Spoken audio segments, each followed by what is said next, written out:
We're coming back in 1 minute, guys, so please get ready. 1 more minute of recess.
Right, the chair is calling the GA back to order at 3:12 p.m. GMT +3.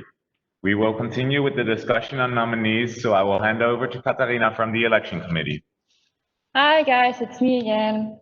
Now we're going to go to committee chair. We are going to start with the chair of the Standing Committee on Animal Welfare. Does someone wish to make a comment about Mariam Zakaria? First, before we make any comments, all candidates for committee chair, please leave the meeting. So if you're running for any committee or the working group on alumni, please leave the meeting. All right, we will now continue with the comments. Okay, first person we will make a comment on is Mariam Zakaria.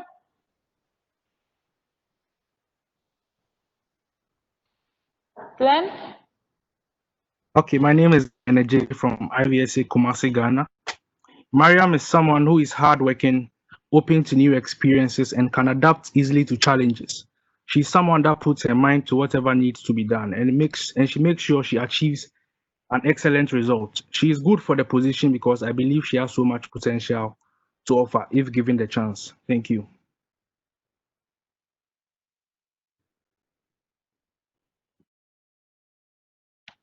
Okay, thank you, Glenn. We can now accept a negative comment about her.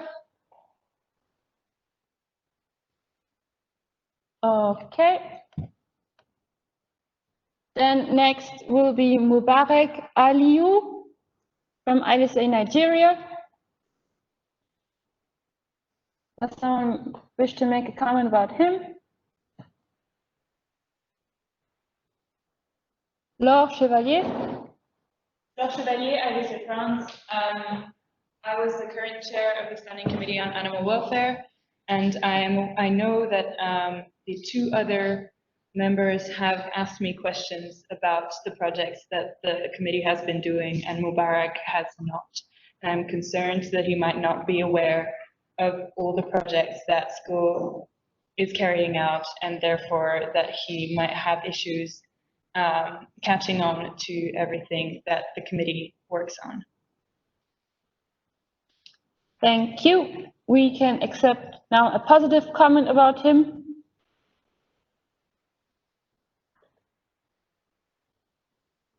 Okay. Then next, I'm very sorry if I pronounced the name wrong. Marian Rua Ni Auda from IVSA Wrocław, Poland. Does someone wish to make a comment about her?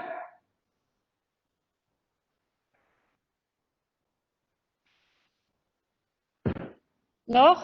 Laure Chevalier, IVSA France. I have been working with Maureen Rua for a year now, as she was on my committee, and she is someone who is truly dedicated to animal welfare, who has already a lot of experience working in that field. She wants to work in that field when she graduates.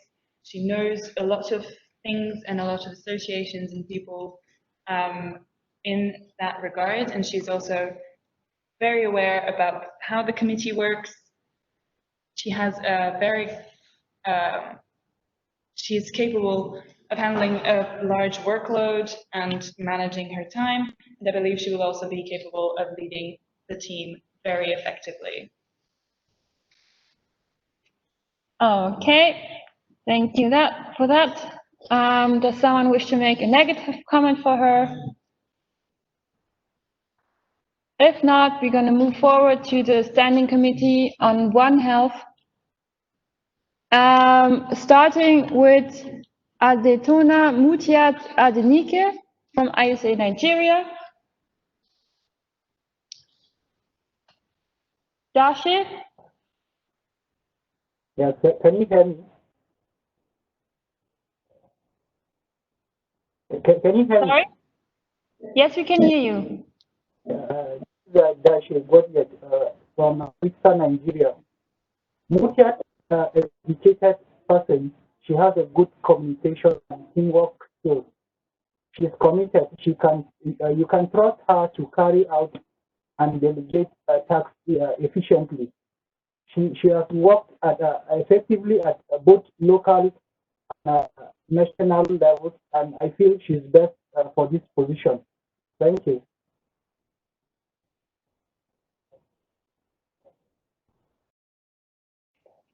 Thank you very much. We can now accept a negative comment if someone wishes to do so. Dashi, please take your head. Thanks.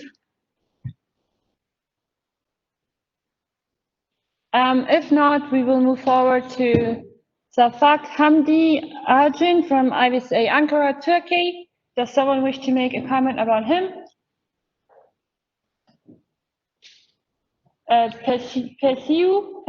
Perisu, Hello. Can you hear me? yes. Thank you. I am Persu Faygan from IVSA Turkey. Shafak gives important details all the time. He is very easy to work with him. He's always cheerful, but he can sometimes think positively too much, even in the moment of crisis. And he can be very ambitious sometimes. He's good at assisting everything, and I think he's a very good leader.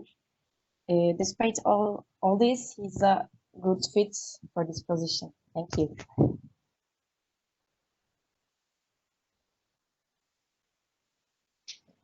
Okay, thank you. We can accept one more comment.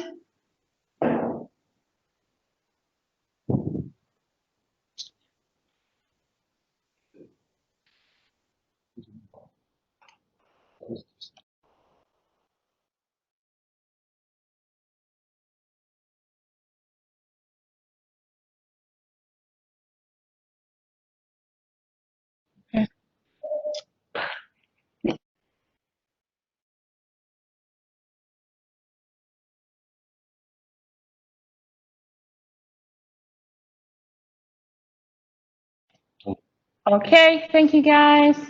We will now receive comments about Suraj Bandari from IVSA Nepal.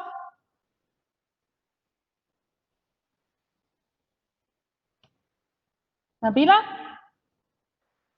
Nabila Raja, IVSA South Africa. This is a positive comment about Suraj. He has been on the Standing Committee for One Health. And I think that after everything that our chair has gone, the lengths that he's gone to establish healthy working relationships with other student organizations in the spirit of One Health, we really need somebody to maintain continuity of those relationships. And I think Suraj can do that. He was very honest about where his strengths and especially his weaknesses lie. So I think it's very obvious to us that we know where he can do the best he can, but where the rest of us as a team can come in and assist him. And I don't think that's a bad thing.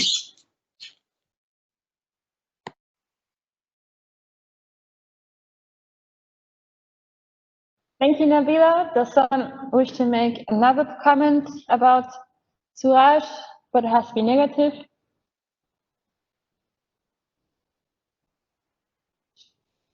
Okay, doesn't seem like it. Next, we are coming to the chair of the working group on alumni. Does someone wish to make a comment about Katarina from IVSA Thessaly?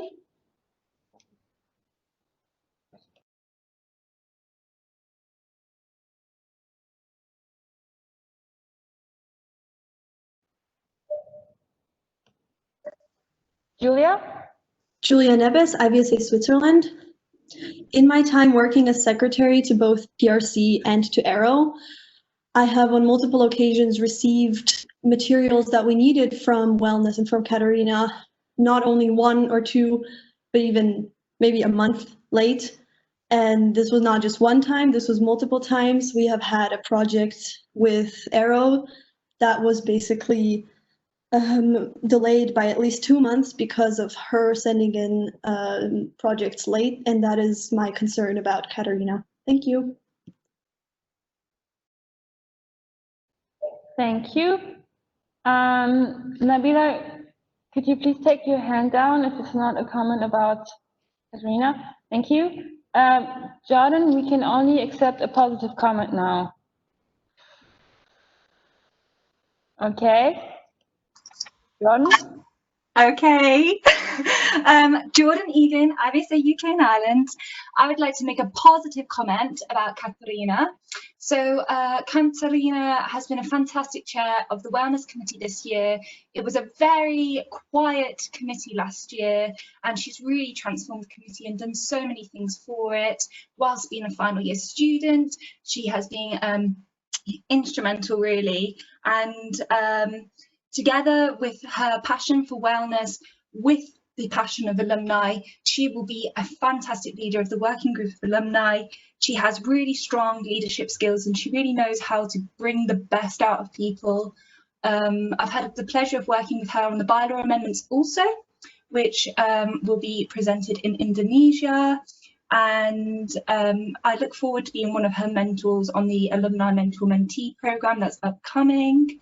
That'd be really awesome, and I just feel that she's really given it her heart, because in lockdown she made herself available every single day. She would sit there online and welcome IVSA members every single day during lockdown, and she didn't need to do that. She had her own final year studies to think about, but she wanted her IVSA members to feel. John, I'm sorry, but that was a minute up. Okay, we have accepted 2 comments. Now we are coming to Vincenzo Gaeta from IVSA Naples. Does someone wish to make a comment about him? Brandon? Brandon Nettles, IVSA alumni. I've worked with Vincenzo this past year on the committee for alumni. He's handled most of our social media stuff. He's done a great job of getting it up and going and kind of at least getting our name out there a little more and helping people figure out what alumni is. It's still a committee that's really growing, and his experience, having worked with Tavishi and knowing some of the past chairs, would be really important to put forward as the committee continues to grow and get stronger. And he has tons of great ideas that he'll see through and actually focus on getting done this next year. Okay, thank you, Brandon. Does someone wish to make a comment about Vincenzo? It should be, unfortunately, a negative one.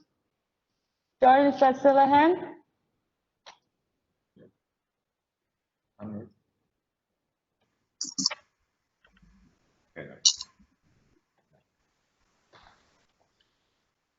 Okay, thank you. We will now move forward to the Standing Committee on Veterinary Education, starting with Christina Almazidou. Does someone wish to make a comment about her?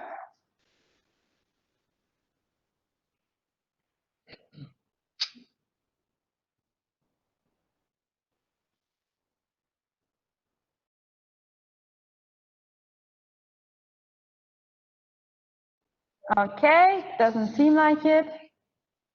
Then we are moving forward to Diana Taisera. I'm sorry for the mispronunciation. Andina? Hello, can you hear me? Yes, please state your name and MO. Thank you. Hi, I'm Ajinda from IVSA Indonesia. I'd like to give mostly a positive comment for Diana. Based from her work she had done in SCOVY and out of SCOVY for these past months, which I've been working alongside her too. She's a loving person yet passionate in her work. She could lead her team really well and make them support her as well. She's using a collectivism leadership style, which I believe is one of her greatest strengths that will lead to the success of the organization as a whole. And I believe she can be a great and inspiring chair for SCOVY team and for the other as well. The only thing she should improve, based on my opinion, is when she is trying to be perfect in every work she's working on. She made herself work too much, which I think will lead her to feel burnout if someone didn't want her to rest. But I believe the team will always support her. Thank you. Thank you. That was very on time. Thank you for that. Does someone wish to make a negative comment about her? Okay, seeing none. We are now coming to the Chair of Standing Committee on Wellness. Does someone wish to make a comment about Iria Mariam from IVSA Indonesia? Nabila? Nabila Raja, IVSA South Africa. I just want to say a positive comment about Aria. She's been proactive, working beyond the scope of her duties in the Standing Committee on Wellness when it comes to talking about veterinary privilege and other wellness-related issues. And I think that she really deserves a chance to see where she can push herself to grow.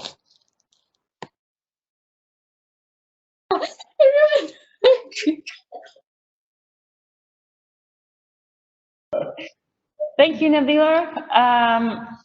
Does someone else wish to make a comment about Aria? It has to be negative. Nabila, please take your hand down. Okay, seeing none. We would now move forward to Navisha, sorry, from IVSA Selangor, Malaysia. Does someone wish to make a comment about her? Okay.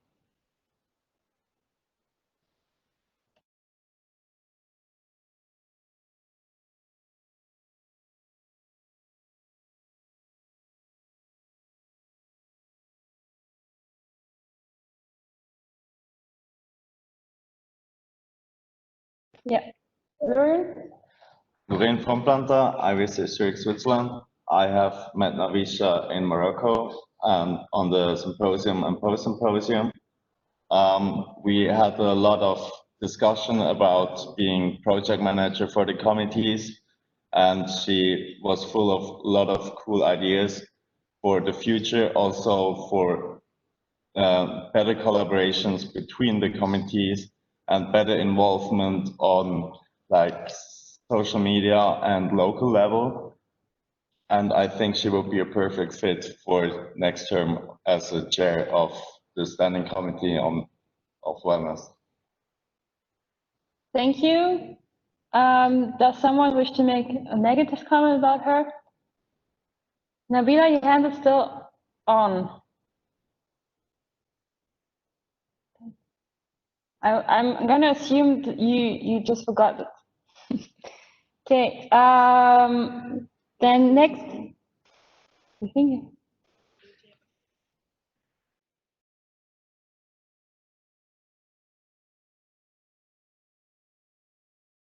Kids either.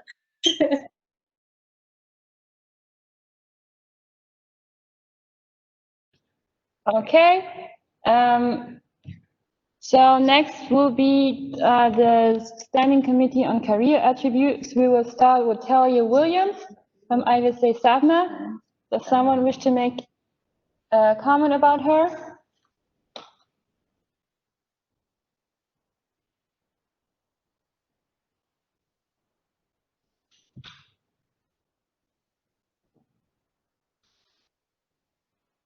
Okay. Seeing none, we will move forward to the next candidate.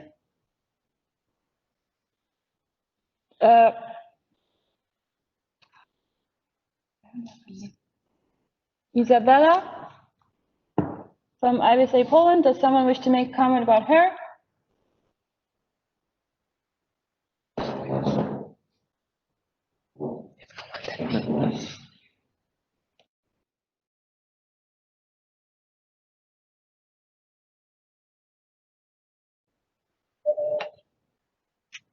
Jacqueline? Jacqueline Wilsons, IVSA again, Belgium.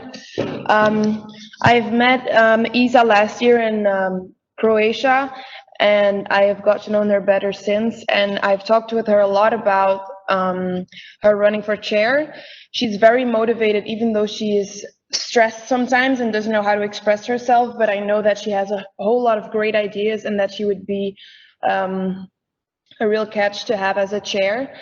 So yes, that was it. Thank you. Thank you, Jacqueline. Those were the candidates for the chairs. They can come back in again. Oh,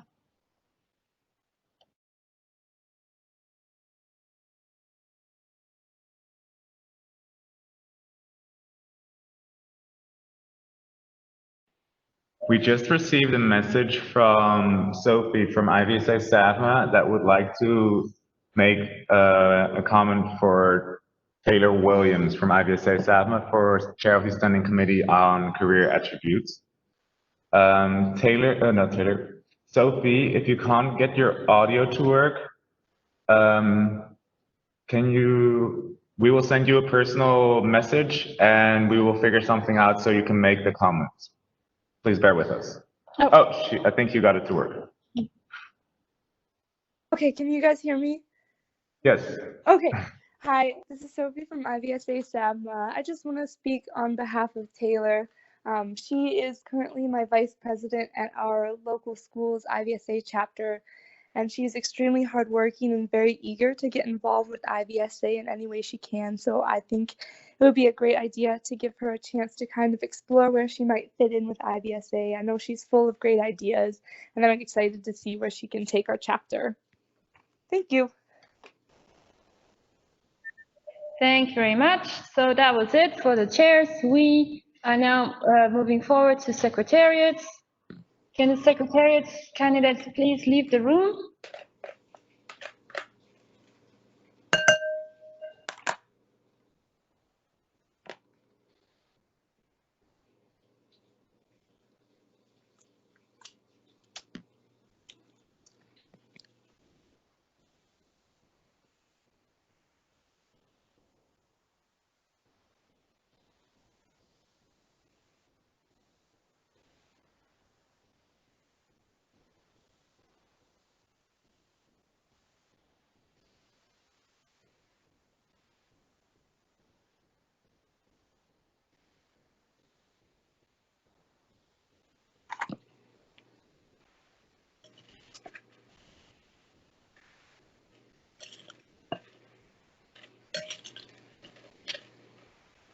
Hi guys, we're gonna go to secretariat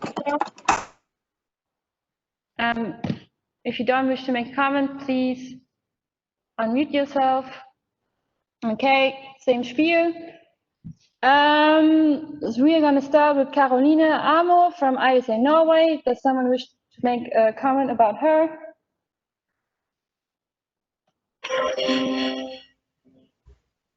Amina? Hi, can you hear me? Yes. Amina from IVSA Norway. I just wanted to say I have worked a lot with Caroline on a local level, where she has always been very understanding and helpful. And she has also been one of the most active members in our local MO. In addition to that, she has also been the first regional representative for Europe, where she worked really hard to help all MOs get heard. And therefore, I think she would be excellent as a member of the Secretariat, because she always makes time for IVSA and she is really good with working in a team. And I think through her experience, she is very well prepared for the position in the Secretariat. Thank you. Does someone wish to make a negative comment about her? Amina, please take your hand down. Thank you. Seeing none, we move forward to Paul Demilare from IVSA Nigeria. Someone wish to make a comment about him? Dashi? Yes. I would like to make a positive comment about Please state your name and MO first. Dashi from IVSA Nigeria. So I would like to make a positive comment about Damilare Paul.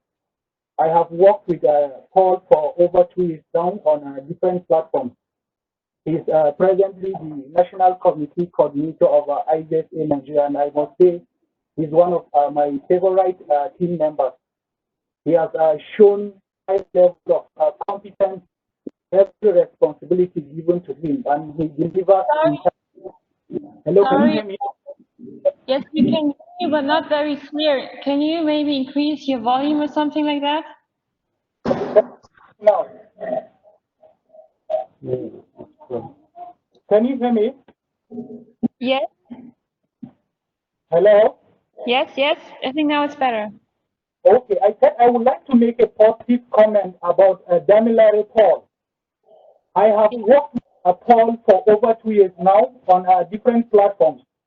He's presently the National Committee Coordinator of IVSA Nigeria, and I must say he's one of my favorite team members.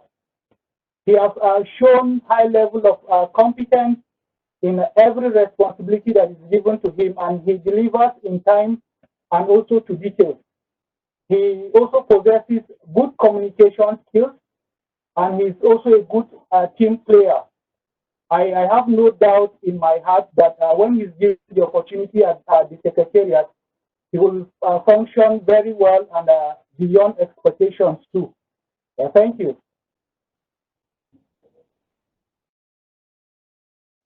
Thank you. And does someone wish to make a negative comment? Dashi, can you please lower your hand after you've done speaking? Also, for all other people that make comments, please lower your hand after you're done making the comment. Okay. Seeing none, we move forward to Glenn Adjei from IVSA Kumasi, Ghana. Does someone wish to make a comment about him? Dauda? Yes, can you hear me? Yes. Good. I'm Dauda from IVSA Nigeria. I want to make a positive comment about Glenn. For the past 1 year, I've known Glenn, and one thing that is unique about him that will make him fit to be a good secretary is that he has good command of digital skills, and I've known him to be able to handle no matter what volume of information you give to him. He has good communication skills as well, and he has a high level of organizational skills in him. This is something he has proven to me beyond any reasonable doubt. So I have a strong belief that he's going to perform well as a secretary at IVSA Global. Thank you. Thank you, Dauda. Now, does someone wish to make a negative comment? Seeing none, we move forward to Maulida Salsabila Amru from IVSA Indonesia. Someone wish to make a comment about her? Asyabat? Can you hear me? Yes. I'm Asirbat Pokhrel from IVSA Nepal. I'm working with Salsa from the time we organized Online ASEAN Symposium through Asia region. So we had several meetings during that, and she was one of the organizing committee member of that program. So I found her very hardworking, cooperative, and skilled personality. She had a huge dedication towards IVSA, and she always gave 100% effort for every project. And she had great contribution towards the online symposium. And also she has a good time management, and also her communication is good. So the next thing is that she can back up the team when it is needed. So it happened sometimes during the symposium. So I believe her that she. Sorry, we had to cut you off. Your minute was off. Does someone wish to make a negative comment about her?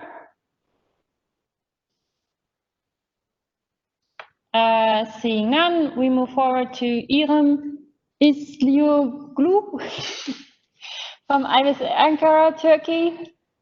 Does someone wish to make a positive or negative comment about her? Luciana? Can you hear me? Yes. I'm Luciana Cozzolino from IVSA Naples, Italy, and I want to say that I know her as president, and she cares a lot about her members and has a great attitude to problem solving. And she's also very confident with the English language, and I think you can give her a chance. Thanks.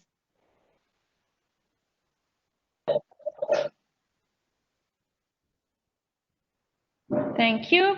Does someone wish to make a negative comment about her? Barbaros, that has to be a negative comment. Barbaros? Hello, I'm Barbaros from IVSA Konya, Turkey. My negative comment about Ürem is that she likes teamwork as well, finishing a job. So if her team doesn't cooperate with her, she mostly feels obliged to do what they have to do on her own, rather than tell them about it. So if there is no cooperation, she can lose motivation. Thank you. Thank you.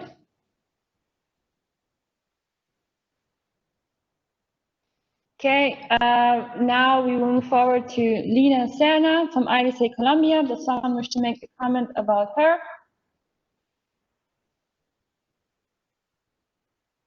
Ellen? Ellen Hernandez, IVSA SAVMA. I first met Lina in Morocco, and she is the first regional representative for Americas. She was able to get more Latin American countries involved, which was previously not seen as much. She also was able to get her MO to apply for hosting a symposium. I think she's a very motivated individual in IVSA. She is very inspiring, and she's a hardworking individual. And I think she is deserving of being more involved with IVSA Global. Thank you.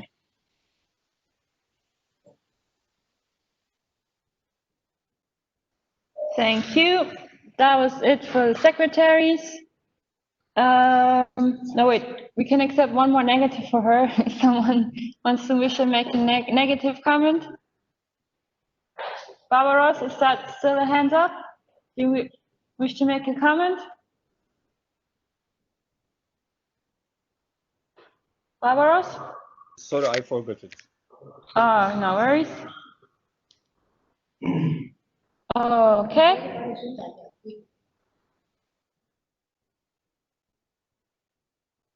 Okay.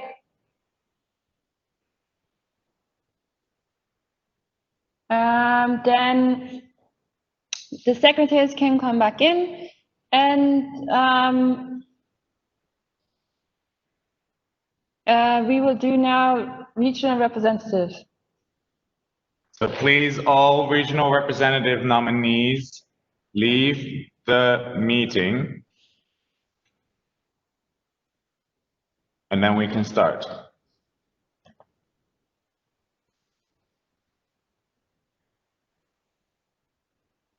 Okay, guys, since we're short of time, we're only going to speak about the regional representatives who have several candidates.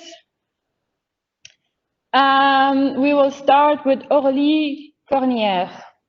Does someone wish to make a comment about her?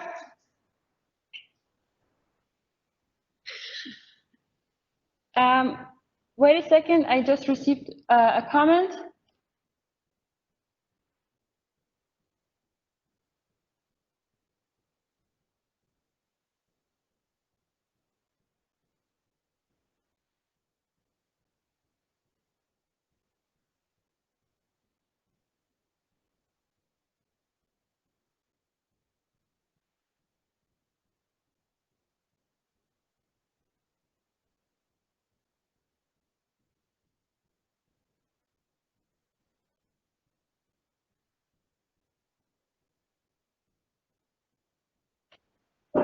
Okay, guys. We actually missed someone in the secretariat, so kids in secretariat, please leave again. And we actually missed someone who missed Adinda Rana Fauzia from IVSA Indonesia. Does someone wish to make a comment about her?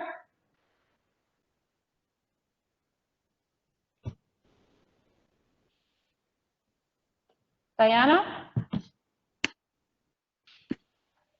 Are you listening to me? Yes, we are listening to you. Perfect. So I wanted to say that.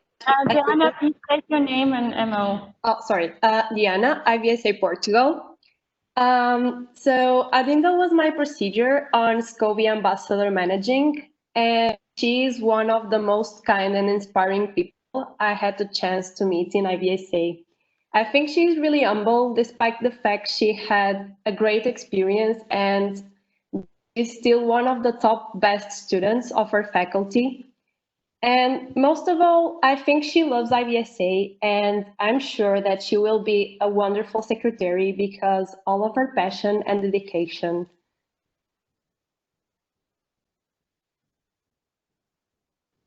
Thank you. Does someone wish to make a negative comment about her? Diana, please raise your hand or lower your hand. Okay, thank you. Okay, now we're gonna go to regional reps, guys. So regional reps, please leave the room. As I said, we're only gonna make comments about the positions where we have a lot of candidates. Starting with Aurélie Cornier. Does someone wish to make a comment about her? Thomas. Well, even if Aurélie is Say really your name and country. Thomas Bonafé, IVSA France. Even if Aurélie is really new in the IVSA, she's already been truly active and involved both at the local and global level during the 68th IVSA Symposium in Morocco. She has tons of motivations and practical, down-to-earth ideas to hold the Sub-Saharan Africa regional representative position. I also think that speaking both French and English, even if not perfectly, can be a great advantage in a region where a lot of French-speaking countries might have issues communicating in English. Thank you, Thomas. Does someone wish to make a negative comment about her?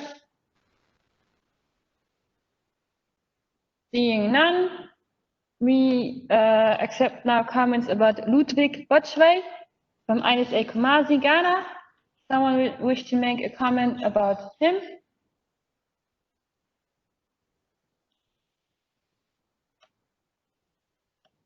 Diana?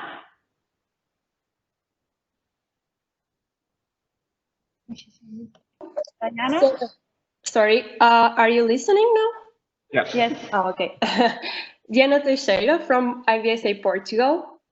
I had the pleasure to work with Ludwig as a SCOBY ambassador and also as a SCOBY ambassador manager this year. And I can say is a really, really active and motivated person. I don't know if you all know about this, but he runs a radio program. It will be a really great tool to be regional representative in my point of view. And just for you to understand this amazing person, I need to tell you this kind of history. And like in this time of pandemic and COVID-19, he was sneaking and hiding to avoid the soldiers just to continue this radio program. So I think this is the kind of person that we need for this position.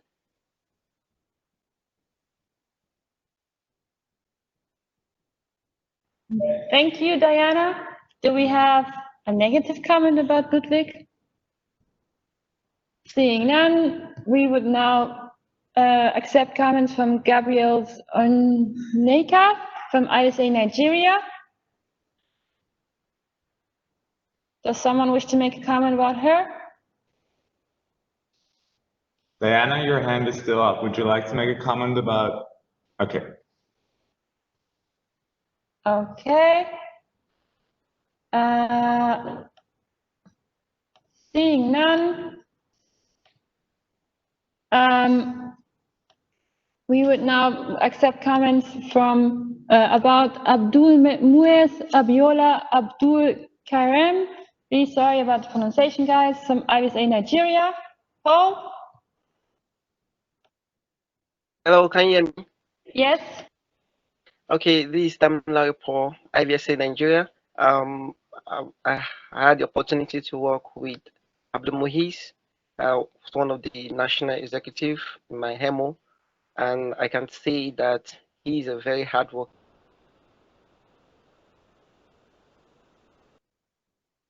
The ability to do whatsoever is committed into his hand based on his capacity that I have witnessed over time. So I strongly believe that he can do very well in this position. Thank you. Paul, we had a little connection problems. Could you repeat the first sentence, please? Okay, can you hear me now? Yes. I said I had the opportunity to work with Abdul Moise as one of the national executive in my HEMO, and I can say from what I witnessed, he's somebody that can do whatsoever is committed into his hand, and he's very strategic and very hardworking. So I so much believe that he can function very well in this capacity as the regional representative. Thank you. Okay, thank you. This was it for the regional representative. As I said, we are running a bit short on time. We will now move forward to symposium. Can the candidates please leave the room?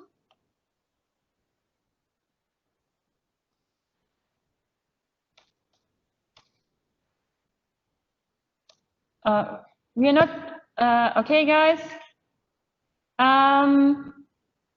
We will start with IVSA Mexico. Does someone wish to say about them?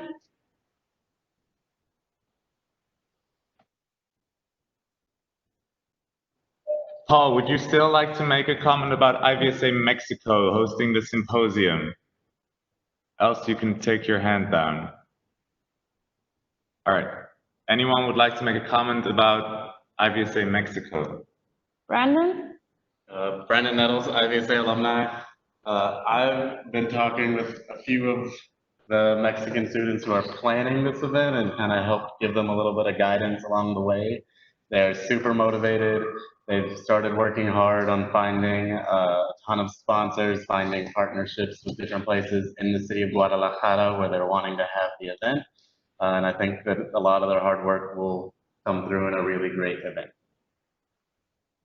Thank you. Someone wish to make a negative comment?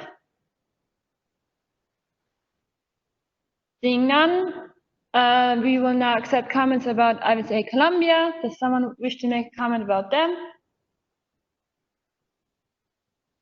Brandon? Okay. Brandon Nettles, IVSA alumni. I'll also comment on Colombia. I've talked with a few of their OC members and given them advice as well. They are also very motivated. They've done a lot of work kind of on the structural planning phase and getting all their ideas down. And same thing, if they win, they'll also have probably a really great event. Thank you, Brandon. Viva los Latinos. That was it for the host of symposium. We will now move forward to trust. We ask all trust candidates to please leave the room.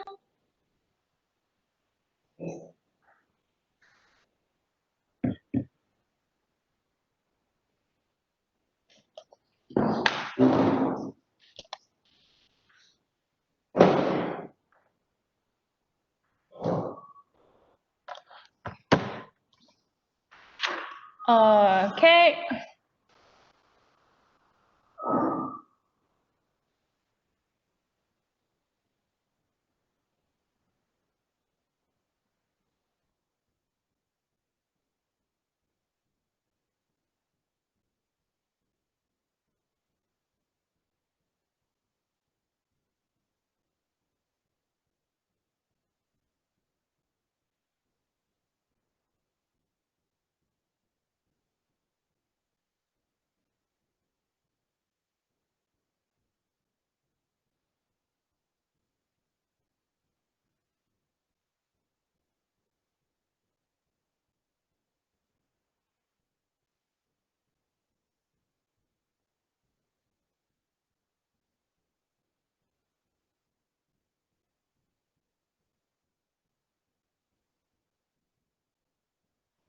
Okay, guys, we are starting with Joseph Lunt.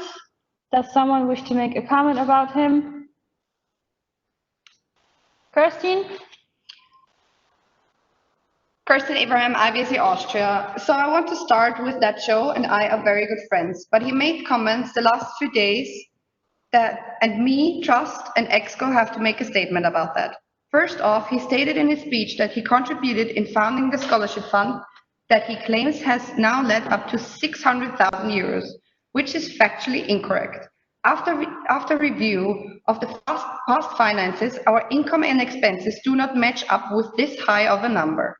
Yesterday in his nominee hour, he mentioned that he was active as an unofficial trust, and at least for this year, he had no formal communication with anyone on Trust, nor was he asked by Trust to consult in any matter. He has also been absent for the past few years from any IVSA event after being chair of WGA. With regards to the report cards, he told the GA that he had to put his work first, which we cannot trust that it won't happen again. Being Trust this year has shown me that this is one of the most important things, that we do indeed have Trust members who put IVSA first, because he had that happen way too many times. We lost Trust members along the way because of time issues. Thank you. Thank you, Kirsten. That was very much on time. We can now accept positive comment about him. Jordan, please remember you only have 1 minute. Thank you, Kathy, for the reminder. Jordan Egan, IVSA UK and Ireland. I'd like to make a positive comment about Joseph Lunt. I feel that no one actually really emphasised the extenuating circumstances he had whilst he was chair of the WGA. He had a massive court case in the veterinary world that was hugely animal welfare related and is hugely confidential. So his report card and his chair that year does not truly reflect the true passion he had for the role. He is the only candidate running for Trust that has a true historical knowledge of IVSA and its constitution, as he was there in the Norway 2012 GAs. So therefore, I think he is crucial for moving forward with IVSA Global and being a solid, good member of Trust who will be reliable and totally available. Thank you, Jordan. That was 2 comments about Joseph. 1 second.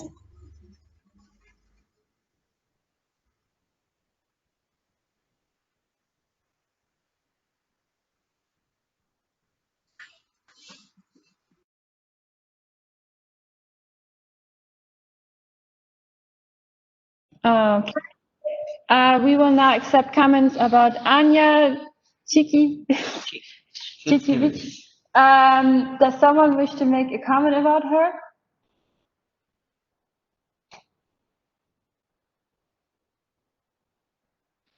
Kirsten? Kirsten Abraham, IVSA Austria. So I know Anya now for a few years. She was not only secretary, but she was also MOD. She did all the time. She worked so hard for IVSA, and I think she would be an amazing choice for Trust, especially because she knows IVSA now so good. She has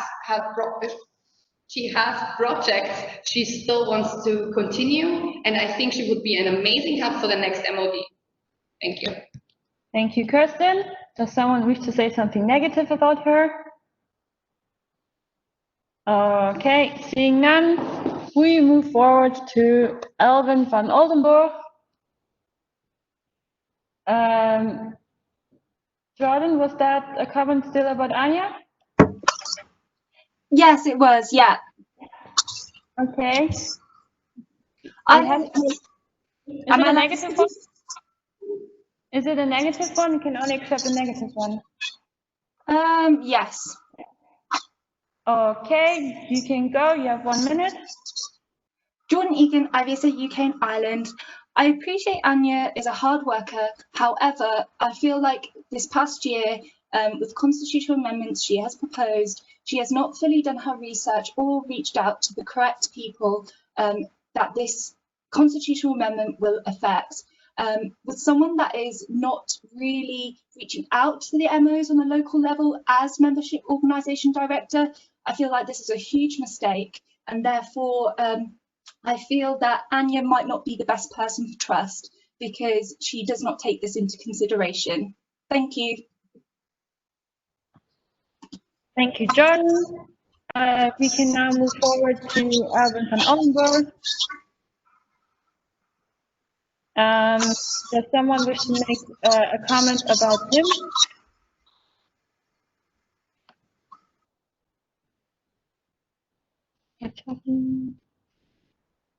Ellen? Ellen Hernandez, IVSA SABMA. I first met Elwin in South Korea. I feel that he is a very passionate and motivated individual for IVSA Global. He's also done a lot of amazing things for IVSA Wellness. He did that survey, which I helped him translate. And I felt like that was very important part because sometimes we don't really think about the wellness of our students as well as our alumni. I feel that him having position in presidency will also help a lot of future EXCO members and secretariats. I feel that he is very committed and very accessible for communication. And I think he's a very good fit for trust. Thank you. Thank you, Ellen. We can accept a negative comment about him.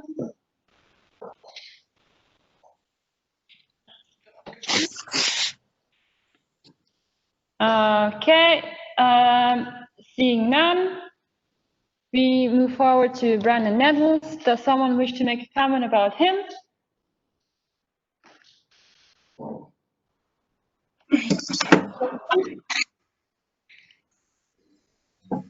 Jordan?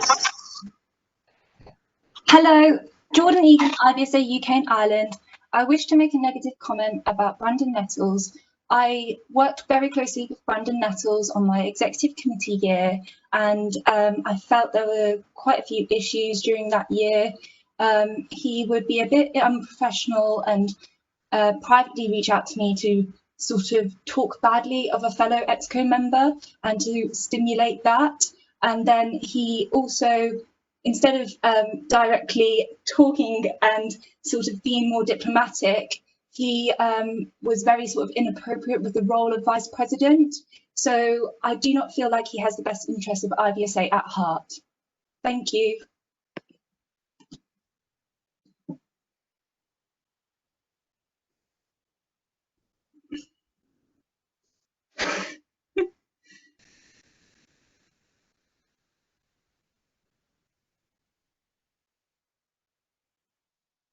Okay, thank you, Jordan. Please mute your microphone.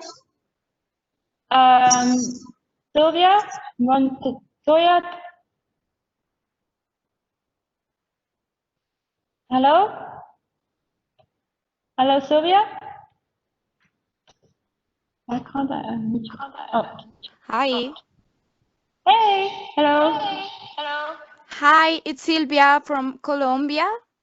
I'd like to make a positive comment about Brandon because I think it's a person that is super involved with Latino America Association. He called me when I need some advice for share or for nomination, and I think that it's really important for people that it's not too involved with IVSA. So I recommend that people consider him as a trustee because he's a good person and really hardworking. Thanks. Thank you. Well, that was 2 comments about Brandon. We will now move forward to Seung Jin Cho, or called Nacho, from IVSA South Korea. Does someone wish to make a comment about him? Sylvia, you still have your hand up. Can you please lower it down?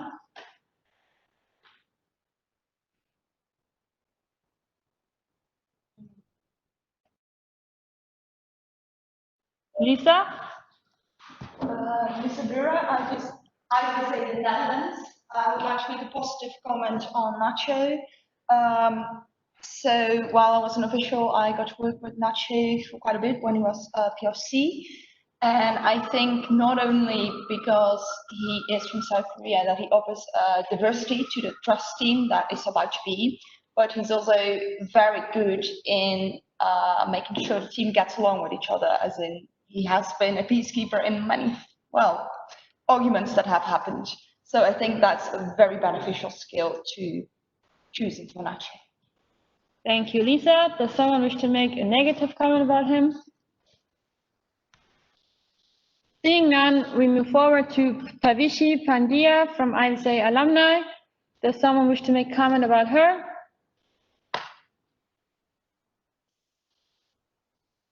Lisa. Lisa? Lisa Buren, IVSA Netherlands. I would like to make a positive comment about Tavishi. So I know she couldn't make it to her nominee hour yesterday. That turned out to be because she was on call as a vet and she had to go into an emergency surgery. Nonetheless, I wouldn't want this to affect her chances to run for trust because I know her as a very motivated and active person, and I think just her kind, approachable way will be something that the future EXCO can really benefit from in a person in trust. Thank you. Does someone else wish to make a comment about her?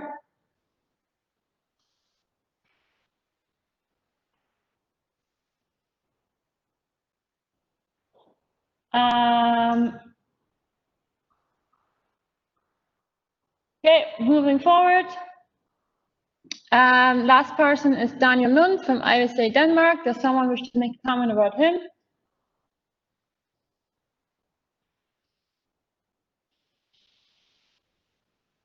Kirsten? Kirsten Abraham, IVSA Austria. I would like to say that Daniel is one of the most motivated persons I have ever met. I met him in Malaysia the first time, if I'm not wrong. He was then only a member of IVSA Denmark, and he was involved in IVSA ever since. Every time I have met him and I have talked to him, our only topics were about IVSA and how to make IVSA better. And I talked with him about what he is planning to do now with IVSA Trust, if he gets elected, of course. And I really love his ideas, and I think he would be an amazing choice. Thank you. Those were all the candidates. Oh, yeah, does someone want to make a negative comment about him? Seeing none, those were all the candidates. Thank you very much for your attention, guys. Trust can come back in again. And we will continue with explaining how the election will work.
So guys, please listen up.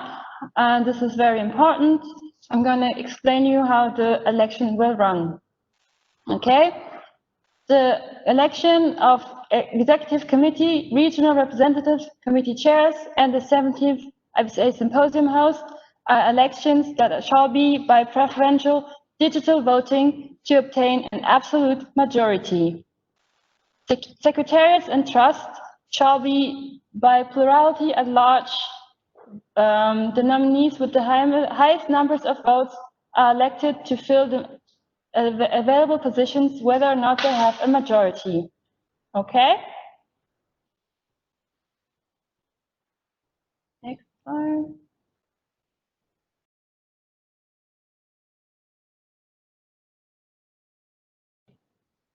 Okay, the election procedure will take place as follows. Executive Committee, Chairs, Secretariat, Regional Reps, Host and Trust. Candidates must leave the WebEx meeting room when the elections start. 2 Google Forms will be sent to your official email address, so please watch for that. There will be 2 forms for each country, meaning that each voting entity will need to cast 2 votes per position. We will start first with the election of EXCO. So once you have received the email, you will have a maximum of 1 hour to submit your vote. After 30 minutes, after the election for EXCO is open, we will send you the chair elections. So you will receive another email and you have another 30 minutes to submit your votes for the committee chairs. Both will end at the same time. All right? Then we will do the same thing with secretariats. So first, secretariat, email, about which you receive an email, then 30 minutes later, you will receive an email for trust, regional representative, and symposium.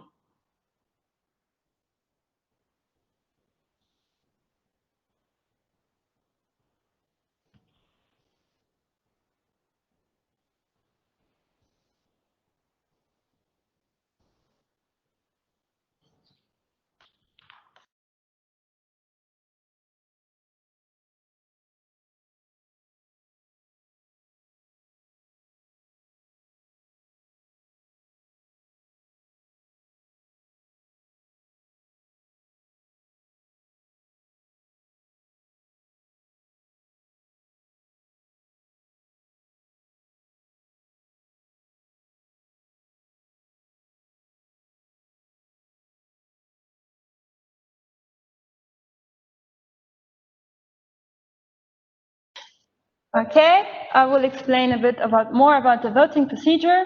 So for executive committee, regional reps, committee chairs, and the symposium of the host, we will be hosting by order. Voting will happen by showing the order of preference in the Google form, with 1 being the most preferable. Secretariat and trust. For this, you have to click on the box on the right side of the name and the person you want to vote for. You can make up to a maximum of 16 ticks for secretariat and 12 ticks for trust.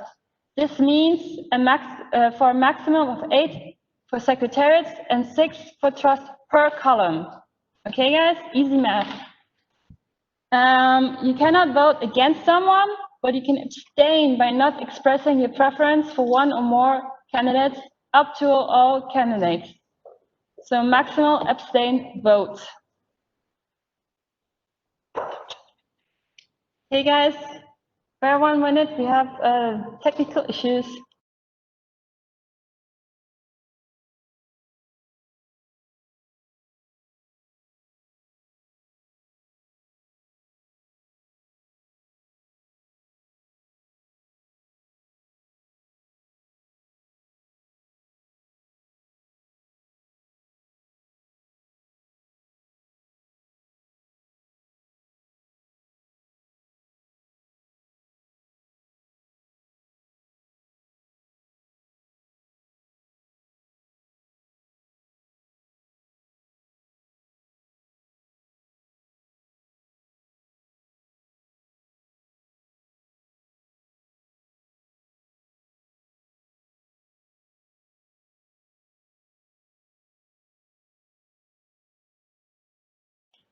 I will now entertain a motion to stand at ease for 5 minutes while we fix the technical issues. You're in? Lorenz Poplanta, IVSA Switzerland, I so move. Second. Is there any discussion on standing at ease for 5 minutes? Any objections? Seeing none, motion passes where it is for 5 minutes.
The chair calls the meeting back to order at 4:24 GMT +3. We will continue with the elections with the voting procedures. Kachi? Okay, guys, let me start from the slide one more time. Okay, voting procedures. Executive committee, regional reps, committee chairs, and hosts for the 70th symposium will be voted by the order of preference in the Google form, with 1 being the most preferable. Secretaries and trust. There you have to click on the box on the right side of the name of the person you want to vote for. You can make up to a maximum of 16 ticks for secretariat and 12 ticks for trust. That means 8 ticks for secretariat per column and 6 ticks for trust per column. You cannot vote against someone, but you can abstain by not expressing your preference for one or more candidates up to all candidates. So that would be a maximal abstain vote.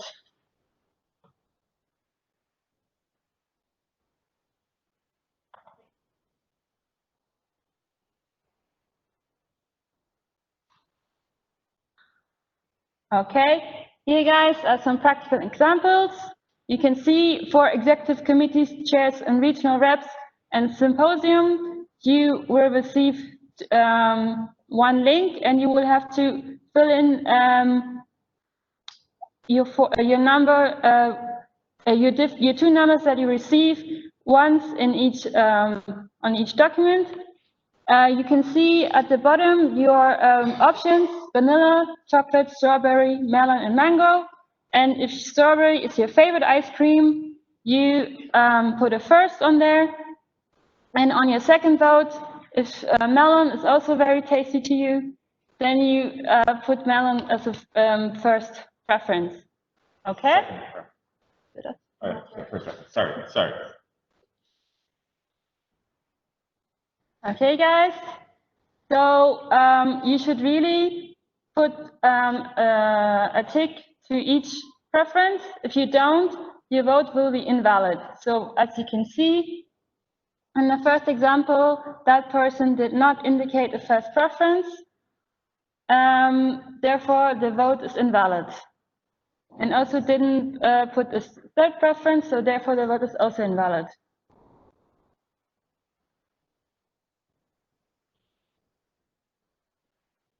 So it's important to fill the form from first preference until fifth preference. You don't have to fill out all of them, but you have to start from the first, then the second, then the third. If there is one missing, if the first is missing, but you're filling out others, your vote will be invalidated.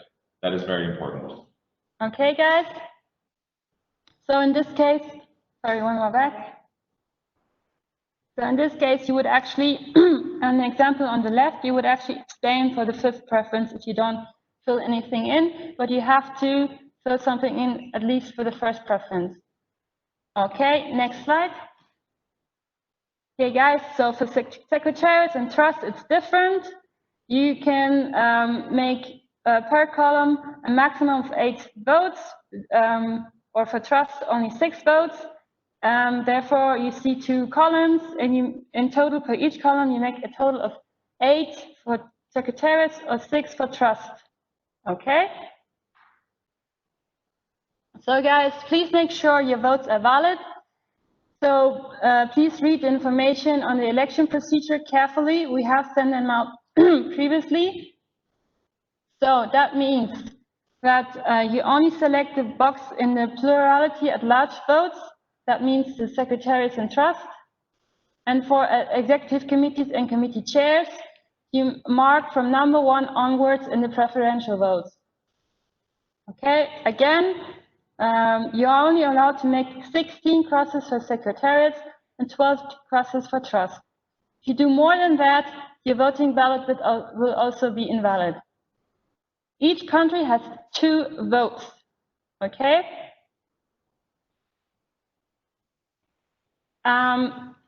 Criteria of voting. The voting is anonymous and important. It's a long-term choice. That person will be an official for 1 year. By voting for someone, you state that you trust that this person that is the most suitable for this position and that she or he is going to function in a team. It does not really have to say that you like this person. We need to have the most capable team, so please think carefully about the candidates that you choose. Okay?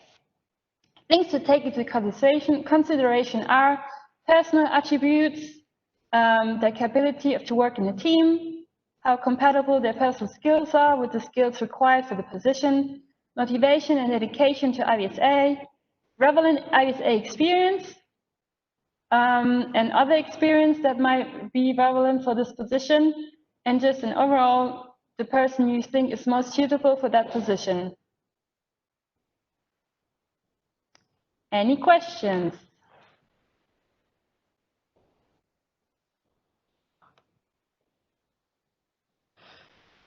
Jan?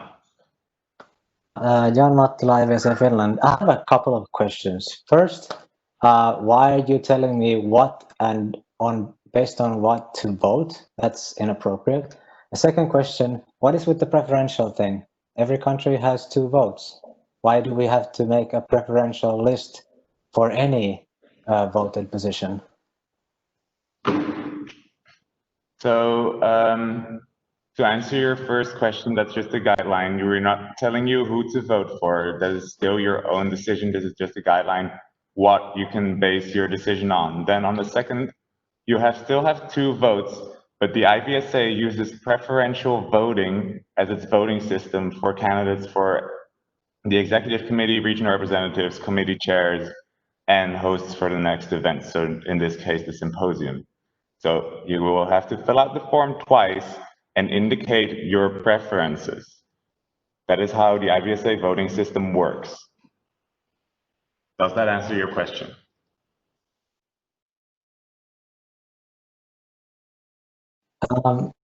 Yes and no. When I wrote this constitution and bylaws, or not me personally completely, but I was the chair of the Constitution Committee. I worked on this 1.5 years. I don't remember there being a preferential thing. Maybe I'm just mistaken.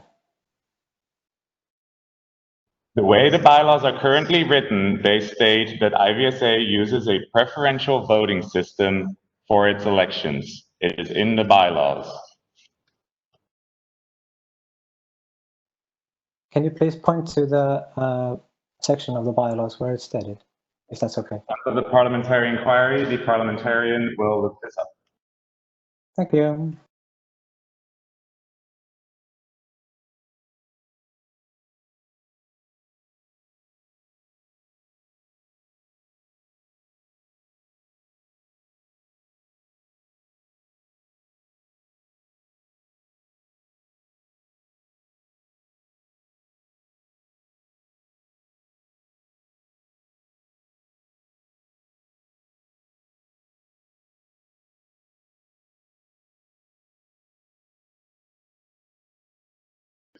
Answer for the parliamentary inquiry. Hi, Jan. Person Abraham, IVSA Austria. I found it. It's in the bylaws, section 2 and section 2.5. There is a point in point 5. It said the voting for all elections, with the exception of election for secretary and trust and appointment of the General Assembly, for which a different procedure is not specified, shall be by preferential written ballot voting to obtain an absolute majority. You can read it up, it's fine. All right, Soraya. Hi, Soraya, IVSA Portugal. Just to be sure, the first type of voting, the one with the exco and chairs, will have to fill out 2 forms, correct? Exactly. So you will get an email with a link and 2 numbers. There's an election guide that was sent to all the official voting delegates. So you will have to fill out the form twice. So click the link, fill it out with the first number, submit it, click the link again, fill it out with the second number and submit it again. Very good question. And for the trustees and the secretariat, the 2 votes will be already in the same form, so only have to fill it out once. Exactly, and you put both numbers in the same form there. Thank you very much.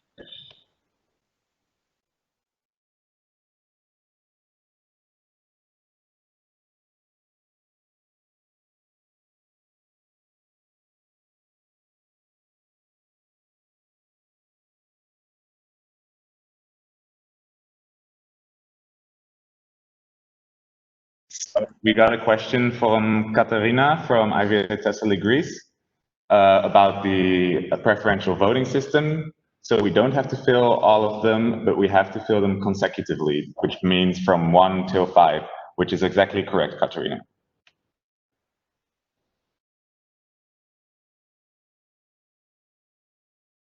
Katarina? Yeah, hi. Katarina Kutulidi from IVSA Thessaly. I have just a small clarification on that. What if person X, let's say, is a first preference in the first voting form and is a third preference in the second one, and that happens for many consecutive people.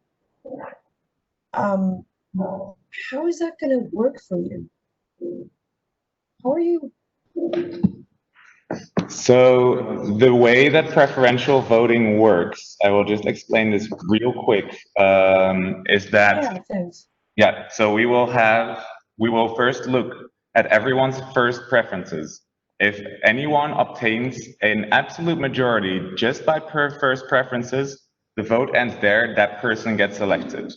If no one gets a majority in their first preferences, the person with the least amount of first preference votes will be taken out of the running, and we will look at their second preferences. So the person with the least amount of first preference votes is out, and the second preferences vote of that person will be redistributed to the other people.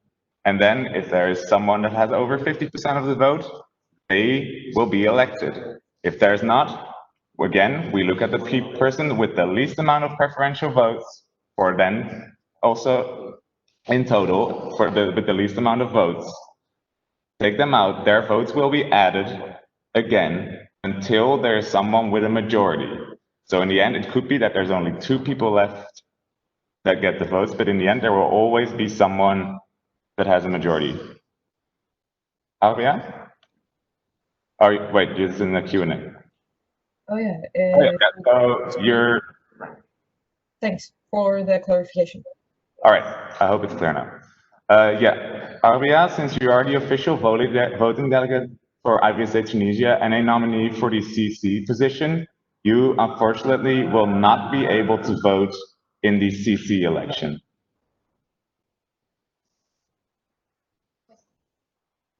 So you just won't be able to vote in the CC election, but you can still vote in the other elections.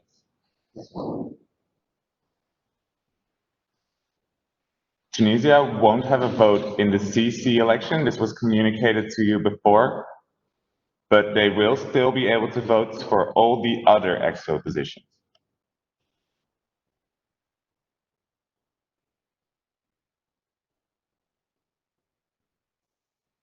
All right. Seeing that there's no further questions, we will now look to the online attendance committee. They will be sending you out all the emails that are needed. And first, okay, make sure your official voting delegate is in the room for voting delegates.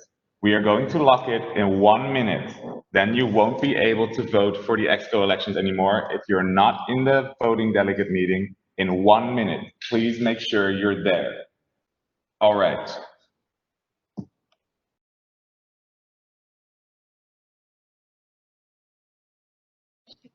Christina? You muted yourself again. You should be able to unmute yourself now. Can you hear me now? Yes. I have a question. Can I Your ask? name- State your name and country first, and then you may Okay. ask the question. Okay. Almazida Cristina, IVSA Greece. I have a question about the nominee from Tunisia. How it's possible to be a nominee and a voting person? So we asked the official voting delegate, we asked the MOs to not have their official voting delegate be someone that runs for a position. Unfortunately, sometimes it did happen. In that case, that country won't be able to vote in the election for that nominee. So for example, with the IVSA Tunisia, they won't be able to vote for the CC election. Nadia?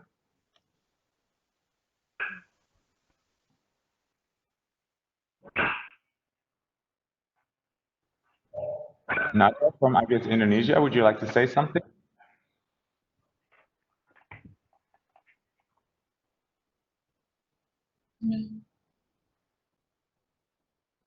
We couldn't hear you. If you would like to ask a question, you can put it in the Q&A. All right, 10 seconds until we're locking the meeting for voting delegates.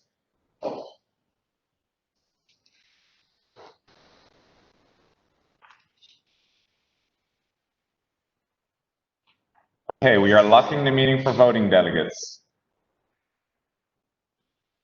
We will now be sending you the emails to your official IVSA MO email.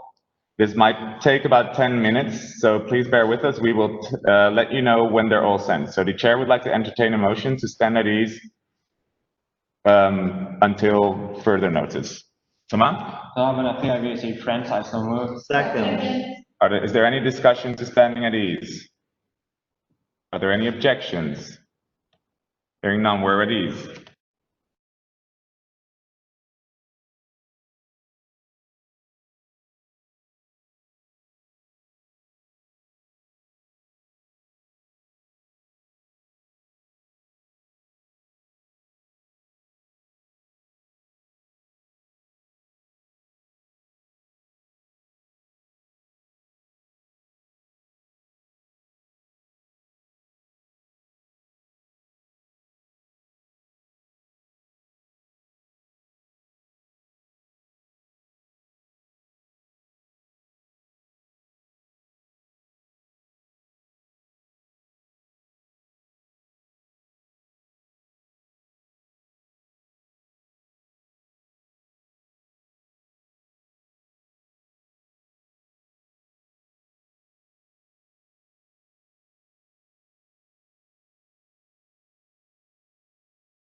All right, thank you for your patience. We are starting to send the emails now. I will tell you when we have sent all of them.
Guys, sorry, we accidentally sent out an email for an election for SG.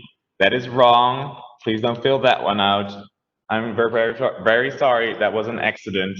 Mehdi has already been elected because he ran unopposed. We will now continue sending out all the other emails.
The chair calls the GA back to order at 4:52 p.m. GMT +3. The chair would now like to entertain a motion to table the point on elections. Lisa? Lisa Vera, IVSA Netherlands, I so move. Second. Is there any discussion on tabling the point on elections? Are there any objections to tabling the point on elections? None. We're moving on. So we tabled the point on elections until we are sending out the next emails so that we can continue discussing the other things that we need to discuss in the GA because we have very limited time. So the next point on the agenda is the MOU with IFMSA. So you have all received this in your email, and it's all there also in the delegates drive. So you should have all read this. Merel Knops, IVSA Exco. So this MOU with IFMSA has been drafted for a 3-year agreement, which is why it is subjected to GA approval. This MOU has already been approved by the IFMSA GA just a couple of days ago. which means that if it is not approved by our current GA, the 3-year agreement is off, and we might have to move to just a 1-year agreement. For those of you who do not know it, IVMSA is the International Federation for Medical Student Associations. So this MOU is all in the topic of collaborating on One Health in an interdisciplinary collaboration. So, meer knops, IVSA EXCO, I move to approve the MOU with IFMSA. Second. All right, motion on the floor is approving the MOU with IFMSA. Is there any discussion on approving the MOU with IFMSA?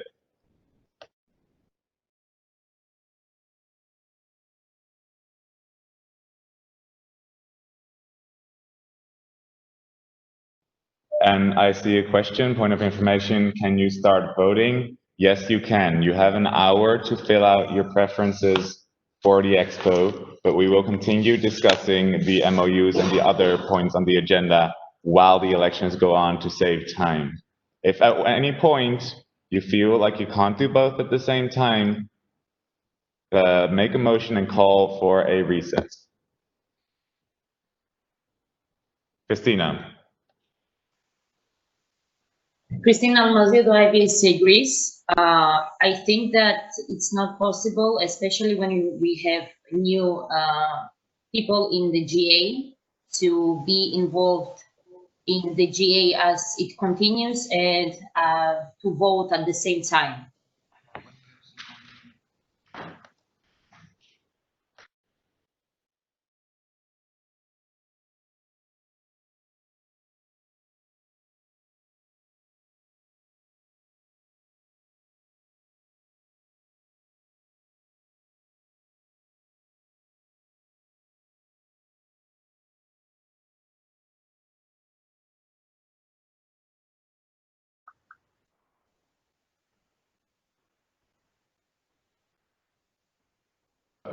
You may speak.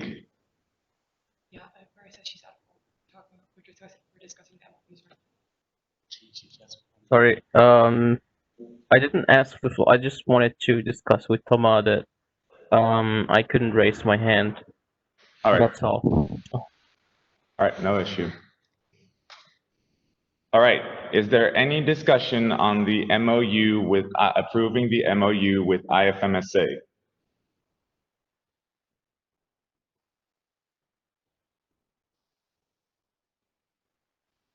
Any discussion?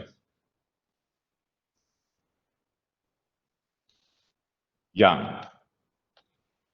I'm not live as of now. I'm still a little concerned about this jumping from agenda point to agenda point without actually finishing any of the agenda points. So is the voting now on hold?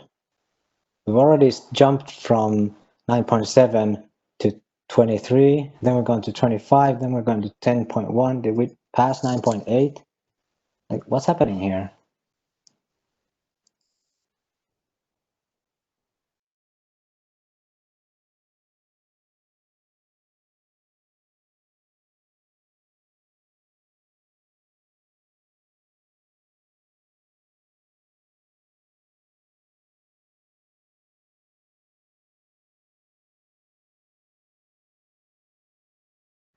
Hold on for a second. We are looking at the entire GA agenda before we answer your question, Jan.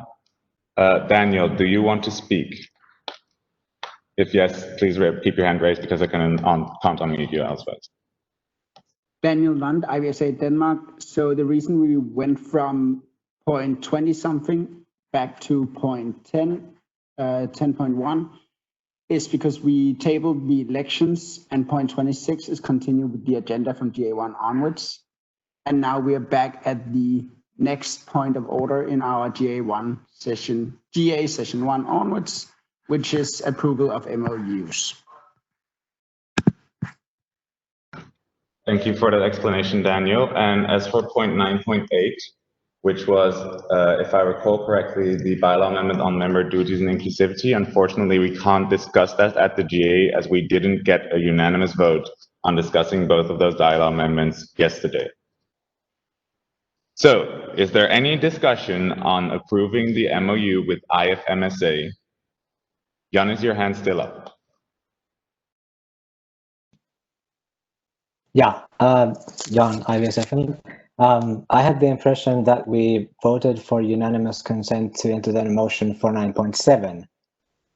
Can you vote for unanimous consent for several bylaw amendments at the same time? That was not very clear, yes, on Friday.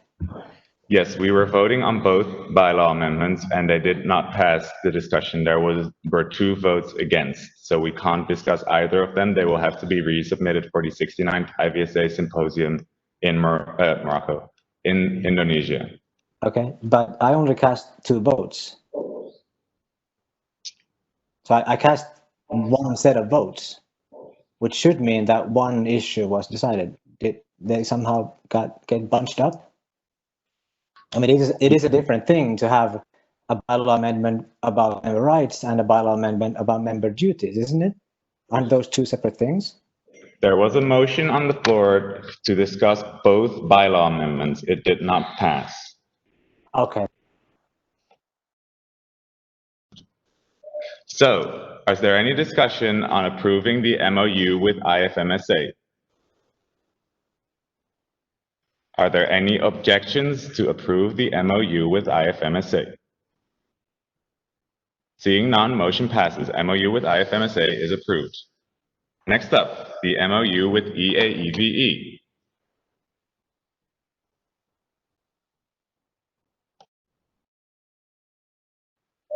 You have also received this one in your email and it's also in the delegates drive, so you should have read it. And I already see a comment from Diana. First, Meryl, would you like to explain? IVSA Exco. As the chair already mentioned before, it has been uploaded to the delegates drive and you've had more than enough time to consider any suggestions. IVSA Exco, I move to approve this MOU with EAEVE. Second. All right, motion on the floor is approving the MOU with EAEVE. Diana. Hi, Diana Teixeira, IVSA Portugal. This is a point of information. I wanted to know if there was anything discussed about having meetings and being given the chance to represent the voice of the students that are attending these universities that are on certification process or are already certificated.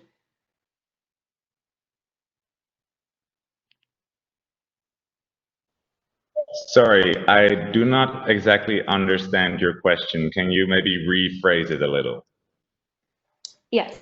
So as I saw in the document, you were betting a lot in being represented in congresses and also working with publicity materials. And I wanted to know if there was any discussion on having meetings for like internal meetings between this organization and between the IVSA to make sure we will represent the voice of the students here. I know you already have the program where like students can go on approval and all, but I'm speaking specifically about meetings with IVSA. All right, thank you for your question. I understand it now. So indeed, we will have regular meetings with the EAEVE about matters that concern students. The main contact for that will be our European regional representative. So they will voice concerns that students might have to the EAEVE in the meetings that will take place. Does that answer your question? It does, but it raises another question that is, shouldn't it be clarified in the MO?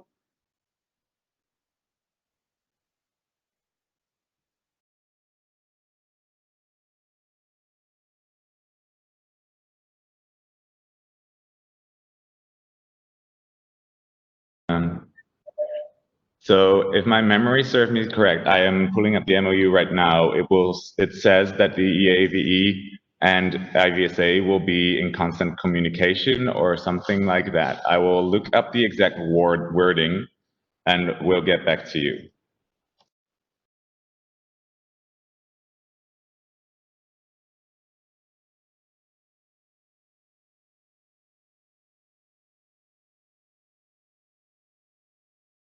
All right, I have the answer for you. If you go to point 4, just on the 3rd page, it says EAEVE and IVSA regularly ask the opinion of the partner organizations in issues of common interest, which will mean if there's an issue that interests the students of IVSA and EAEVE, so the European Establishment of Veterinary Accreditation, they will contact us, or we will contact them and have a meeting with them.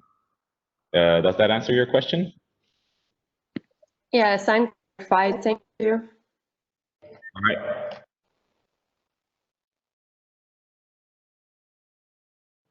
All right, thank you, Diana. Christina. Almazelu Christina, IVSA Greece. I'm receiving not only from my members, but from other MO's members too. Few messages, so I moved to go into recess.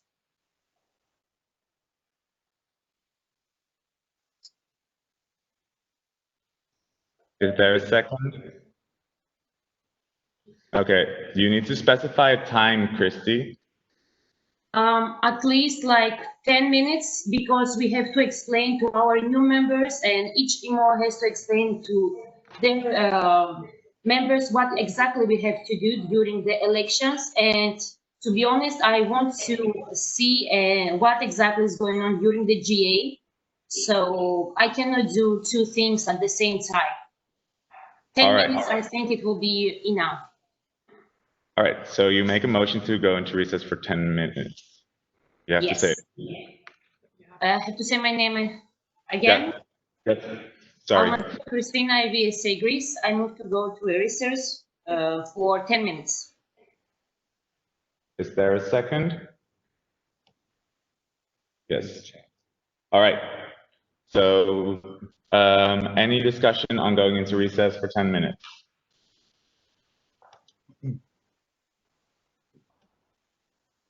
Any objections to going into recess for 10 minutes? Daniel. Daniel Lund, IVSA Denmark, I object. All right. So we will go into a vote to go into recess. Please go to the voting delegates room and we will make a poll. Yeah.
All right, I'm gonna open a poll to vote to go into recess. Yes means recess for 10 minutes, no means no recess.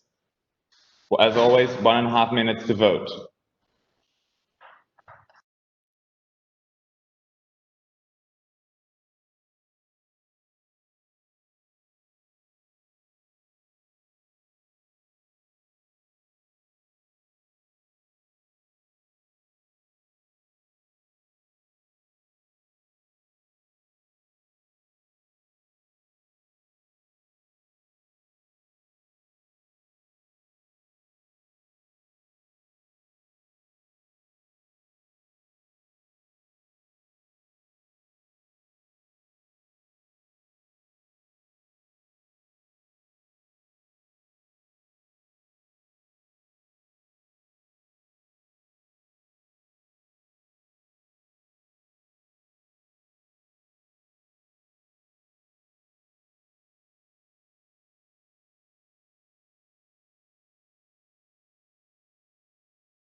Chair recognizes IVSA Egypt.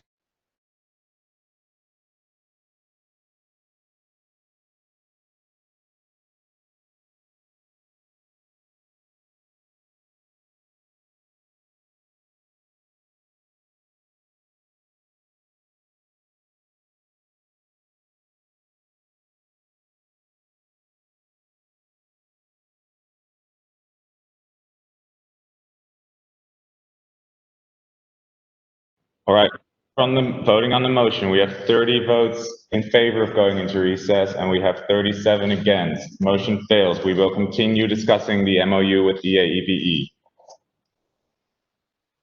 All right, is there any further discussion on the MOU with EAEVE? Diana, is your hand still up? Christine?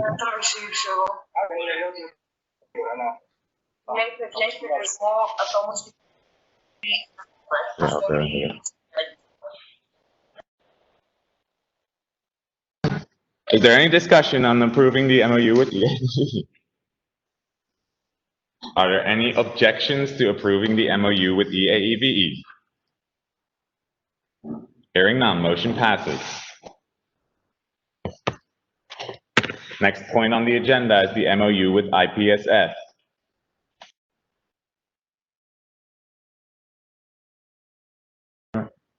Middelknops, IVSA Exco. IPSF is the International Pharmacy Students Federation. This MOU has also been provided to you guys through email and on the delegates drive. You've all had the chance to read up on it. This MOU is also in line with One Health and more specifically antimicrobial resistance. Middelknops, IVSA Exco, I move to approve the MOU with IPSF. Second. All right, any discussion on approving the MOU with IPSF for the International Pharmacy Students Federation?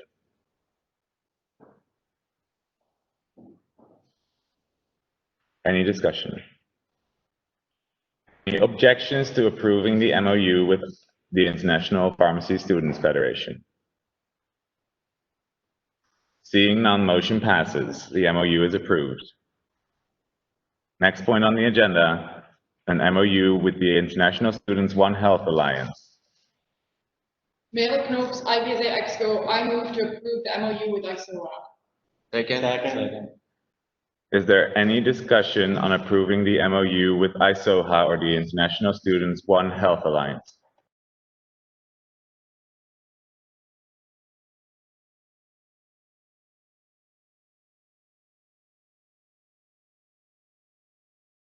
Any discussion on the MOU with the International Students One Health Alliance?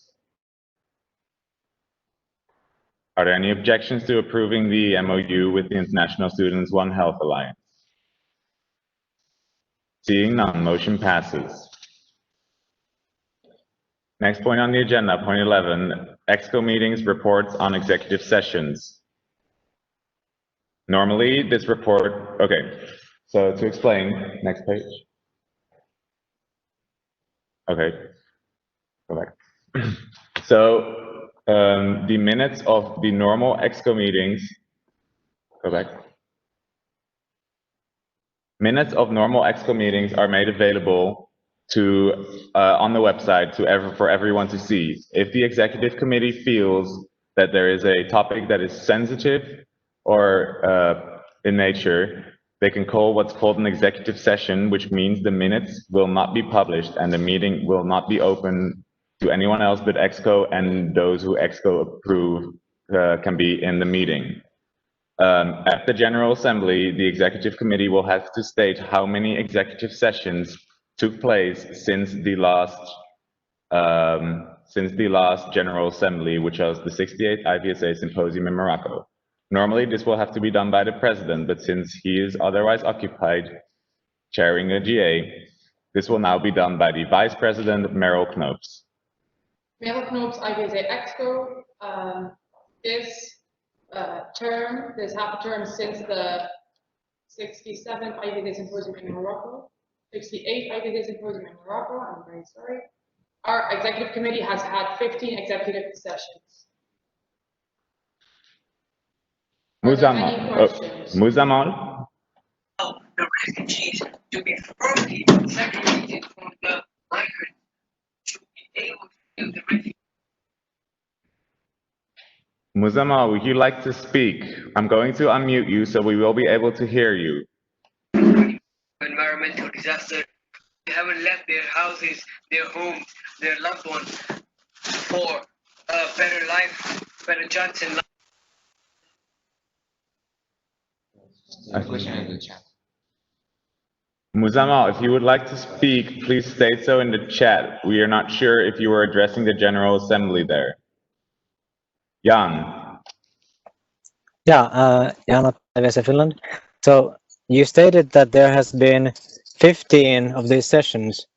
Isn't the General Assembly like the highest governing body of IVSA? Shouldn't the General Assembly be allowed to see the minutes and know the details of those sessions?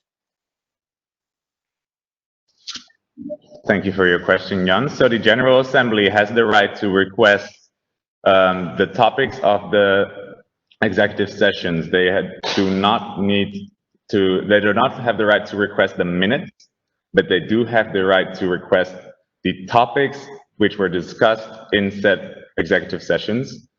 I assume you just made a request for us to make those topics, for the executive committee to make those topics public. Am I correct in that? Oh, sorry. Yeah, you're correct in me asking for the topics, but also the content, because again, the General Assembly, not the EXCO, the General Assembly is the highest governing body. If there are secrets from the General Assembly, how will the General Assembly be able to appropriately consider what the EXCO is doing? Is the EXCO working for the best of IVSA? How will we know if we don't even know the content of those secret meetings? This is strange.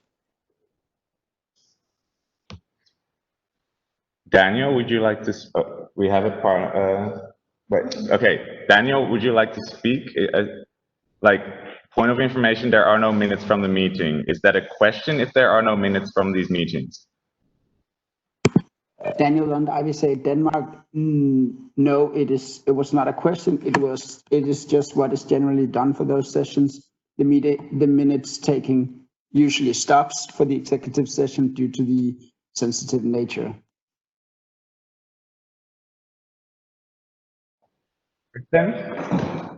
Kirsten Abraham, IVSA Austria. I think what Jan was saying, he wants to make a parliamentary inquiry because it's actually in the bylaws. Should I see that as a parliamentary inquiry, Jan? Sure. If it's in the bylaws that the EXCO can keep secrets from the General Assembly, then I would like to see the point in the bylaws. Kirsten Abraham, IVSA Austria. So it's stated that the EXCO meetings may be attended by observers, included but not limited to members of the Secretariat, trustee, and honorary life members. If an EXCO meeting is in the executive session, observers can only attend if the EXCO approves their attendance. And then there is an explanatory comment under it. Following Robert's Rules of Orders, minutes of any part of EXCO meeting or in SGA meeting held in executive sessions, are not public and should be approved also in an executive session. This excludes action taken in executive sessions that are desired to be made public. So, do you want me to tell you where it exactly is in the bylaws? Yeah, could you point the section, the subsection, and then could we get the topics of those meetings? Give me. Yeah. Kirsten Abraham, IVSA Austria. Give me 1 second, I will tell you the section. Okay, while we wait for that, Jordan Egan has a hand and has not spoken yet, so she has first priority. Jordan Egan, IVSA UK and Ireland. As previous Secretary General on EXCO, we did also have executive sessions. However, I believe we only had 2 throughout the whole term. And I guess my query is why there's 15, because usually EXCO have meetings once a month anyways, and sometimes some months you might have 2. So I was just querying the number of executive sessions. And you are also asking about the topics of the executive session. So I will now give the floor to Meryl Knopes, Vice President of the Executive Committee, to talk about the topics of the executive session. Meryl Knopes, IVSA Exco. The reason that we've had more executive sessions than usually would be during half a term is because we have had lots of different things to deal with as an executive committee, such as the functioning of officials, the current event that we're having, this online SGA, also the fact that there's a global pandemic at the moment, and we've had to make lots and lots of different decisions that have involved IVSA and the functioning of IVSA in challenging times like this. Has this answered your questions? Is there anyone that hasn't spoken yet that would like to speak on this topic?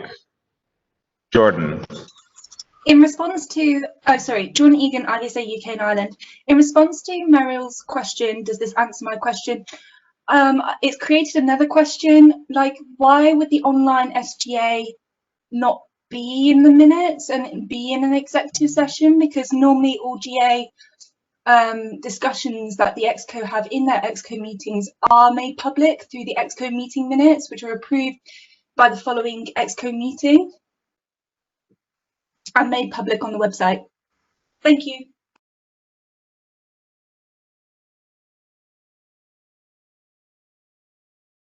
That sounds like a direct question to Meryl, so I will give the floor to Meryl.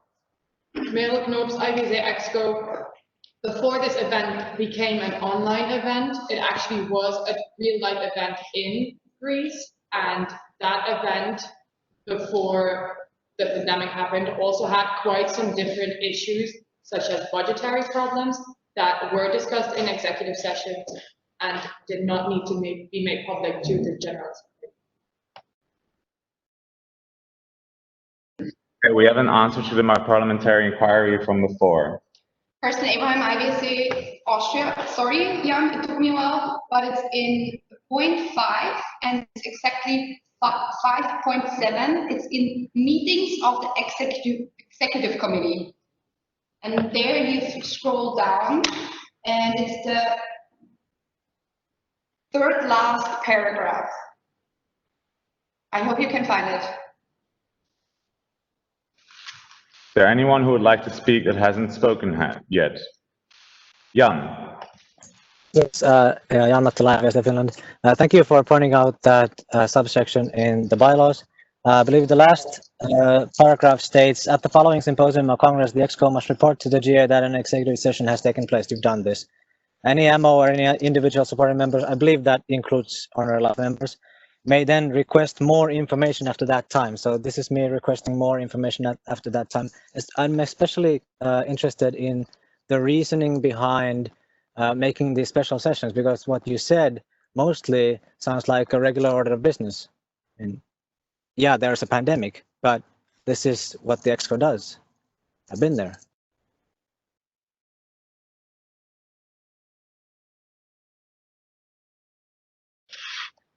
I will give the floor again to Meryl Knopes. Meryl Knopes, IVSA Exco. These executive sessions do not need to be shared with the general public because personal and private information that can be sensitive to the general public can have been discussed during these meetings. According to the bylaws, it says that members are allowed to ask to request more information. When the General Assembly requests more information, the only thing the EXCO is required to do is provide the topics that were discussed, which have already been disclosed.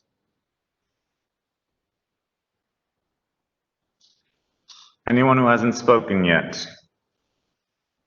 Jordan. John Egan, IVSA UK and Ireland.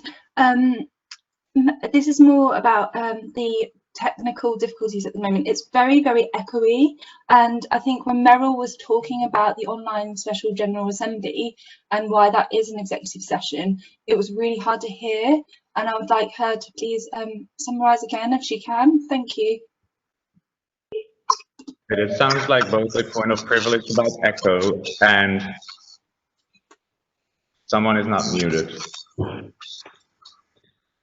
All right, point of privilege about echo, we will address it. Then you can ask the chair to summarize. So the chair will now summarize what Meryl Knoop said in response to that question, which was that before this event was an online General Assembly, there was supposed to be an SGA in Greece, and before that a Congress in Greece, for which also sensitive matters were discussed. That was the answer to that question, and that is why they were discussed in executive session, as was said by Meryl. So the report on executive session is not something that needs GA approval. It is just a point that needs to be done in the GA. So we are not going to vote on this. Then the chair would like to entertain a motion to wait.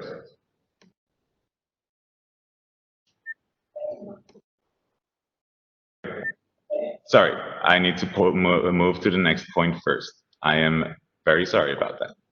So we are now going to the approval of EXCO's reports, point 12.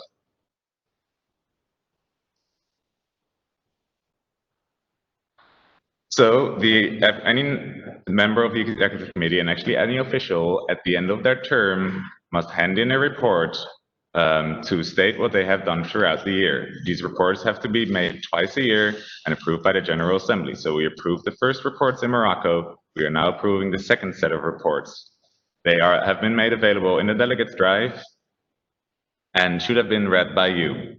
So the chair would now like to entertain a motion to approve the executive committees and other officials' reports since the 68th IVSA symposium in Morocco. Luren. Second. All right.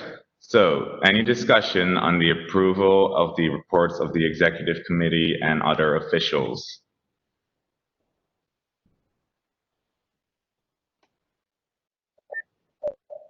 Any discussion? Are there any objections? Oh, you were just in time. Jan? Yeah, so Jan Matla, IVSA Finland. Discussion. I heard, I wasn't there, but I heard that the Secretary General quit before his or her term was out. So could you maybe comment on that?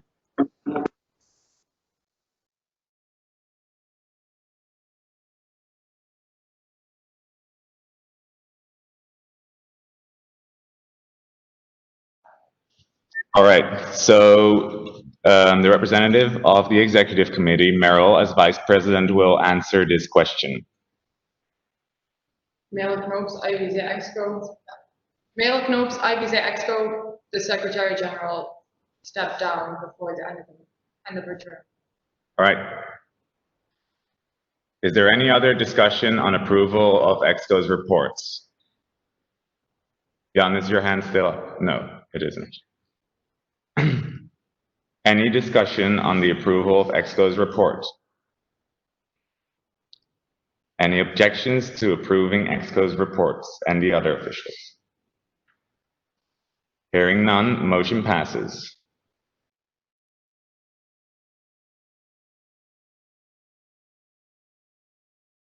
So the chair would like to entertain a motion to untable point 25. The point on elections. 23. The chair would like to entertain a motion to untable point 23 elections. Jacqueline? Jacqueline Goossens, IVSA again Belgium, I so move. Second. All right, is there any discussion on untabling elections? Any objections? Seeing none, motion passes. We are back to elections. We will now be sending out the nominees for chair. Make sure you again join the voting delegates room. All right, join the voting delegates room. I will give you 2 minutes from now to join the voting delegates room. Then we will look at quorum and the people that are in the voting delegates room. At that point, we will receive an email to vote for committee chairs. The other months will not.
Guys, you have 30 seconds to join the room.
The chair would like to entertain a motion to stand at ease. Liren? Liren from Planta, IVSA Switzerland, I so move. Second. Any discussion on standing at ease? Any objections? Hearing none, we're at ease. We are currently working on sending out the emails to you. We will send a message when we have sent out all the emails. Then you have half an hour to vote, and then the elections will close.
Hey, everyone, you have 15 minutes left to vote for Exco. 15 minutes left. We are finishing up sending out all the committee chairs.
Don't vote on the form for SCOCA yet. We are fixing it.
All the forms have been corrected and sent out. You have 30 minutes starting now to fill all of them out. The chairs will call the DA back to order at 5:47 p.m. GMT +3. The chair will now entertain a motion to go into recess for 30 minutes. Jacqueline. Jacqueline Goossens, IVSA again, Belgium, I so move. Second. Any discussion on going into recess? 30 minutes. This is going to be your breakfast, lunch, dinner break. Food break. Any objections to going into recess? Hearing none, we are in recess, 30 minutes. We're going to start again at 6:17 p.m. GMT +3. Please be here. We're going to put it in chat as well.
The elections for executive committee have been closed. You had an hour.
5 more minutes to put in your votes for committee chair. 5 more minutes.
Guys, it's taking a little bit longer to calculate the results of the executive committee elections. We will be back whenever we have the results.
All right, we have the results of the elections of the Executive Committee 2020-2021.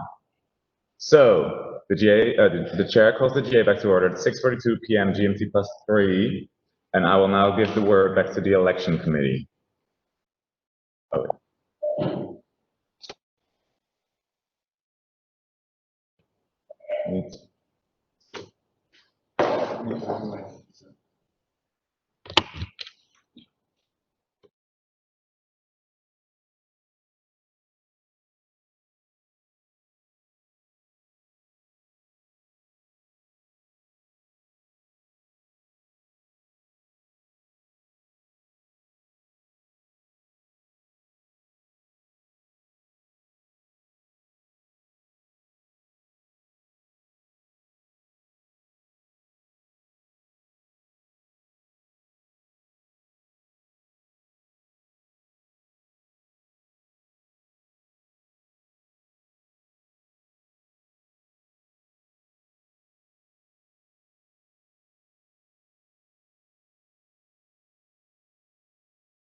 Sorry, some technical difficulties with the presentation.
Okay, guys, I hope you all have a seat.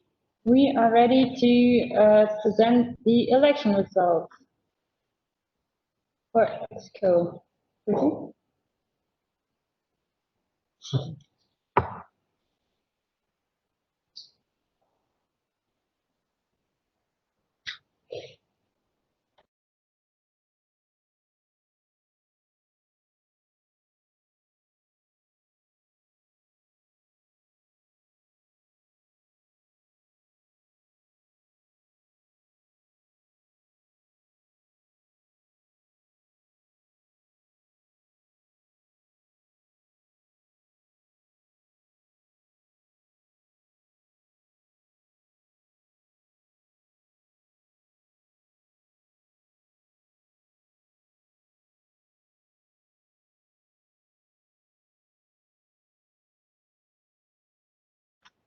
Fortunately, the technical difficulties continue. We will be right back.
It seems our technical difficulties have been solved. So I'm gonna hand the floor back to the chair of our election committee.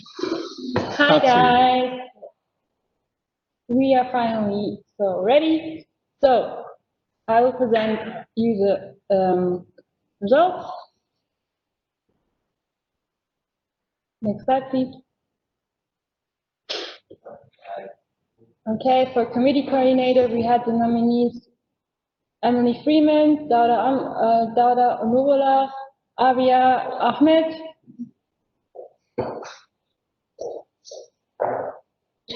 And the results are, for the votes,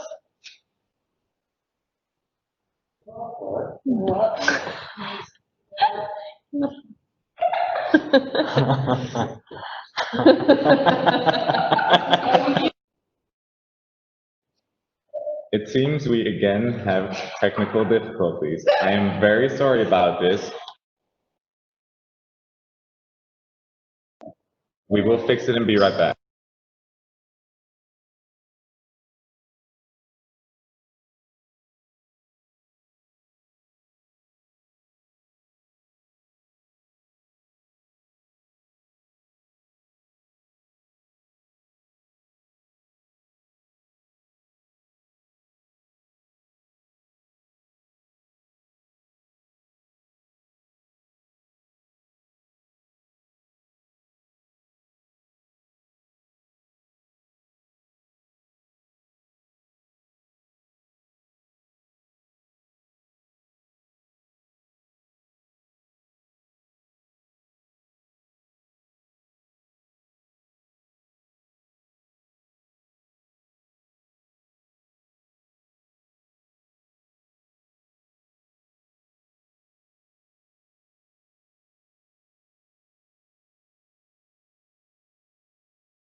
As they say, third time's a charm. We're gonna try again. Hopefully there will be no technical difficulties this time. So I will hand it over to Katarina, the chair of the election committee. Hi guys, I'm very sorry about this, but we will get through. Okay, guys.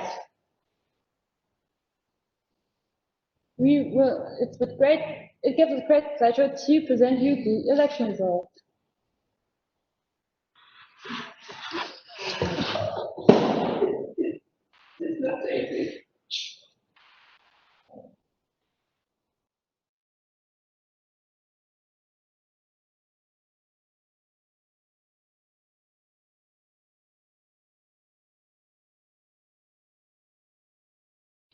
Okay.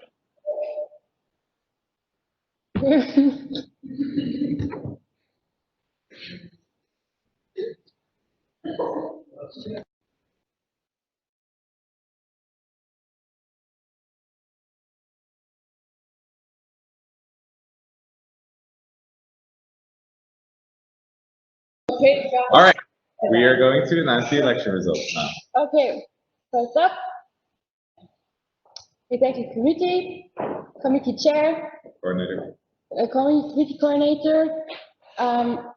We had Emily Friedman with percentage of 65, Lauda with a percentage of 28%, Ariva with a percentage of 4%, and Ahmed with a percentage of 3%, which means that Emily Freeman is your new committee coordinator. Next one, Development Aid Director. We had Jasmine and Ellen, and with 66%, Ellen wins the election. Congrats, Ellen. Next, External Relations Officer. We had 3 candidates, Andreas with 42%, Bergen with 9%, and Nicole with 49%, which means we had to go in the second round, and that means that Nicole Hartman with 55% is the new External Relations Officer. Congrats, Nicole. Okay, Member Organization Director. We had Iran and Nabila, and with 68%, Nabila wins the election. Congrats, Nabila. Public Relations Coordinator, we only had 1 candidate, which is Ina. Congrats. Same goes for Secretary General, Mehdi. Congratulations. Very nice picture, by the way. Treasurer, we had Panos and Nina as candidates, and with 51%, Panos wins. Thanks, guys. I'm really sorry about all the delay. We can now continue the secretariat vote. So, since some of these candidates will be added to the secretariat vote, we're going to give you some time to discuss with your MO about that. We will send out the forms, but we will give you some more time on them. So you will get 1.5 hours for that vote. We will also be sending out the trust and regional representative forms. So you will get the forms for trust, secretariat, and the regional representatives at this moment. Trust and regional representatives will be open for 30 minutes from when the email was sent. Secretariat will be open for 1.5 hours.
All right, the chair would like to entertain a motion to table the point on elections.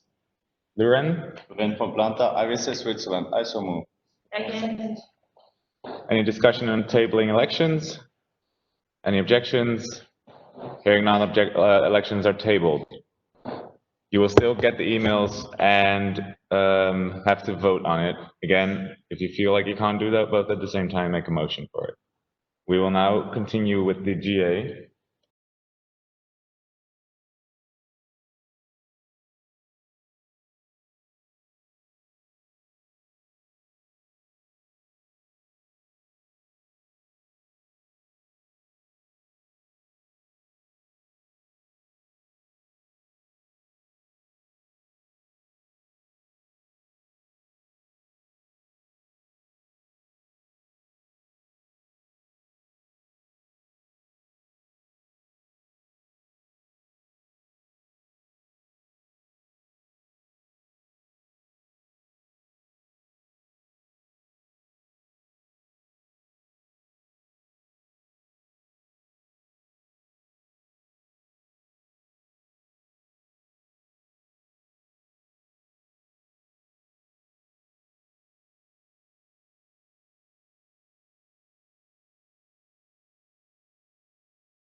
So we are now at point 13, nomination and voting on auditors. So the auditors, their job in IVSA Global, oh, sorry, the screen was not shared yet. So we are now at the point nomination and voting on auditors.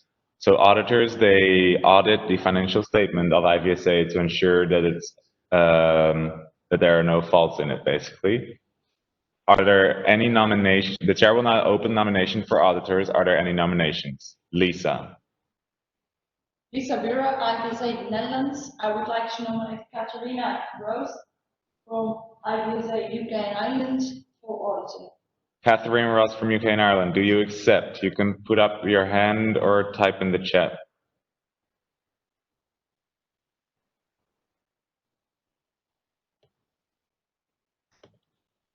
All right. I'll unmute you and you can say if you accept. Do you accept?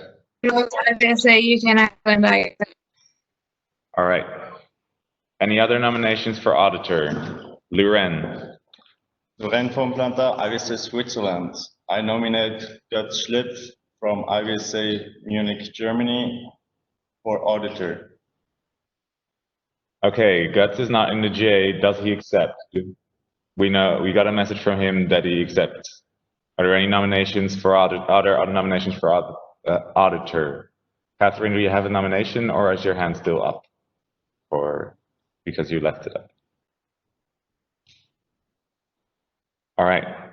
Seeing none, nominations are closed. Since there's 2 positions for auditor, Guts and Catherine are elected without a vote.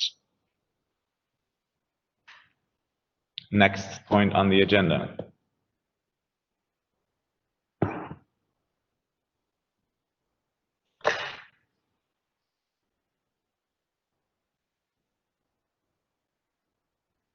Presentation of the 68th IVSA Symposium in Morocco, plus voting on budget and itinerary. The report of the 68th IVSA Symposium in Morocco has been shared with you, the full report, in the delegates drive for all of you to read. Mehdi will now give a short presentation, Majd will now give a short presentation on the rest of the itinerary. Can you please put your hands up so I can unmute you? I saw you for a second. Yes, you may speak.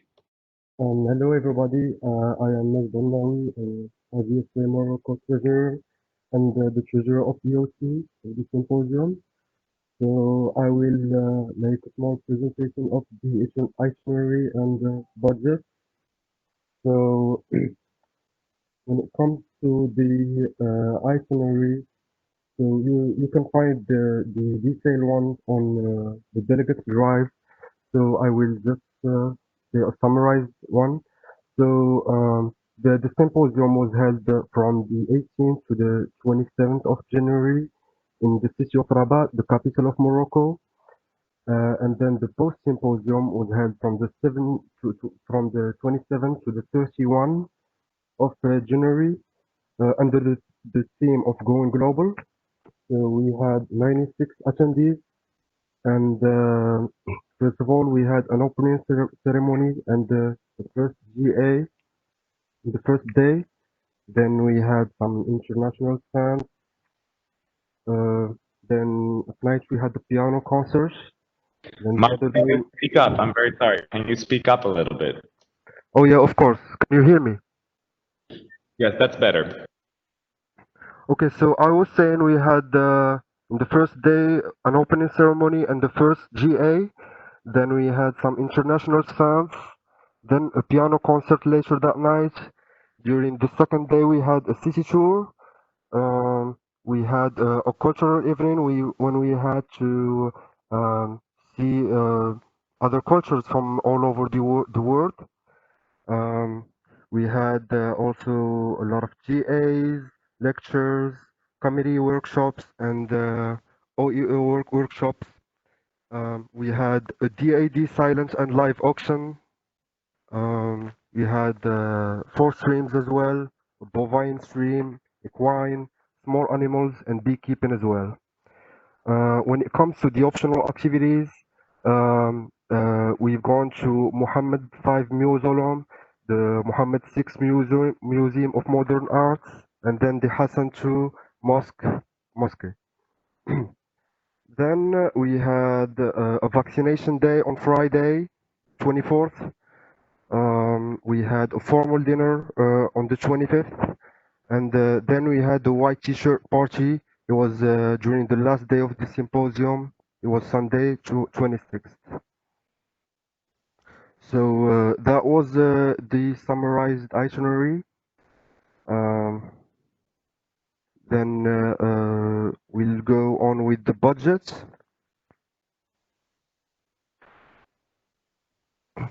Okay, so when it comes to the budget, we had the symposium fees. We had 34,874 euros. From the post-symposium fees, we had 9,100 euros, and we had luckily an IVC sponsorship with 2,000 euros. Then we made from selling the DAD products 562 euros. And in the symposium, we had one DAD reduced fee spot, so it makes it 175 euros. And then we made from the optional activities 890 euros and 9 euros from the piano concert. So that makes it a total income of 47,611 euros. So that was all the incoming. When it goes to the expenses, we had we spent 6,240 euros on the accommodation, 1,518 euros for the transportation. We spent 1,400 to we spent 14,000 euros on the catering, 3,333 for the printing, and approximately 4,000 euros for the other expenses, which covered all the delegates' needs, the SIM cards, the tax, the BMDA taxes, the package delivery taxes, the white t-shirt party, and as well as the optional activities. So, and we spent 2,615 euros on the formal dinner. We spent approximately 1,000 euros on the cultural evening, 6,448 euros on the post-symposium, and finally 2,352 euros on the CF tax, which make it a total outgoing of 41,689 euros. Okay, so that makes the total balance leave us with a benefit of 5,921 euros.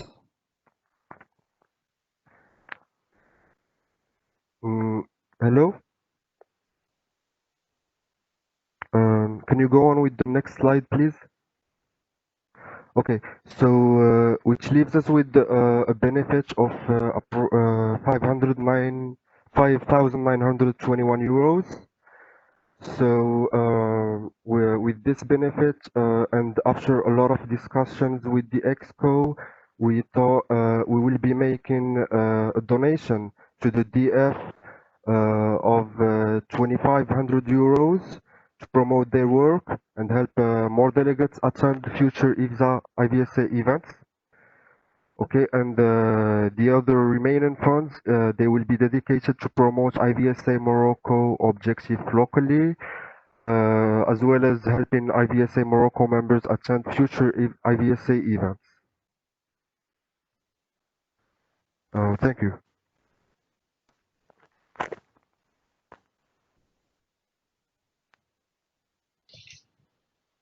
Thank you for giving that presentation, Majd.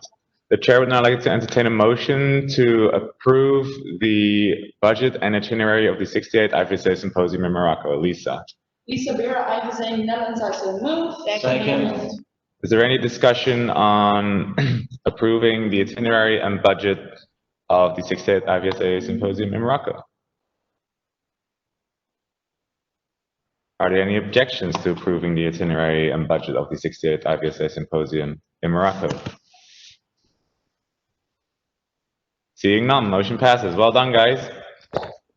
Thank you.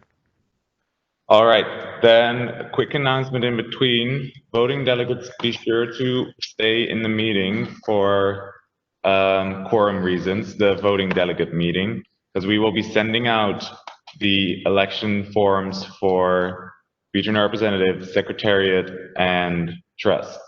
So for secretariat, the people that have not been elected to ESCO and have said that they would like to have a nomination for secretariat instead are included in the Google form. So when you open the Google form, you can see who is added there. All right, next point on the agenda, presentation of the 69th IVSA Symposium in Indonesia. Same as with the presentation of Morocco, this has been uploaded to the Delegates Drive. This is just going to be a short summary. Could the person that is presenting this please raise their hand? All right, Angel. Go for it. Hi, can you hear me? We can.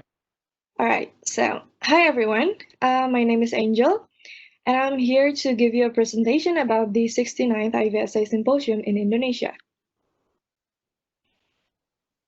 Right, you can go to the next slide. All right. So the symposium will be held on 10th until 18th January 2021 in Bali. And then the post-symposium will be on 18th until 22nd January 2021. And we'll be responsible for 150 delegates and we'll start the open registration from 12 September 2020 until 12 October 2020. So it's 1 month. And after signing MOU with some sponsors and compress the budgeting, I was able to lower the symposium fee from before 350 euros to 335 euros, exclude the CFT tax. And it will be in total 361 euro with the 8% CFT tax. And the post-symposium fee is still the same, 300 euros. All right, so this is for the itinerary summary. As you can see, we'll have 20 hours of GA, 4 hours of lectures, 6 hours on workshop, 13.5 hours on leisures, and 2 hours of cultural activity, and 17.5 hours for IVSA mandatory agenda such as silent auction, live auction, international stand, and then white t-shirt party and everything.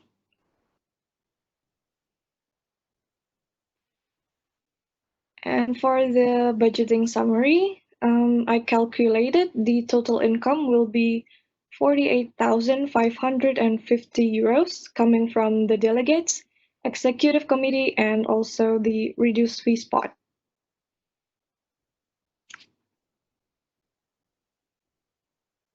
And this is for the outcome. For the outcome, includes the 10% of the unexpected budget will be 48,345 euros. We use for hotel, GA ballroom, lunch, dinner, transportation, formal dinner, cultural night, welcoming dinner, lectures, workshop, cultural activity, leisures, and merchandise. That will be everything.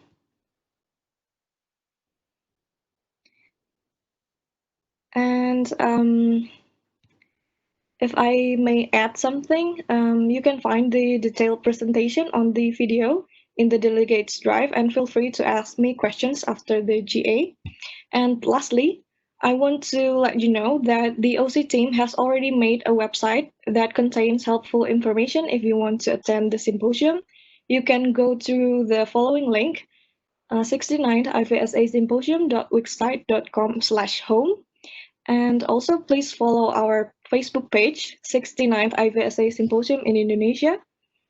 And I want to say that regardless the pandemic situation, the OC team is trying our best in making the symposium come true. And we wish to see you all in Bali. Thank you.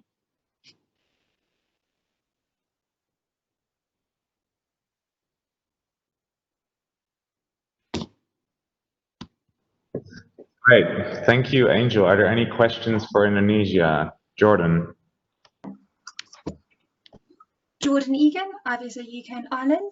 This looks fantastic. I'm sure everyone agrees. And I would like to ask about the future of the pandemic, how this potentially impact Indonesia Symposium, and when will there be a call to be made whether or not this will have to also move on to an online GA, as that could be very possible. Thank you.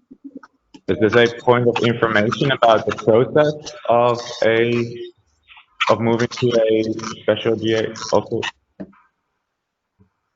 Is this a point of information, or is this a direct question to the organizing committee?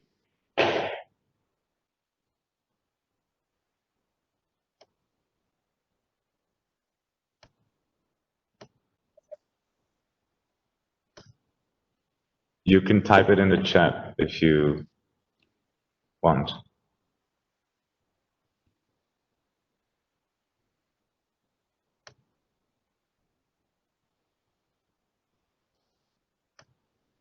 If you put your hand up again, Jordan, I can unmute you. All right. Jordan Egan, IVSA UK and Ireland. It is a question for both Executive Committee and Organising Committee. Obviously, the pandemic and COVID-19 has different implications in different countries, and the risk is different depending on different countries. So it will be good to know at what point will we as IVSA be taking action. Obviously, I do not want there to be an online GA. I would prefer the GA to be live and in Bali, but I would like more information about this, please. All right, so the chair can answer the question. Jordan, can you, yeah.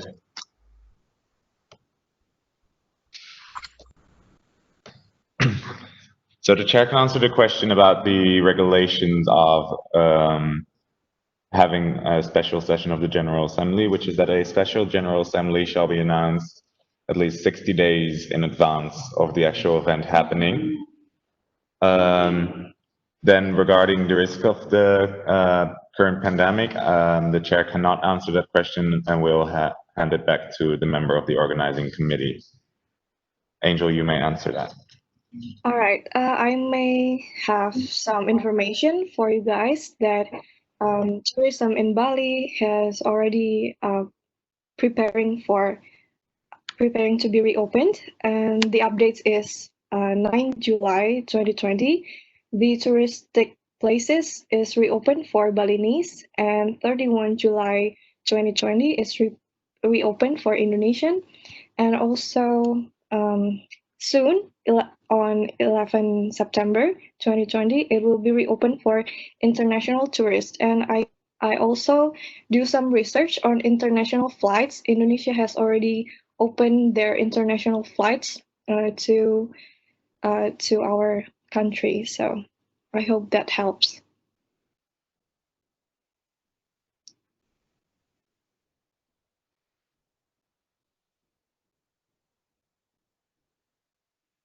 Of course, if I may add, of course we want to have GA offline, like as you say. We will discuss it further based on the condition, of course, with the EXCO also. I guess that's all I can say right now. All right, are there any other questions about the 69th IVSA Symposium in Indonesia?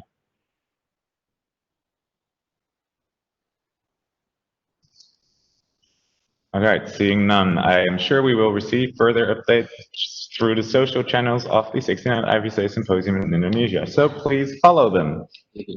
Next point on the agenda, presentation of the 70th IVSA Congress in the Netherlands, plus voting on maximum fee.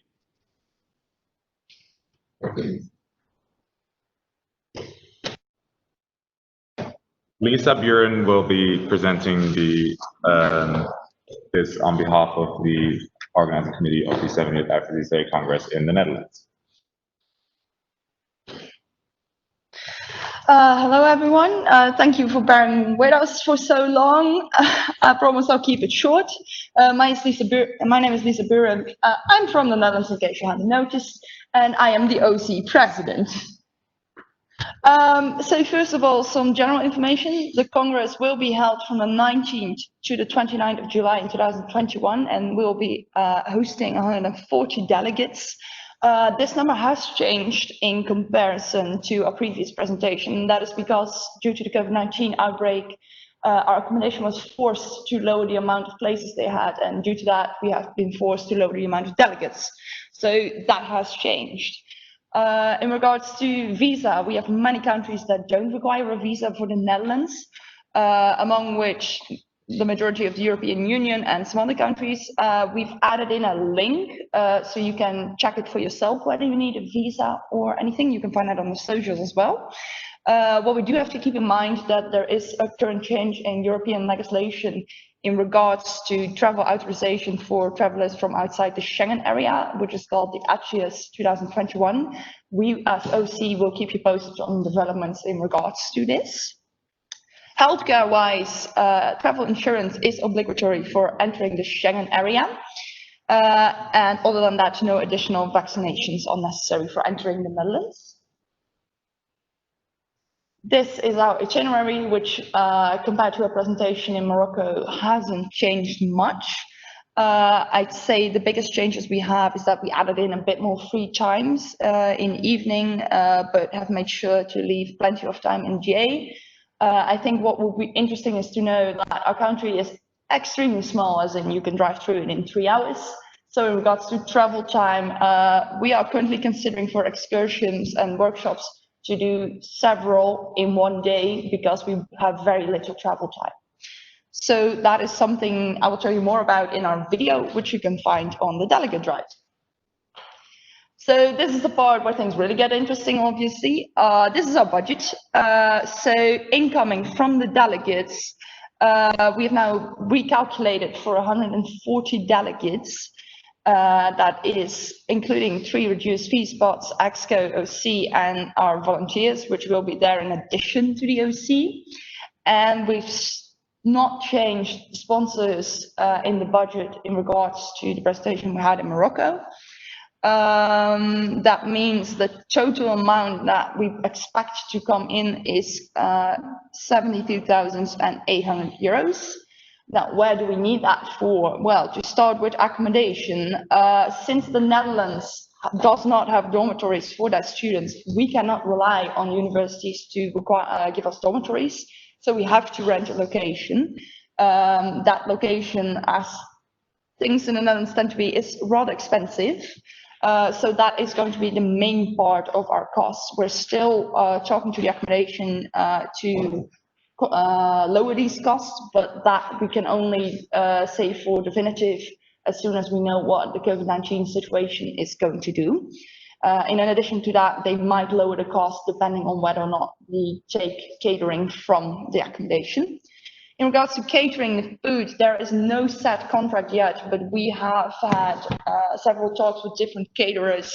So based on that, we will keep you posted. In regards to transport, we've calculated for fuel costs and bicycle rent, as well you'll be using the bicycle to travel from the accommodation to the university each day. Don't worry, if you're scared of bicycles, we can understand. The Netherlands is a scary country in that regard. We will have provisions for people who can absolutely not cycle. More about that in the video. For the excursions, the largest costs are set for transportation costs for these excursions. The excursions themselves, outside of the optional tours, will not cost money. Then we've said for formal dinner only costs for the food. This is because for formal dinner we'll be using the same location as we use for accommodation. If you look at the pictures in the video, you might figure out why we decided to do that. It's an old mansion in a forest. Don't think we can top that. As for other costs, we have the delegate bags, OC costs, post-Congress, web hosting, the booklet and logo design, which brings us to a grand total of €71,832.45.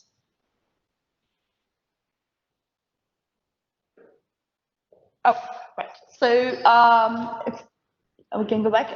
So what brings me to the base fee, which is €400 in this case. Before we start discussing, I would like to mention that this is higher than we had hoped it to be. This is because the COVID-19 situation has caused a lot of uncertainty for our organization. As in sponsors we had expected us to sponsor had to pull out because of Corona, because they couldn't provide us with the stability and the guarantee to give us sponsorship, which is one of the reasons why we decided to make it a little higher than usual. In addition to that, it's the accommodation, which is more expensive than we would like, but since it's Utrecht, which is a relatively small city, there is no other location in the area where we can host as many people as we have. So we have no other option than to use this accommodation. So we are going to try our best to compensate this with sponsorship, and we will let you know as soon as possible if we can lower this. But for now, I'd say for financial security and ensuring that no matter what the circumstances might be at that time for COVID-19, we want to continue, we propose a base fee for €400.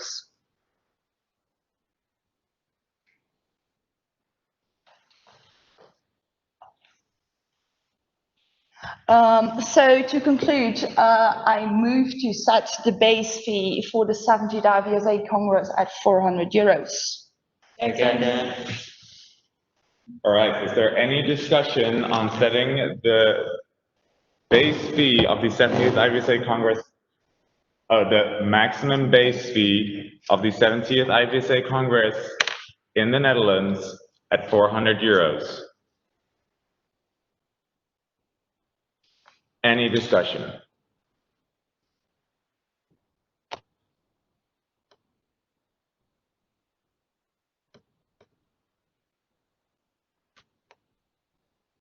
Are there any objections to setting the base fee of the 70th IVSA Congress in the Netherlands? Maximum, sorry. Are there any objections to setting the maximum base fee of the 70th IVSA Congress in the Netherlands at €400?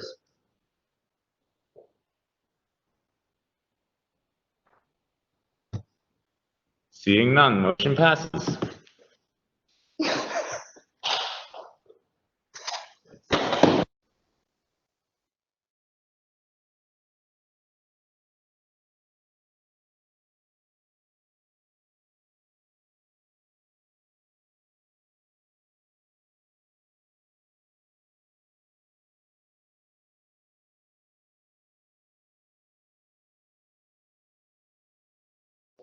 All right, next one on the agenda is voting on the base factor. I would like to ask our treasurer, Katharina Lose, to present this point.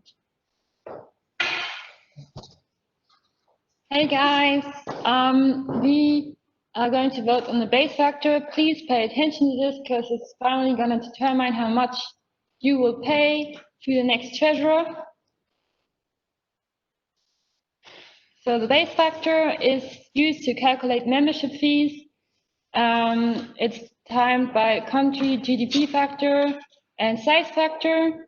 The current base factor is at 35. I would suggest it to keep it the same.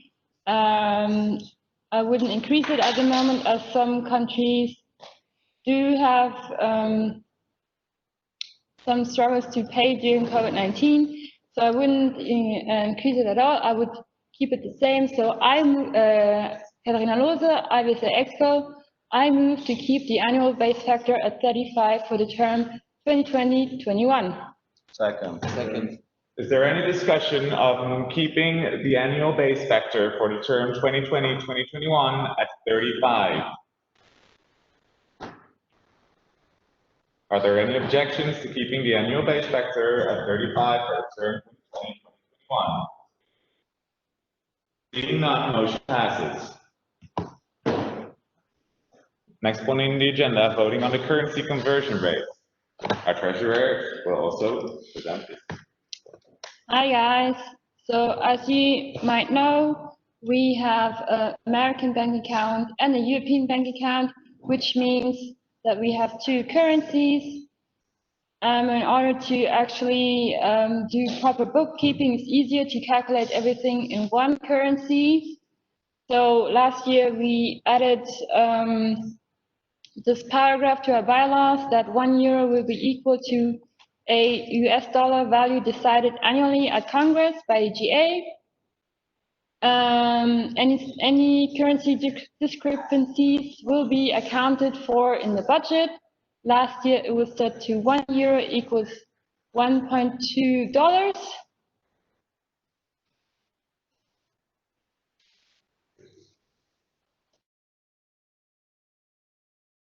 Guys, let me just come really quickly in between. There's been an error with sending out the election emails. There have been elections sent out for regional representatives that have already been elected. The only election that is being... The election that is taking place is the one for the regional representative of Sub-Saharan Africa. The rest of the emails for regional representative, you can ignore.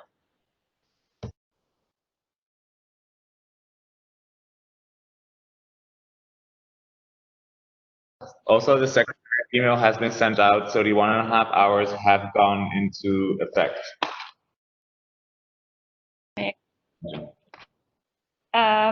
Yes. So last year it was set to €1 equals $1.2. I also would suggest it to keep it the same. So Katharina Lose, IVSA Exco, I move to keep the currency conversion rate of €1 equals $1.2 for the term 2020-21. Second. Is there any discussion on the motion to keep the currency conversion rate of €1 to $1.2? That is a question.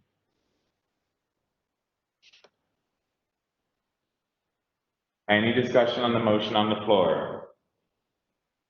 Are there any objections to keeping the currency conversion rate at €1 equals $1.2 US dollars? Seeing none, motion passes. We will now move on to the next agenda point, which is presentation of the preliminary budget.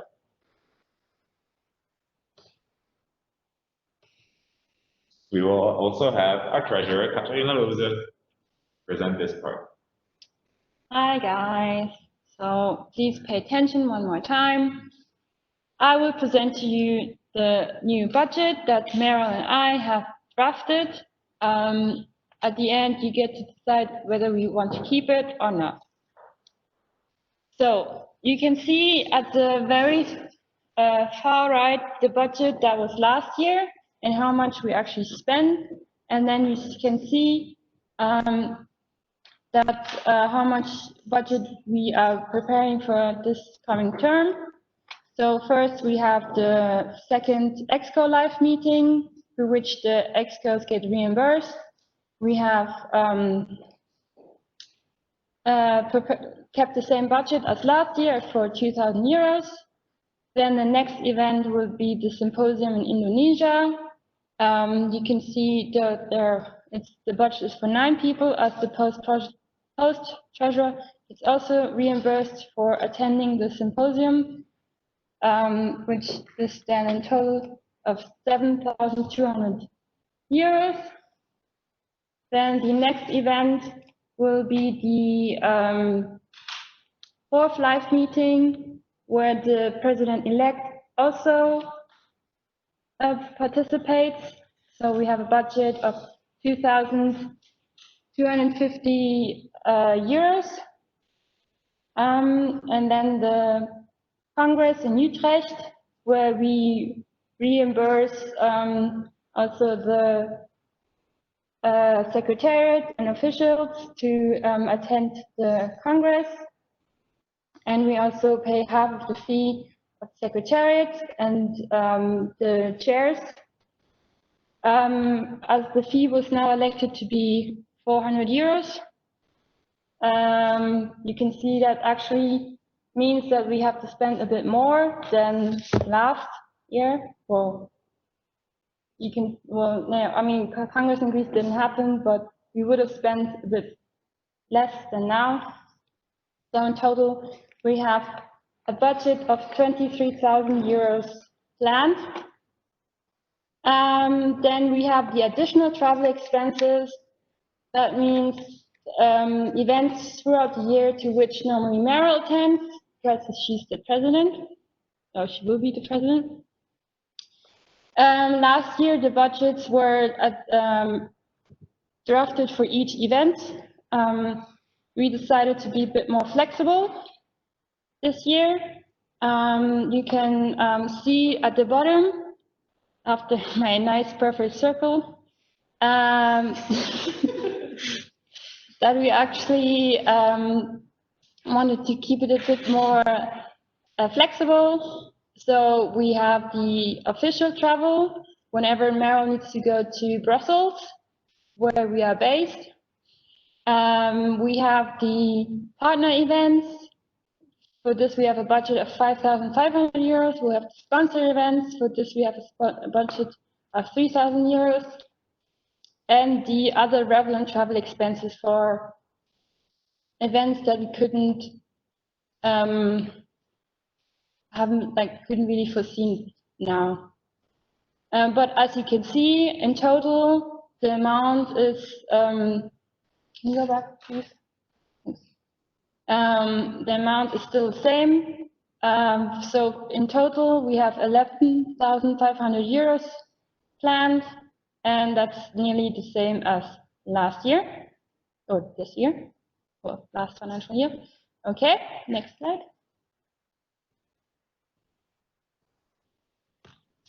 Okay, something that we are doing new is we want to support a bit more the committees.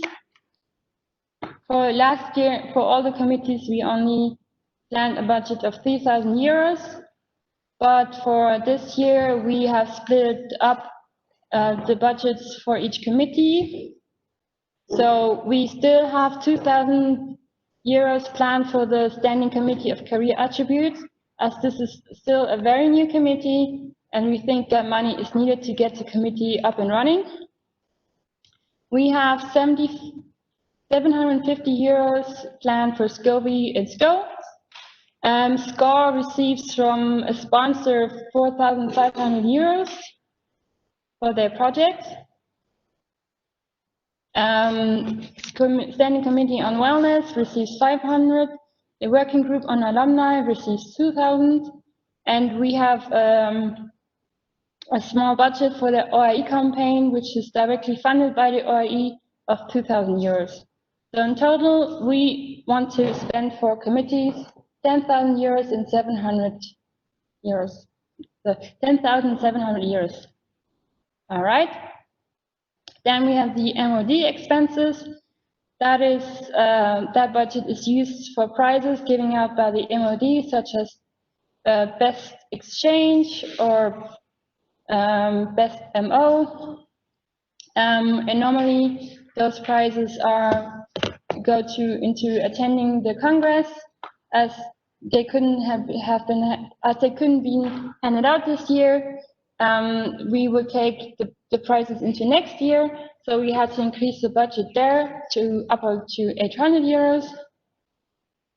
Then we have the merchandise, which stays the same. So for all our nice official forms and business cards, we have planned 600 euros like last year. And then for the website, which Nita took care of it, we also have a budget of 300 euros, which is very, very well calculated.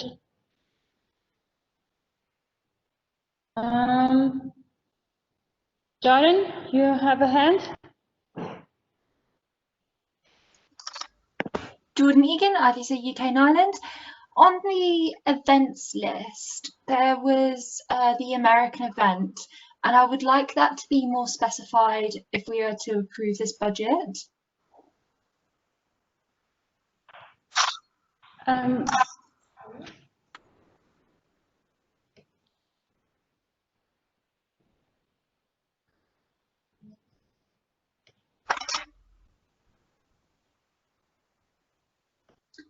Yes, the third one on the list for 1,000 euros. I'm sorry, this is a misunderstanding.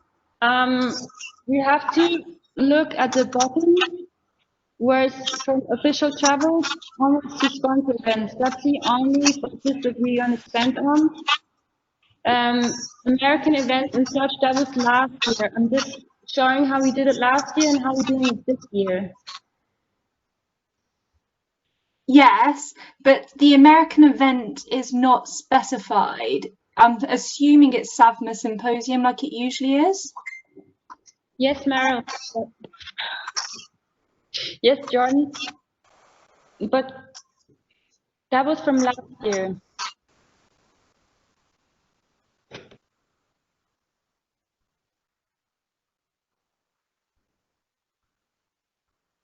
But isn't it being the budget proposal for 2020-2021?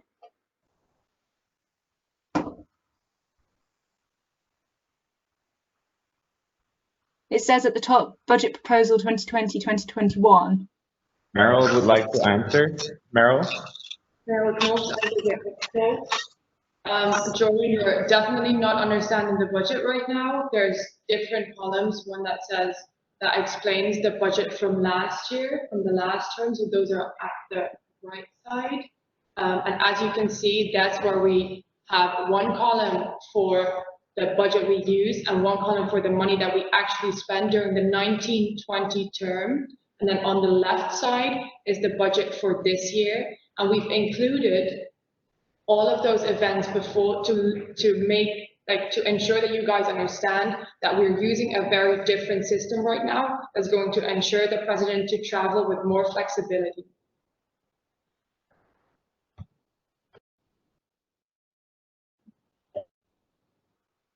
Jordan, does that answer your question? Unfortunately, no. The question is can you specify the American event on the spreadsheet so that we know exactly what that money was spent on? It was spent on the Western Engineering Conference. Sorry, you're freaking up. So the chair can also answer this point as this has been made available also in the attended events in the the Delegates Drive. The money for the American event this year was used to attend the Western Veterinary Conference. Does that answer your question? Yes, but could you mention that on the spreadsheet, like in brackets or something? It could be this or this. It could be SAVMA Symposium. It could be Western Veterinary Conference. Could there be a bit more specifics rather than just American event?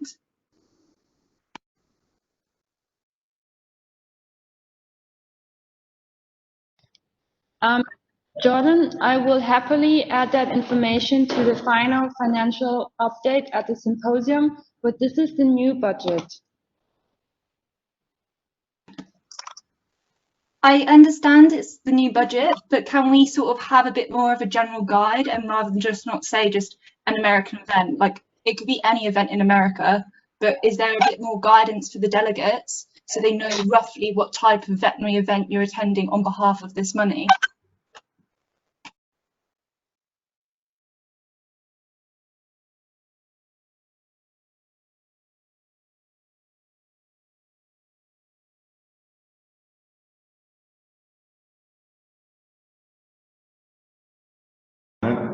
Okay. Jordan, we will be more specific about the events, if that's what you mean. So you mean that partner events and sponsor events could be more specified? Yes, please. They just seem a bit too vague, but thank you. All right, Daniel. Daniel Lund, IVSA Denmark. If I read this budget correctly, you guys have not specified any events in the budget proposal for 2020-21, but instead you have made it the official travel, other relevant travels, partner events, sponsor events. So all of the top, what's that going to be, like 12, 15 listings are not applicable for the budget 2021. They are in there as a guideline, but they are not necessarily the ones you want to go to because you want to be more flexible. Do I understand that correctly?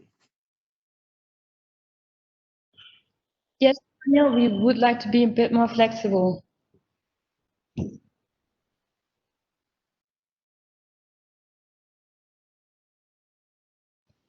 Due to Corona, it's hard to like really foresee which events are going to happen and which are going to not. So we thought this would leave us enough room and to attend those events who are actually happening.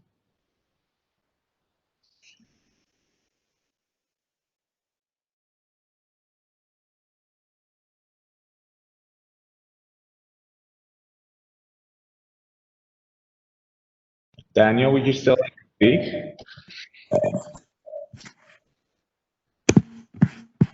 Daniel, you're unmuted. Sorry, you have to mute yourself again.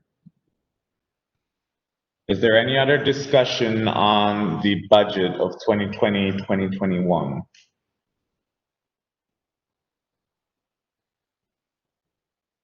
Are there any objections? Sorry, I was too fast. Okay, so can we go to, I kind of lost my train of thoughts here. I'm sorry, guys. So next slide, please.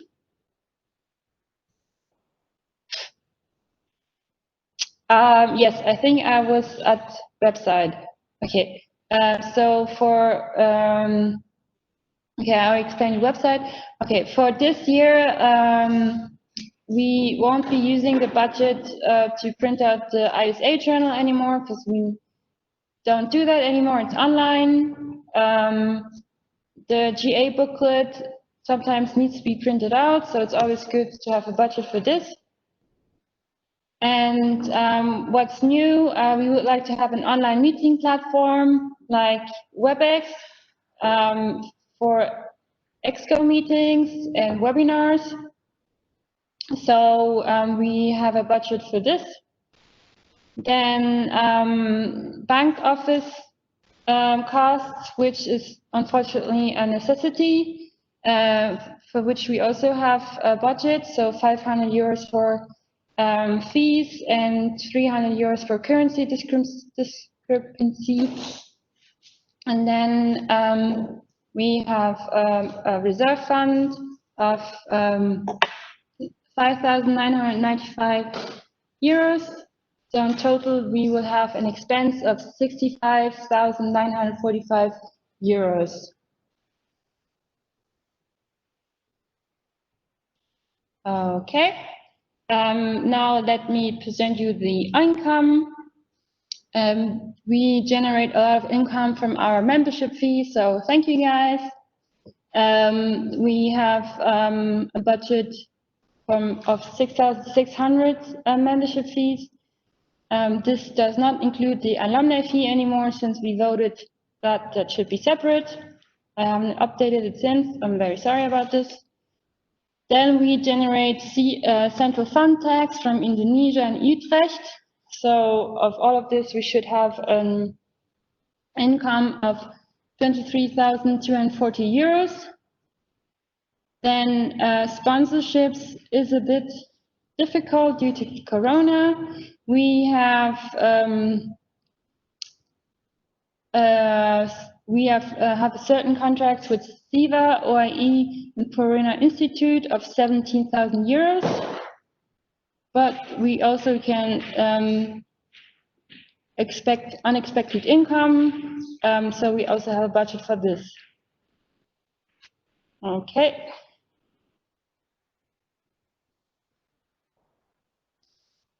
Okay, guys, if you have seen already my financial update on the GA drive, you should know that this year so far we had an income of 60,670 euros and 63 cents, but we only spent 17,230 euros and 24 cents, which actually means that we are in the surplus of 43,440 euros and 39 cents, and the central fund at the moment contains 89,469 euros and 39 cents, which is definitely a surplus. For the coming year, we have only an income of 40,240 euros, but an expense of 69,242 euros and 25 cents, which would actually mean that we would make that we actually would spend more than we received this year. But let me tell you that normally the budgets are not used to 100%, and that we still have a big surplus of this year that we would like to spend for next year. So even though if we would spend all that money, we would still be in a surplus of 60,467 euros and 14 cents. But that would mean if we spent all of the budget, which normally doesn't happen. So guys, I hope you understood what I said. If you have any questions, please let me know.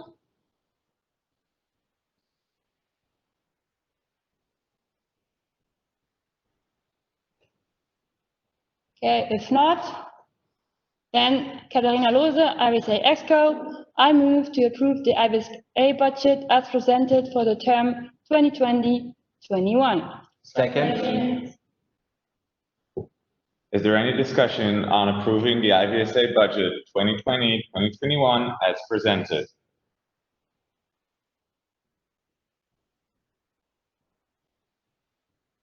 Are there any objections to approving the budget for the IVSA term 2020-2021 as presented? Seeing none, motion passes. IVSA budget 2020-2021 is approved. Next point on the agenda, voting on new MOs. This is my favorite part of every presentation, GA, because I love our new MOs. I'm sorry if that doesn't sound professional. I apologize.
Can you guys hear us? Please type yes in the chat if you can. We are having some technical difficulties.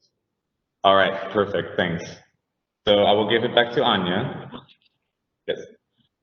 I'm sorry for technical difficulties. I will repeat everything again. These are new IVSA national MOs. Their presentation can also be found on the Google Drive for delegates. And now, Anna Tishkiewicz, IVSA Exco, I move to approve IVSA Belarus and IVSA India as new national MOs. Second.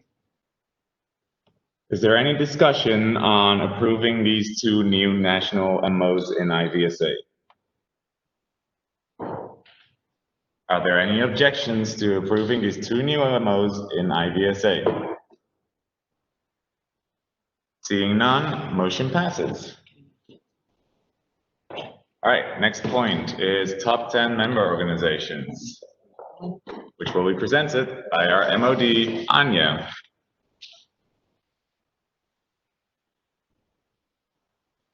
So hello everyone, that's me again. I would like to now present you results of the top 10 MO competition and exciting news. The winner of IVSA top MO competition will win 2 reduced fee spots for members for the Congress in the Netherlands. So first, top 5 MOs. Sorry, let's start with the winner. Okay, and the winner is IVSA Nepal with 406 points.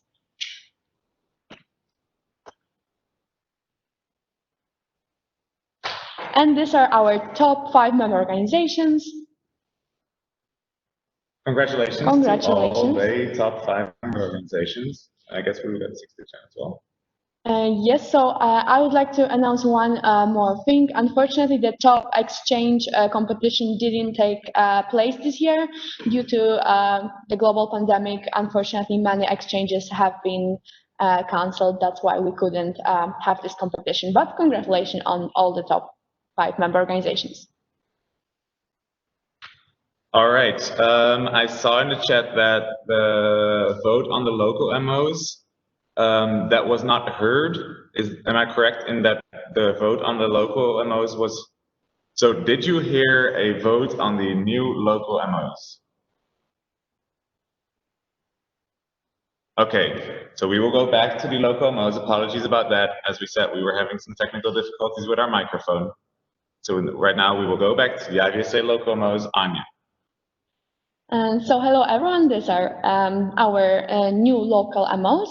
Their presentation can be found on our delegates Google Drive. Unfortunately, we will not have time to present everything during the General Assembly, but I encourage everyone to definitely take a look at those presentations.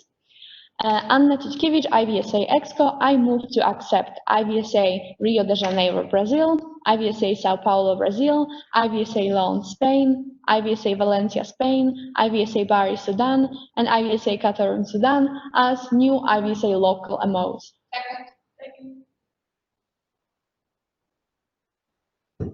All right, is there any discussion on the motion currently on the floor to accept the new IVSA local MOs? Are there any objections to accepting the new IVSA local MOs? Hearing none, they've been accepted. Congratulations. All right, next point on the agenda is the Excellence Award. Or no? Yes. Okay.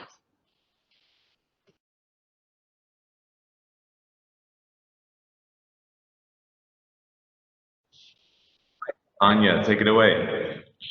So every year we are also having an Excellence Award competition. I would like to start with showing you all the nominees. We are very happy because we received over 300 nominations this year, which is a great number. I'm really happy that our IVSA members are so active. So I would like to start with showing you the nominations. These are people that have been nominated for the Excellence Award. Next slide, please.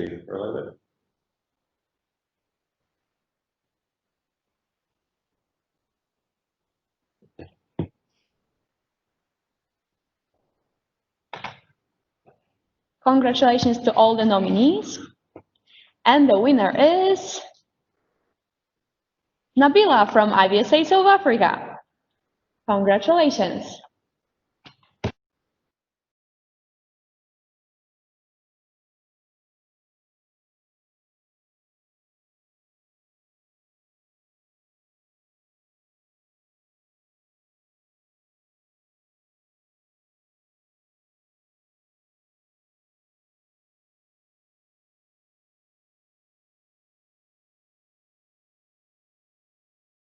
Yeah. The chair would like to entertain a motion to go for a 10-minute recess / toilet break. Loren? Loren from Planta, IVSA Switzerland. I so move. Second. Is there any discussion on going into recess? Any objections? Hearing none, we're in recess. Please be back in 10 minutes. We are moving on in 10 minutes. It's just to go to the bathroom, get some water.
The chair calls the GA back to order at 8:26 p.m. GMT +3. Next point on the agenda, honorary life membership. Honorary life membership, as per bylaws, is reserved for persons who have made significant contributions to IVSA, either directly or domestically or internationally, to the profession of veterinary medicine, and they may be nominated by EXCO for the honorary life membership. The last time someone received the honorary life membership was Emma van Rooyen from the Netherlands at the 66th IVSA Congress in Malaysia for her contributions to IVSA. I will now hand it over to Meryl on behalf of the Executive Committee. Meryl Knoops, IVSA EXCO. So as the IVSA Executive Committee, we would like to nominate Dr. Brandon Nettles, trustee, to be an honorary life member. One of the many reasons we would like Brandon to receive the honorary life membership because he has been involved in IVSA Global ever since the 65th IVSA Congress in Austria. He was on the OC of the 65th IVSA Symposium Special General Assembly in Raleigh, North Carolina. He also served as ARROW and interim president on the 2017-2018 Executive Committee and has been trustee this term. He has shown tremendous knowledge of IVSA and motivation to improve the organization throughout all of his years of involvement. He has always been involved in discussions on how to make IVSA work better for its members and work tirelessly in making structural changes to the betterment of IVSA and finding sponsors to give IVSA financial stability, even after his term as ARROW. On a personal note, I would like to add that I have personally benefited a lot from Brandon's involvement in IVSA. He was there for me when I wanted to run for ARROW. He was there for me when I wanted to run for president. And I have been able to go to him for an entire year for advice. He was always there for me whenever I had a question. And I don't think I've ever met someone who has more insight into IVSA's day-to-day functioning. And that is why I think that there is no one better suited to receive the honorary life membership than Brandon Nettles.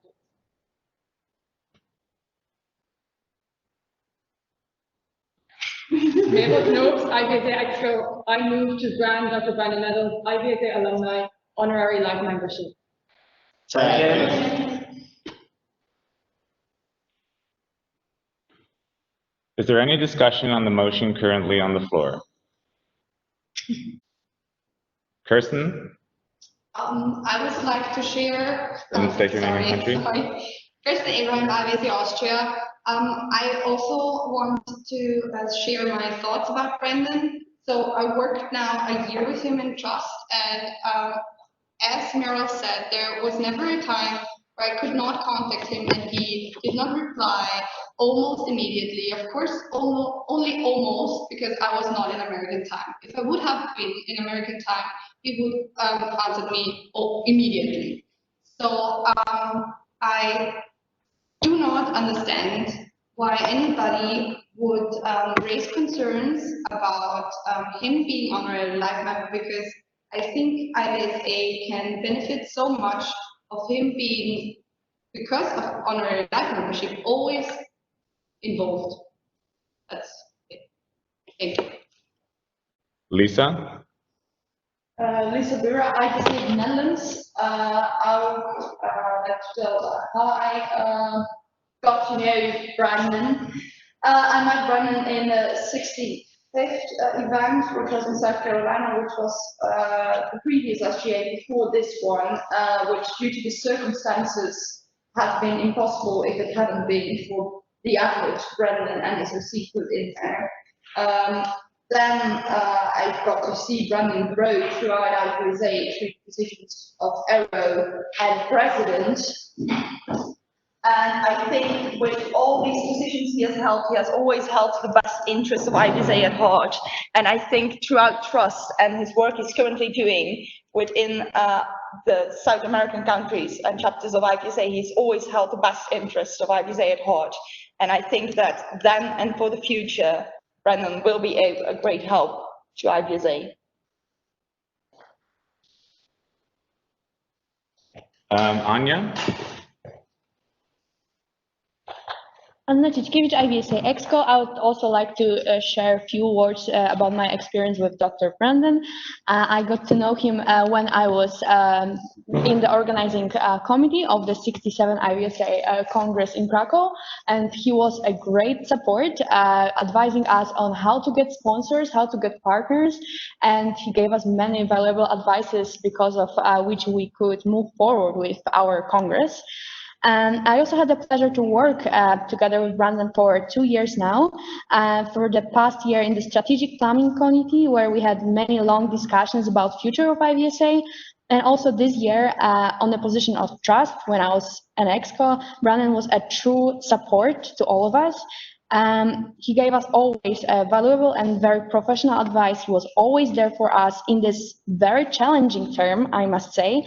And so I really cannot see a better person for this Honorary Life membership than Brandon.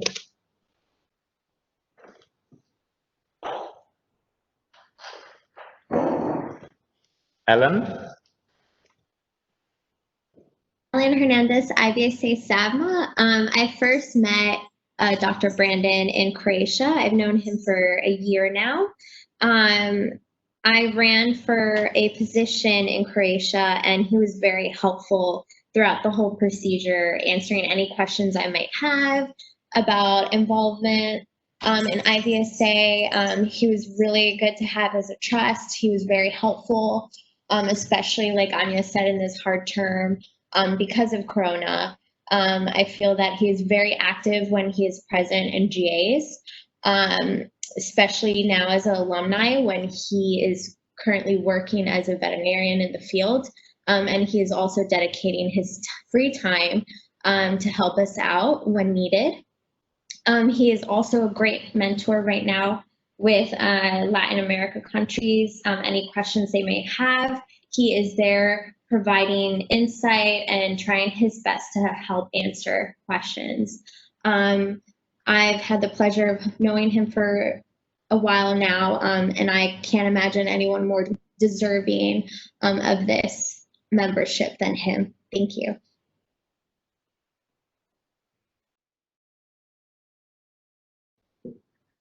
Luci? Lucian Todrigo, IVSA Cluj-Napoca. I started working with Brandon when I was a secretary to development aid director. I remembered how much he helped the DAD in that term with the SGA in North Carolina. Also with the DAD staff at the SAVMA Symposium in Texas. He actually helped me because I wanted a lot to continue on this path to become the DAD. I wanted to see the SAVMA before becoming DAD, and he helped me getting a scholarship from the school because I was struggling with money at that point.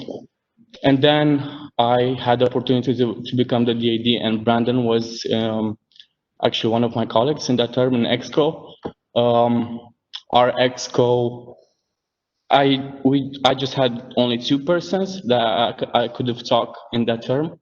And Brandon was one of the persons that I could openly talk about everything, even my personal stuff, because it was also a harsh year for me.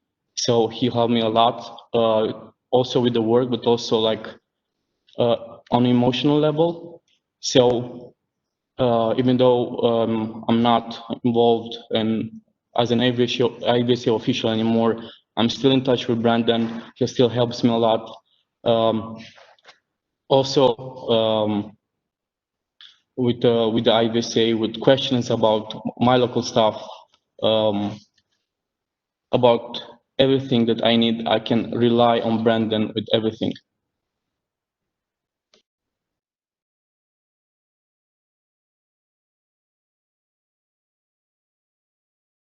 Anyone who hasn't spoken yet that would like to speak? Dan, oh, Lena.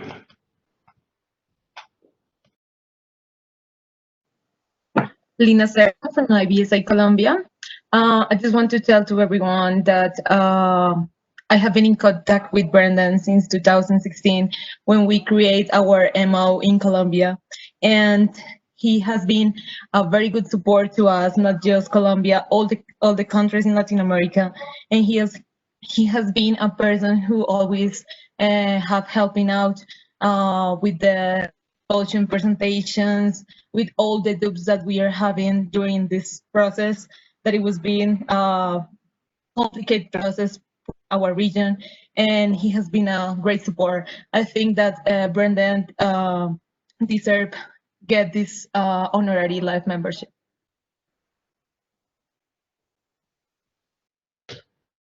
Thank you, Lena. Anyone that hasn't spoken yet that would like to make a comment? Daniel, your hand is still up. Daniel Lund, IVSA Denmark. About something I am allowed to speak about. I had personal experience with Brandon during my own term, and regarding getting a non-profit status in the US. For those of you who don't know, you need a specific in the US to be a non-profit organization. A specific term is in the States, and that is basically a great deal of hassle. And Brandon pulled a lot of strings with his friends in Texas and in the US, getting that status pulled through and asked legal advice, all of that set up and done. He also helped me multiple times with the American bank account. So during my term, he was nothing but helpful, even though he was a specific part of the officials. We got a request for you to repeat the first part from IVSA Portugal, because it was full of cuts in and out. Daniel and IVSA Denmark. Just to remind you guys, I worked with Brandon last year, and I had a very, very good term working with him, getting our nonprofit status and having the bank account secured in the US. All right, anyone that hasn't spoken yet that would like to speak?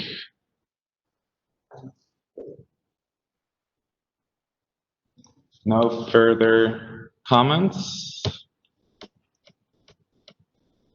Emily.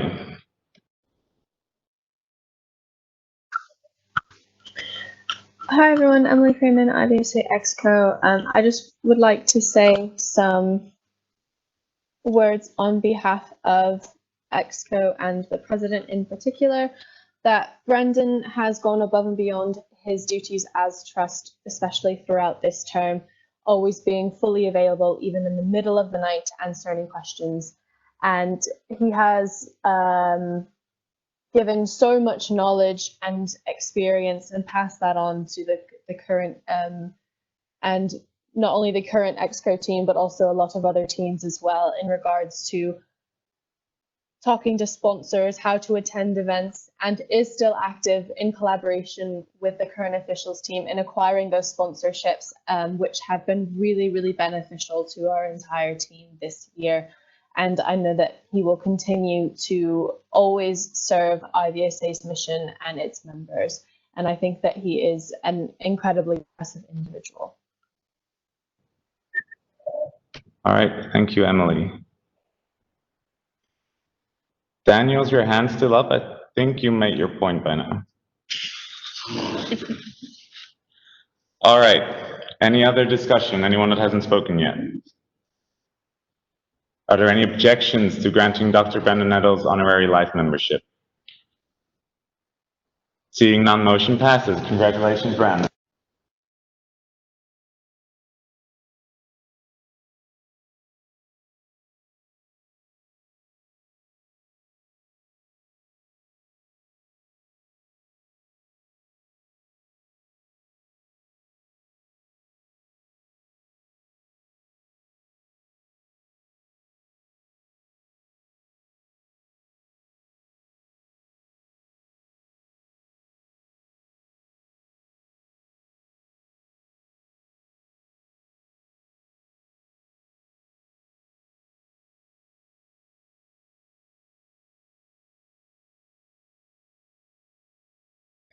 The chair will now entertain a motion to untable the discussion, the point on elections. We have some more election results. Doro? Yes, I don't know what kind of, oh, sorry, Dorothea Bär, IVSA Germany. I just have a comment on the honorary life membership and the comment that were coming in. Isn't it important to know a bit about the personal life of honorary life members, just because... Out of order. Point of order.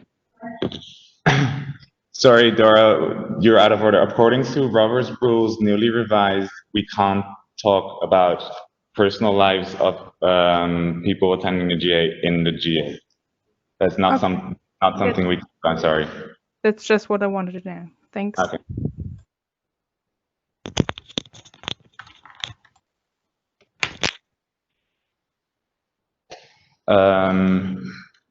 Sylvia? Hi, you hear me? Do you hear me? Yeah. Sylvia from Colombia. I just want to say that this is my first General Assembly, and I'm really like upset because there is some specific group that it's making this GA very uncomfortable for I think, because it's based in rumors and talk like bad things about others members. So I would like to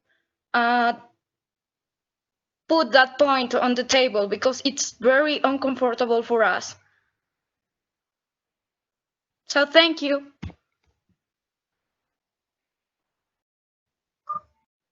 Thank you for your comment. I would like to remind you that the chair is still entertaining a motion to take the elections off the table. So technically you can only say, I so move. Jacqueline. Jacqueline Goossens, IVSA again, Belgium, I so move. There a second? All right. Any discussion on taking elections off the table? Any objections? All right. Elections are on the table.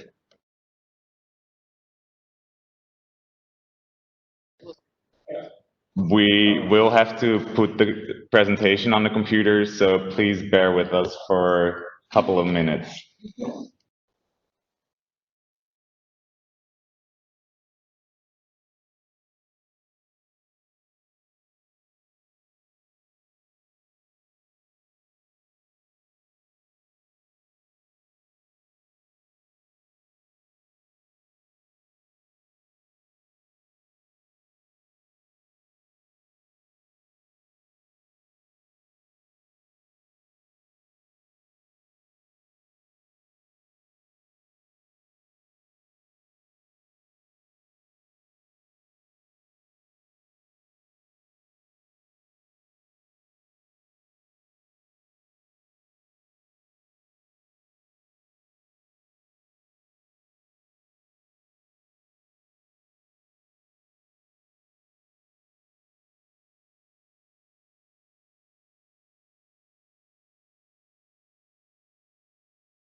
Right, the chair will now hand over to the chair of the election committee. Hi guys, we have voted for our future committee chairs. I do it? Yes. So for working group on alumni, we had Vincenzo and Katarina.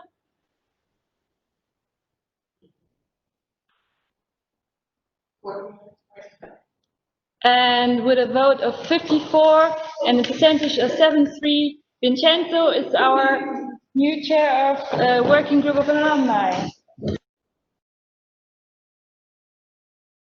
Okay, congrats, Vincenzo. Next, on committee animal welfare. That was too fast. We have the winner is Maren with the votes of 60 and a percentage of 79. So congrats, Maren. Nice picture, by the way. Next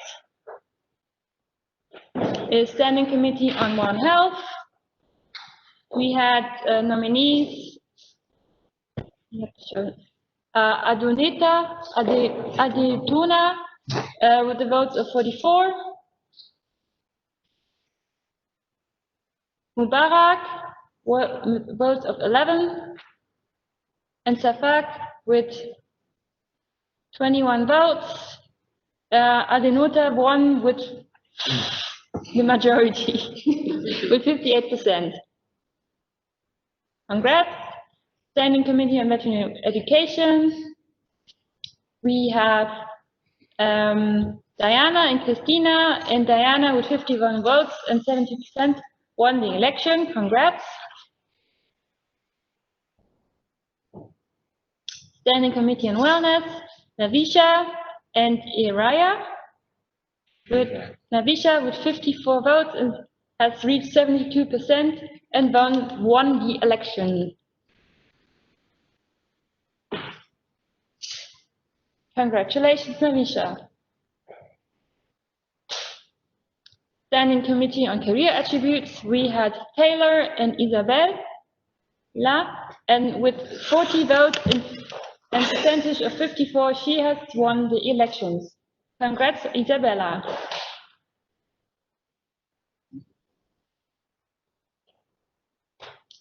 We are still waiting for the result.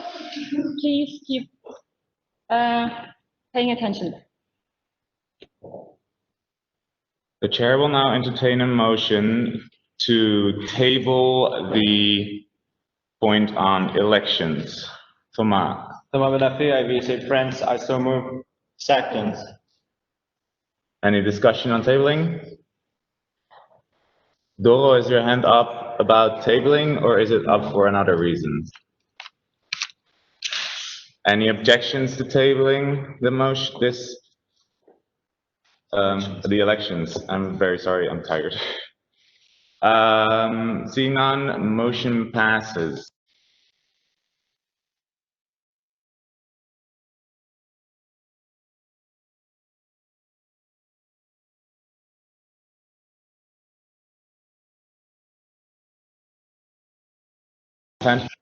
Dorothea? Yes, Dorothy Bear, IVSA Germany. I just want to comment that you are going really fast. I know it's late, everyone's tired, but please pay some attention to all the new members with us and don't interrupt people who just asking questions. Thank you for the comment. We will pay attention to it.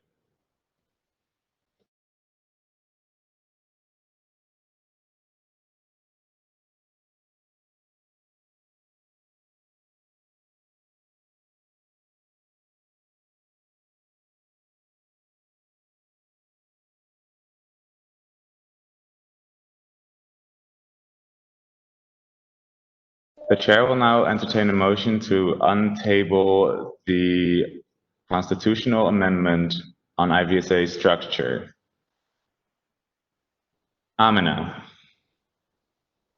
You have to keep your hand raised because I can't unmute you. Thank you. Amina Nufal, IVSA Norway, I so move. Second. Any discussion on untabling the constitutional amendment? Any objections? Seeing none, motion is untabled. We are now, can we get the presentation? Yeah. We are still waiting for the, yes, presentation. All right, is there any discussion on the motion on the floor, which is the constitutional amendment on IVSA structure? Myrene. Hello, and am I unmuted? Hello, can you hear me? Yeah. Perfect, thank you. Maureen Renier, IVSA Wrocław. So I would just like to bring some points to the discussion, please. So first and foremost, I would like to put a disclaimer that the opinions that I am now about to share are purely my own personal ones. I am not seeking to represent IVSA Dublin or IVSA UK and Ireland, as I am not a member. I am, however, a citizen of the Republic of Ireland.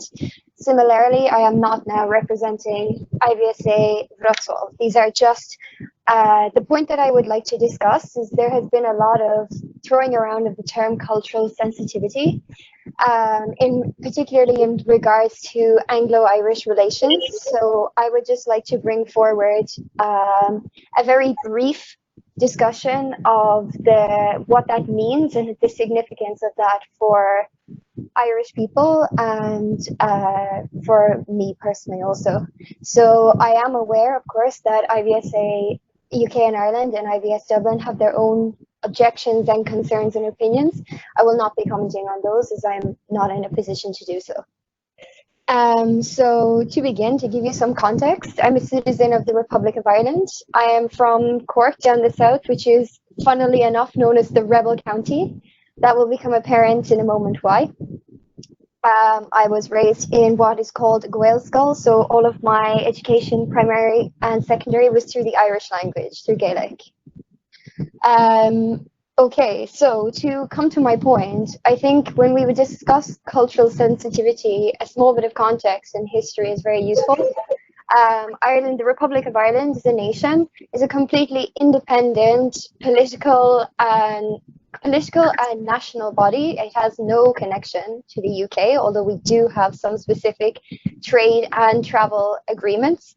The island of Ireland, of course, is divided into... Sorry, Marine, that was 2 minutes. I had to cut you off. If you would like to continue discussing, you can raise your hand again, and after everyone has spoken, you can speak again.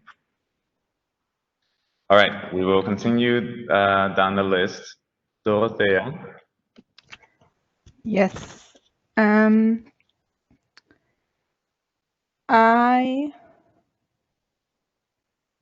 want to make a comment, Dorothea Beer, IVSA Germany, sorry. As far as I see, with all the explanations we got from IVSA Global now during these days, that this part of the Constitution does not speak against national MOs separating from a supranational veterinarian student organization. I think it's not good to strike this out because it's really good to have this option for future MOs maybe, and it states nowhere, not in the bylaws, not in the constitution, that any country can't be on its own when they don't want to be represented by a supranational student organization. I don't talking about a supranational MO, I talk about an external organization. So it states nowhere that this can't happen. So actually, if one country wants to form their own national MO, they could. This has to be approved by the General Assembly. And I would say it's maybe better to put this in the bylaws how this could happen instead of striking out the constitutional amendment. Thank you. Parliament, Lorraine von Planta, IVSA Switzerland. Parliament inquiry on this point, which has just been mentioned of a delegate of the GA. The parliamentarian would like to speak.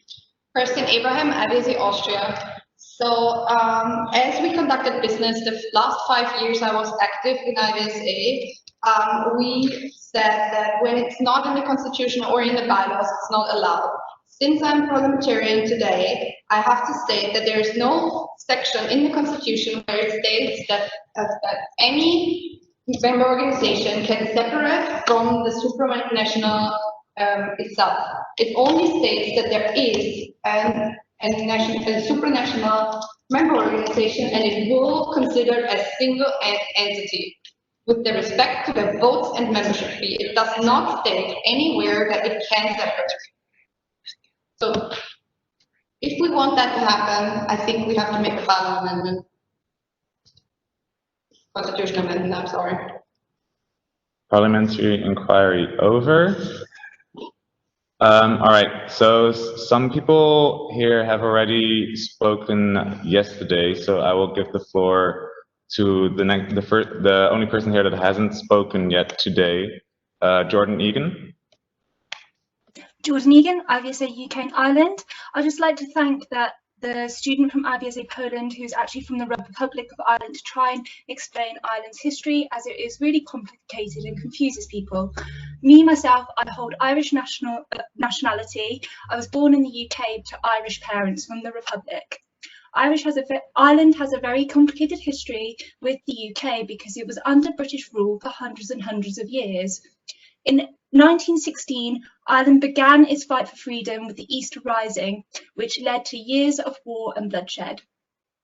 Ireland finally found its freedom in 1922 and since then has been a totally independent country. Ireland at the moment is not well understood by the fellow GA. It is known for its terrorist group, the IRA, from the 1970s, but no one actually appreciates the difficult culture that exists between Ireland and England. By following the suggestion in frequently asked questions number 17 on page 8 of the explanatory document, whereby Ireland has only the choice to be independent, or the only way they can be with the IVSA UK is to be IVSA UK only, is very culturally offensive, as it does not allow Ireland to be fully represented. Thank you.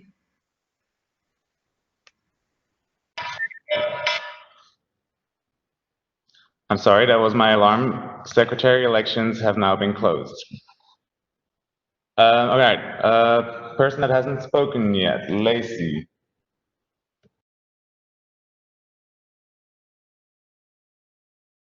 Sorry, Lacey, I am trying to unmute you. All right, can you speak now? Can you hear me now? Yes. Okay, great. Lacey Taylor, IVSA SAVMA. So when IVSA SAVMA was approached with the video, we weren't strongly for or against this amendment, but as one of two supranational MOs who this bylaw affects, I think it's important that we chime in. So essentially this bylaw or constitutional amendment aims to simplify the IVSA structure at the national level. However, what it fails to consider is the historical knowledge and understanding of the way each supranational MO functions and why. In short, this constitutional amendment aims to have each MO only represent one country.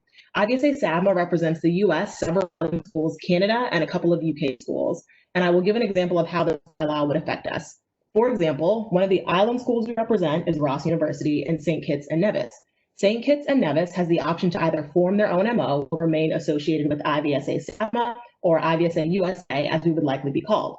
We reached out to students from this island school who expressed they would not be forming their own MO. This is because of financial constraints and candidacy requirements. Without SAVMA, these students are unable to afford to get their local MO started or attend global events, which could potentially leave them in candidate status for a really long time without voting rights. Since they can't make their own MO, their only option is to remain under IVSA SAVMA. This is not a problem for them because 99.8% of students at this island school are American. This is, however, not the case for IVSA UK and Ireland. This bylaw amendment would allow the Republic of Ireland to either form their own MO, once again, we have to consider the financial constraints and being stuck in Canada, which are reasons why this cannot happen, or remain under IVSA UK. This is not an option for them because, as everyone mentioned, it's culturally insensitive and disregards the literal fight that Ireland had to endure for its independence. We shouldn't even be putting Ireland in this position to consider that. Instead of creating more representation, this bylaw actually reduces the representation and puts countries in a very bad spot financially. And for this reason, IVSA SAVMA cannot support this bylaw and constitutional amendment. Exactly 2 minutes. Well done. Anya? Anna Krishkiewicz, IVSA Exco. I would like to clarify a few things that have been said in here. First of all, the thing that I believe was misunderstood in here, and I'm very sorry if anybody from IVSA UK and Ireland felt offended by something that have been misunderstood here. We do not want Ireland to be together with UK. This bylaw amendment is not changing the local structure. MOs like Ireland can still collaborate with IVSA UK. MOs like Grenada, like St. Kitts and Nevis can still collaborate with IVSA USA under SAVMA. These amendments are not influencing it. The only thing that those amendments are changing are purely recognition within IVSA Global. So it means that they will get a separate voice and vote in IVSA Global, which would mean that Ireland, as a sovereign country, will get a separate voice in our association, which we believe it's the only fair way to go, without interfering within a local structure and collaboration. All right, Catherine? I'm having some trouble. Okay, that's right. Okay.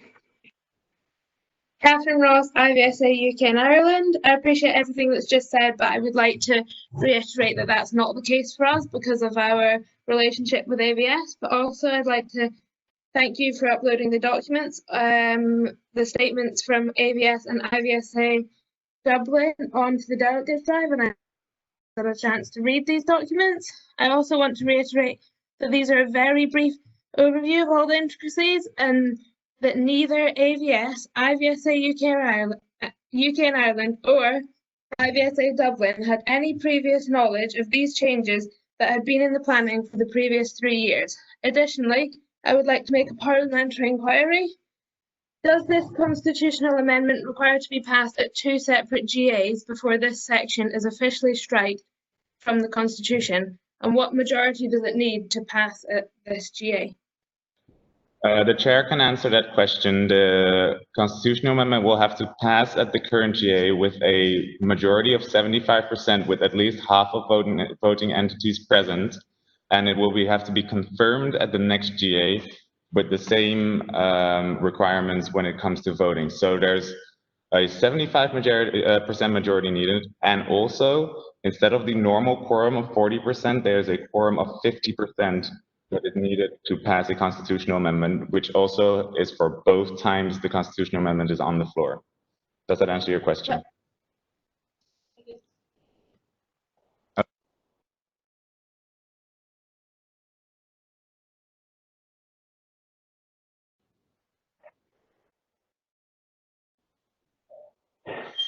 I'm sorry, Catherine, we can't hear you. Maybe it's our connection. Can you please repeat?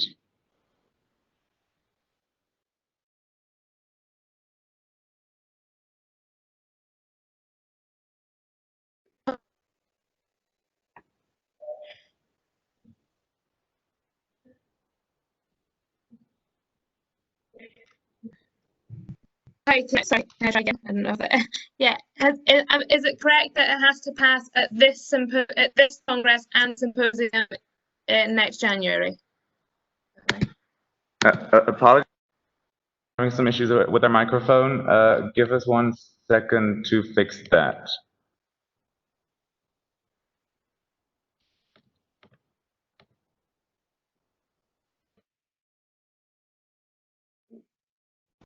Catherine, can you try to speak? Yeah, can you hear me? Okay, yeah, it's fixed again. All right. Yeah, I just wanted to clarify that the amendment has to pass at this Congress and symposium in January next year. Is that right?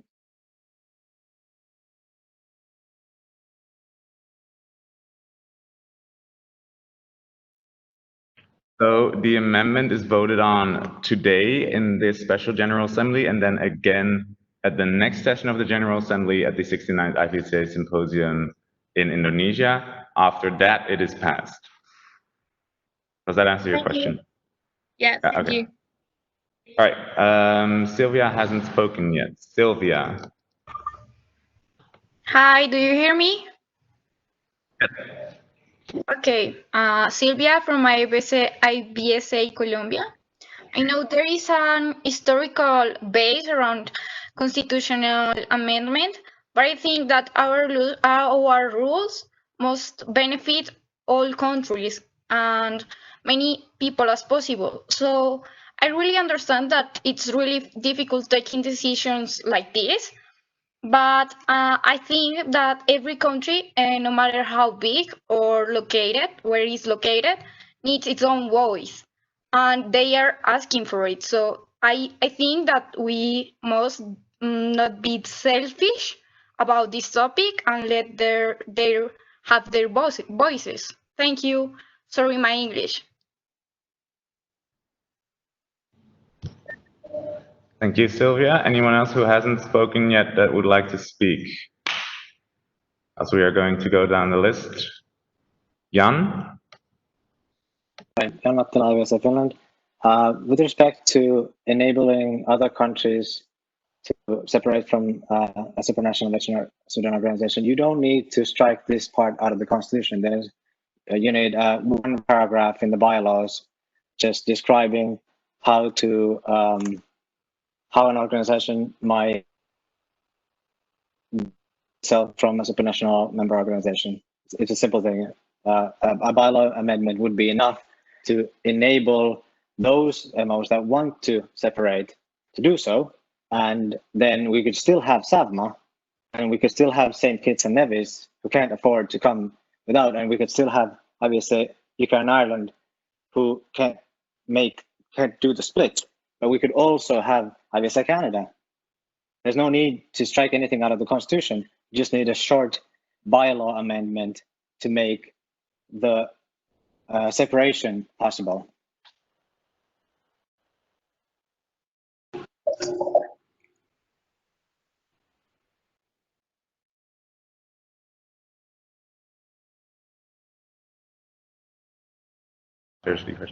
Raya, you haven't spoken yet?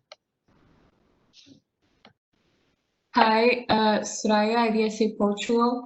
I think this point was made, even though lightly. We have to take in attention that even though we're giving voting rights to the countries that are now represented by a super, by dividing them, we are also making it more difficult for them to get themselves to the symposiums and to the congresses, because these are small IVSAs, then that most of them don't have the funds to make the trip and to pay the entrance fee. And even though in theory they would have voting rights, they can't vote because they won't be able to be at the GAs. Thank you. Mr. Raya. Javier hasn't spoken yet. Everyone, Javier from IVSA Mexico. I don't know why they said they won't be able to attend an IGA, like if would be impossible for them to attend. That's not true. And well, I think, well, in my opinion, all the explanation by the EXCO about the benefits that this amendment would bring, it's very clear, and of course, I think all the MOs should have their own national chapter representing them, and I don't know. I would like to. I don't know if this is like a point of information, but I would like to ask, why you don't just want them to have their own national MO? Why? Just that question. Thank you.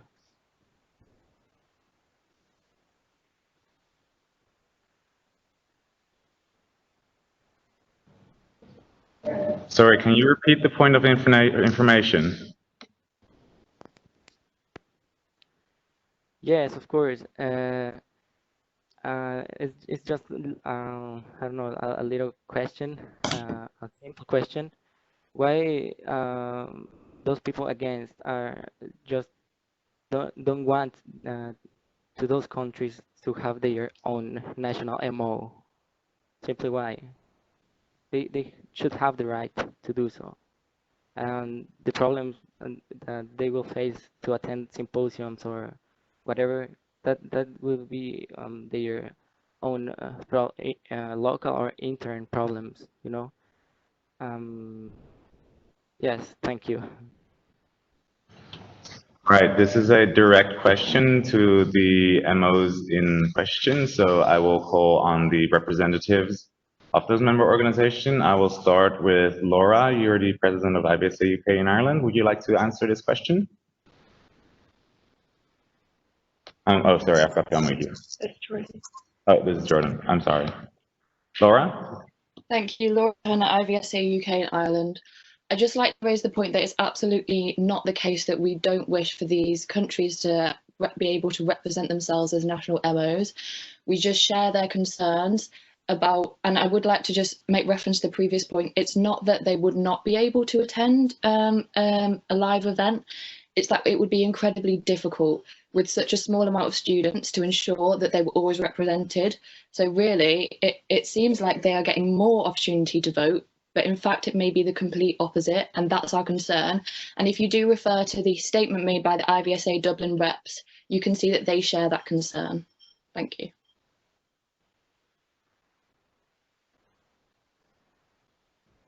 Thank you, Laura. Since it was directed at both MOs, Lacey, would you like to speak on behalf of SAVMA as well?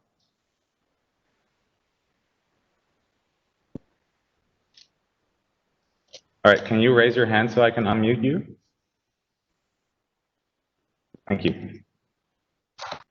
Lacey Taylor, IVSA SAVMA. I just want to echo Jordan's sentiments. It was said that this amendment does not change the local structure, and while it does. So for example, the reason Grenada, St. Kitts and Nevis, and many of our other local MOs are associated with SAVMA is because that is the governing body that covers their IVSA membership dues. Without that, many of them wouldn't be able to afford it.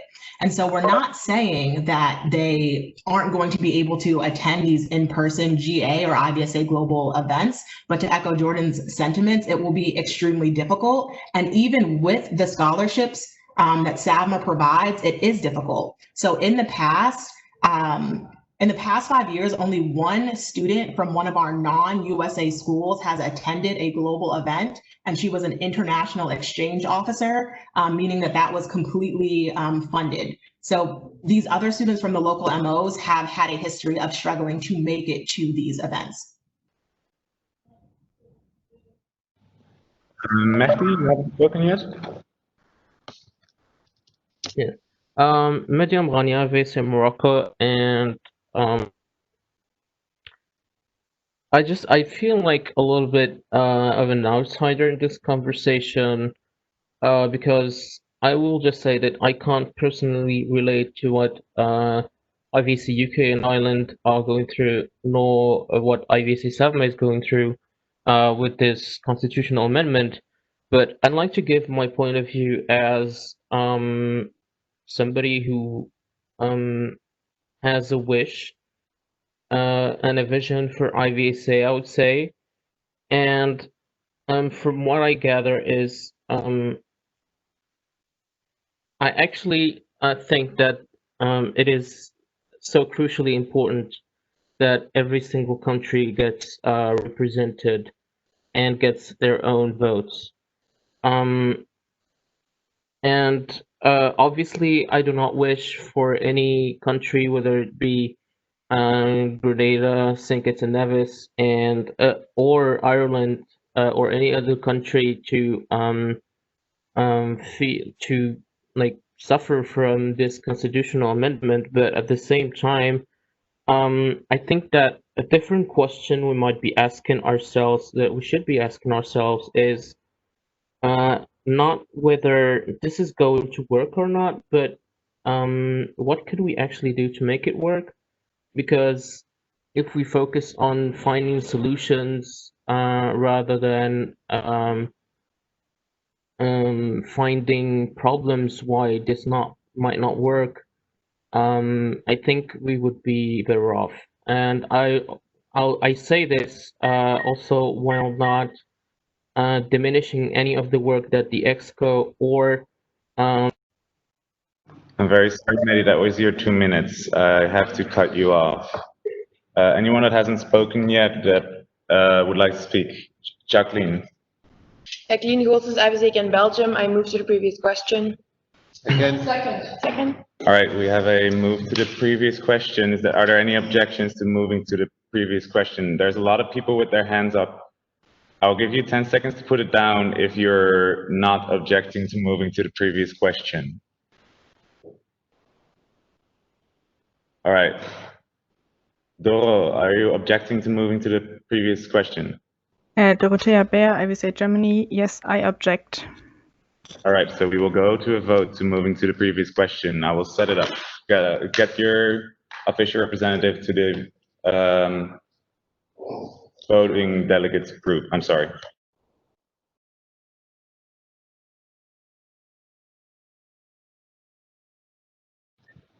We will give you 1 minute to join the group if you're not in it currently. Then we're locking it, and then we're doing the vote on moving to the previous question.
All right, the poll has closed, voting has concluded.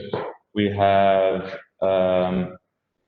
52 votes in favor, 20 votes against moving to the previous question, which means we are moving to the previous questions. We will now be voting on this constitutional amendment. There will be no further discussion. We're going directly to a vote on the constitutional amendment. So I guess you guys want more time to discuss this. So the chair would like to entertain a motion to stand at ease. Matthew? Oh, sorry. We have to go directly to a vote. I'm sorry, I am out of order myself. I'm very sorry. So we're gonna go directly to a vote since we moved to the previous question. No more time for discussion. I didn't know that, sorry.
We are currently calculating results. Give us a second.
Right, we have the results. Sorry, it took a while to calculate them because it's not a simple majority. We had to calculate it. I will share the poll results as well with the people that voted.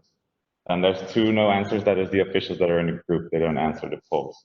So we currently have 48 votes in favor, 19 against, and 7 abstains. So with a 71.6% majority, motion fails. So the motion, the constitutional amendment on IVSA structure does not pass.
The chair will entertain a motion to stand at ease to wait for the elections results, which are almost done.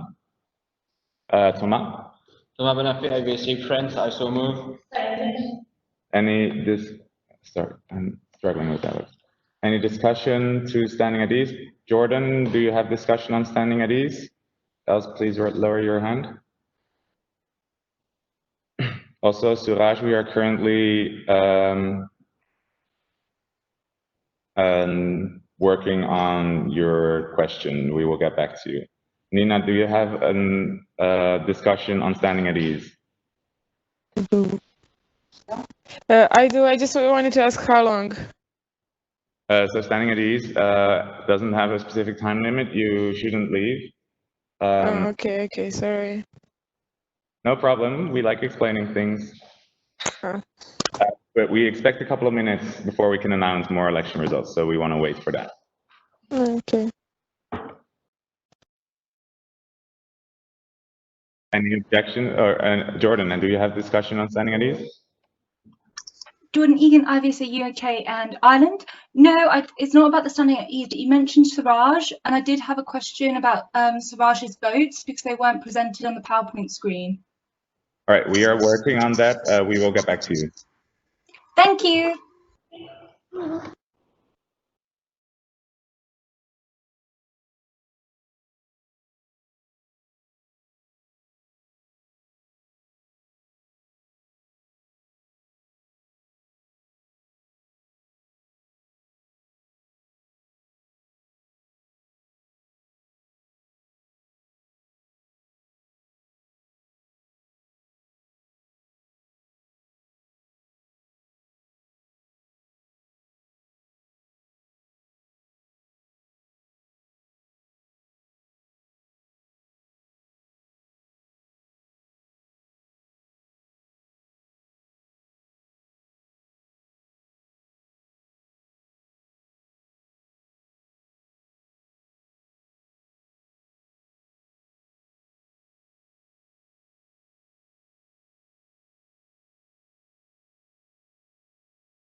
Chair calls the GA back to order at 9:44 p.m. GMT +3, and will now give the floor to Katarina Luze, Chair of the Election Committee.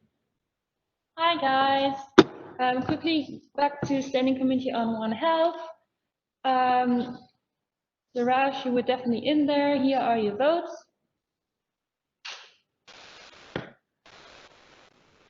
So you got 21 votes and received 28%. Okay, now we need to go to the Secretariat.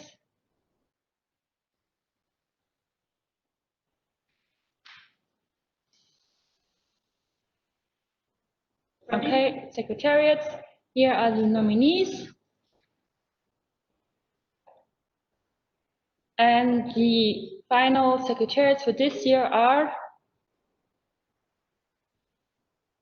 Caroline, Glenn, Adina, Lina, Yasmin, Miran, Nurenku, and Nina. Congratulations, guys.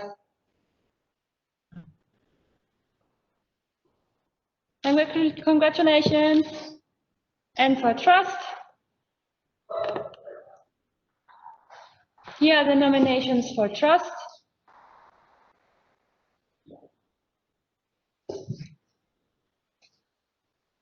And your new trust is Anya, Brandon, Daniel, Elwin, Nacho, Talishi, and Daniel. Congratulations.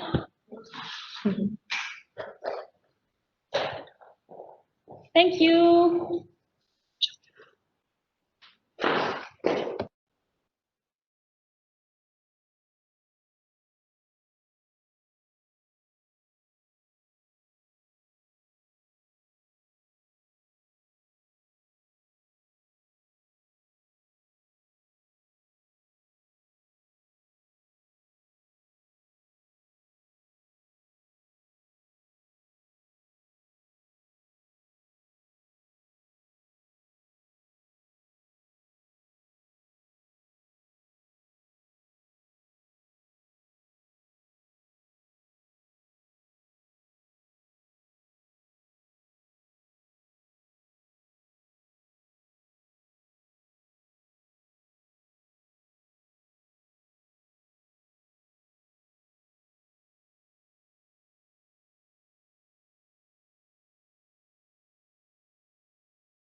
Hey guys, we also have the results for regional representatives.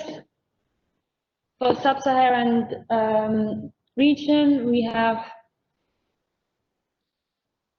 Abdul Muez with 8 votes, Aurélie with 33 votes, Ludwig with 20 votes, and Gabriel with 2 votes. So Aurélie wins with 52%. Congratulations. Okay. For France, for Europe, we only had 1 candidate. So Laure, congratulations. For the Americas, we have Javier. And for MENA, we have Adnan.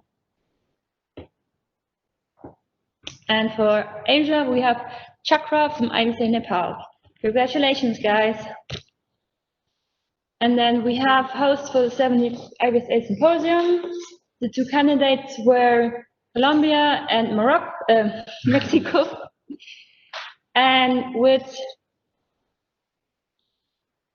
40 votes and 58%, IVSA Mexico wins. Congratulations.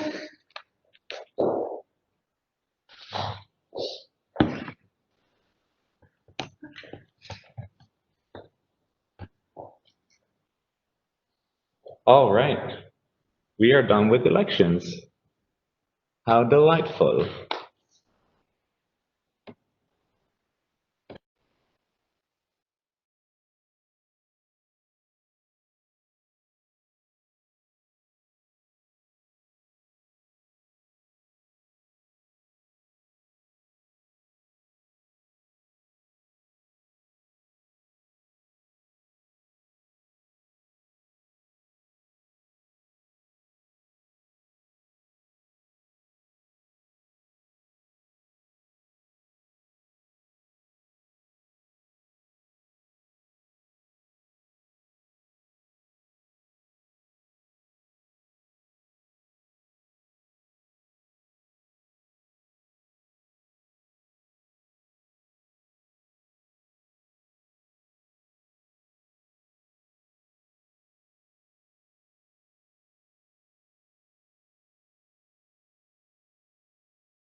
All right. That was elections. Jan, do you have a comment about elections? Yes, I was wondering. Can you? So, John Viscount, you showed numbers and percentages for everything, but I think Secretariat and Trust only had names. Do you not show the numbers and percentages for the Secretariat and the Trust? So number of votes, is that not a public thing for some part of the election? Parliamentary inquiry, we will look it up. Thank you for your concern.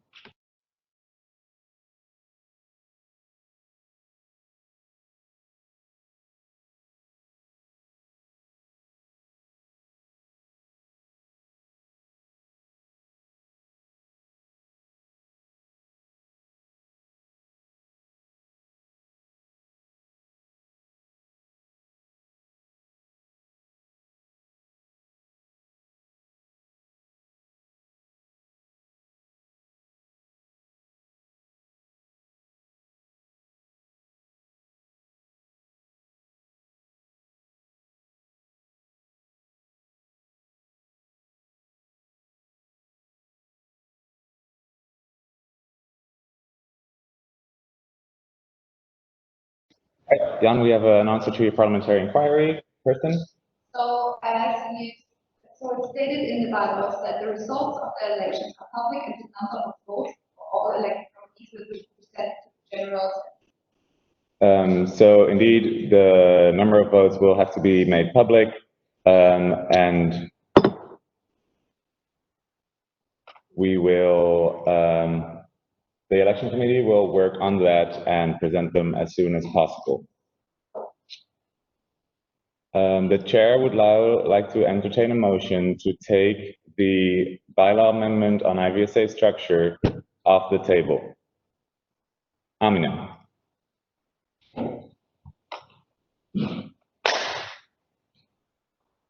Amina, I think you have to raise your hand again because you. Yeah, sorry. Amina Nopal, IVSA Norway, I so move. Second. Any discussion on taking the bylaw amendment on IVSA structure off the table? Any objections? Seeing none, motion passes.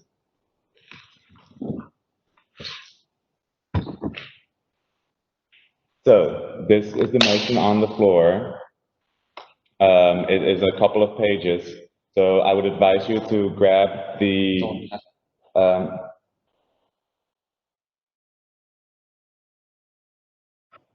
I would advise all of you to get the delegates drive open and make sure that you open the document with the bylaw amendment itself as well, just so you can read through it more easily yourself. And Anya, you were first.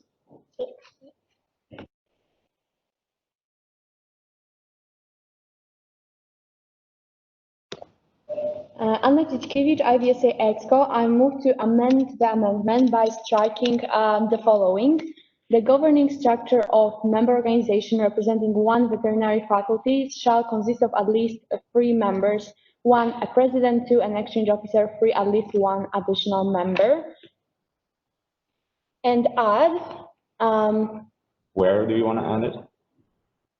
After any member organization shall elect a president and an exchange officer, I would like to add and have at least 1 additional member. I would also like to strike out the following part after local chapter, if existing, shall, and I would like to strike out, have a separate governing structure, consist of at least 3 members. All right. It needs a second. Second. So, okay, we are going to make this amendment.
For the second, we are having technical difficulties again, but we will be first, before we get this bylaw amendment on the screen, we will first announce the results of the Secretariat and the Trust with the percentages, because we still need to type the other one in the PowerPoint.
All right, we will announce the Secretariat and Trust results again, this time with proper percentages. Sorry about that.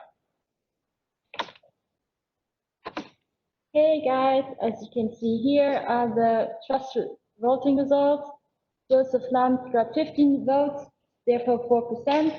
Anna 65, therefore 19%. Alvin 63, so 18%. Brandon 43 votes, so 12%. Nacho 54 votes, so 16%. Tavishi 51 votes, and so 15%. And Diamond got 56 votes, so 16%.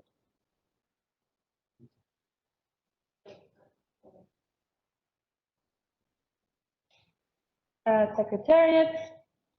Carolina got 48 votes, so 11%. I'm just reading out the ones who won. Glenn got 29 votes, so 7%. Adinda got 38 votes, so 9%. Lina got 50 votes, so 11%. Yasmin got 36 votes, so 8%. Miran got 46 votes, so 11%. Nuregnin got 36 votes and 8%, and Nina got 45 votes and 10%. All right, we will now continue with the bylaw amendment on IVSA structure. We are currently amending the PowerPoint. Anya, would you like to take the floor because you're the first mover as first priority? Should I explain or would you want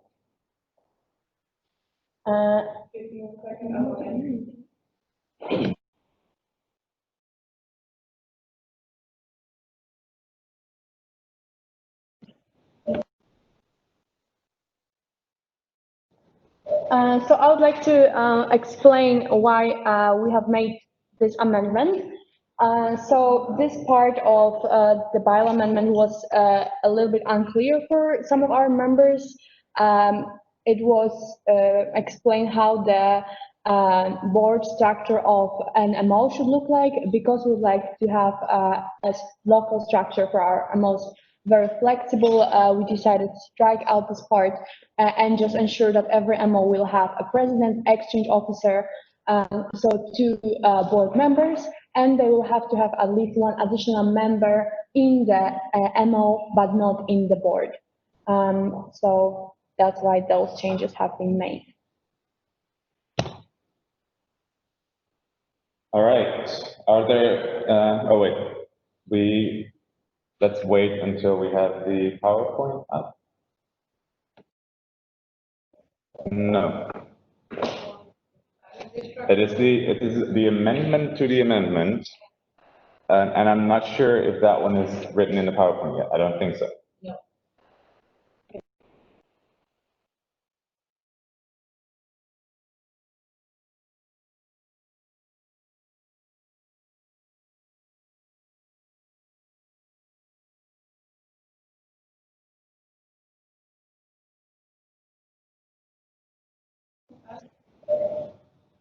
All right, we have the PowerPoint ready. So this is the amendment to the amendment. So is there any discussion on the amendment to the amendment? Jordan.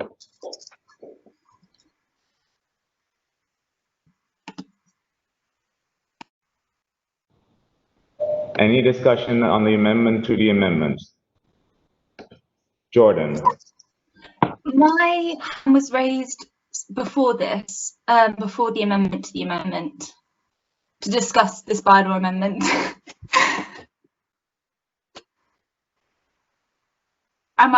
Do I have permission to speak about what I wanted to speak about, or do I have to specifically talk about Anya's changes?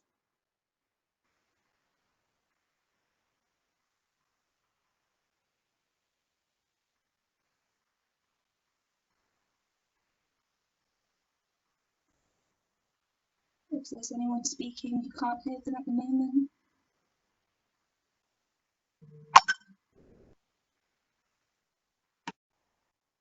Sorry, I was muted.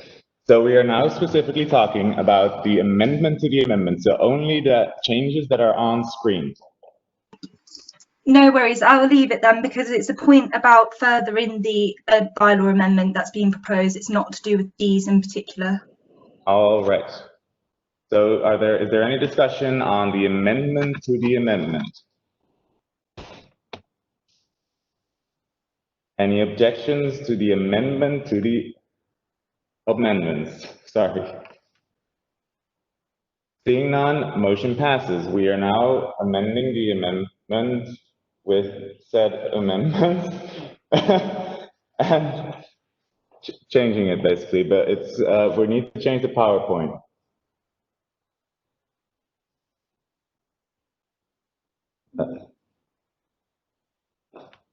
Give us a second.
All right, sorry, it took us a while. We have now edited the PowerPoint. It's on the 2 slides, so this one and the next one. All right, so we will now be discussing the full bylaw amendment again. Meryl. Meryl Knops, IVSA Exco. I move to amend this bylaw amendment by striking out the sentence, each member organization shall represent no more than one country as defined in the Constitution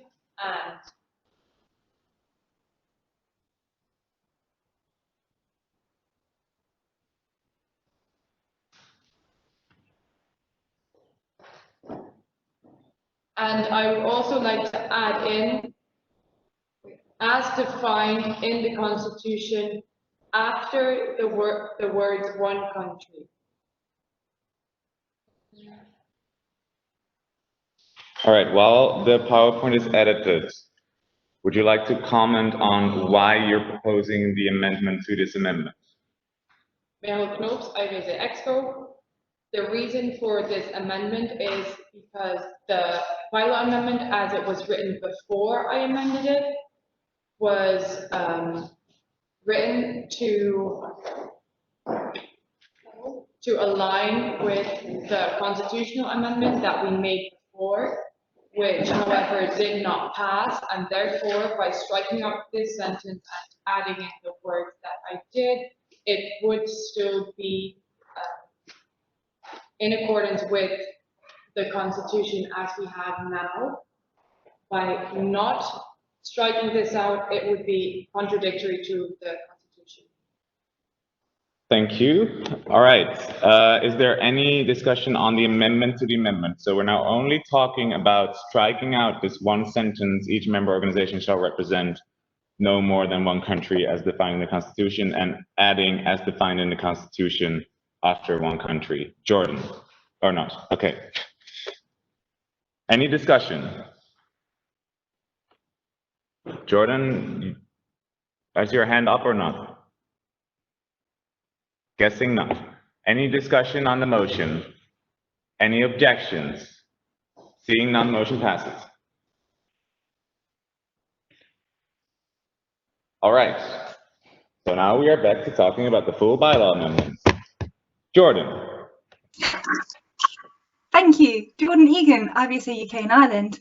So I wanted to ask questions about this because this is when things get really complicated, is when you're trying to create some sort of flexibility, but then it's going to affect who pays what and who belongs where.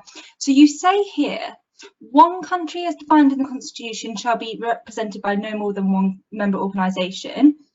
That's fine. But then you say overseas members of Supranational Veterinary Students Association may represent the country in which this association is based if this country has an active MO. So for example, in the UK and Ireland, we have 3 current vet schools with a SAVMA chapter. What you're allowing here is for these students to become SAVMA delegates. Now, if they are doing that, why is AVS paying their fees? And this affects the size factor in which membership fees are calculated. How are you planning to solve this issue about size factor and membership fees when you're allowing students to jump ships whenever they fancy it? Thank you. Sounds as a question to the person that proposed the bylaw amendment. Anya, would you like to comment?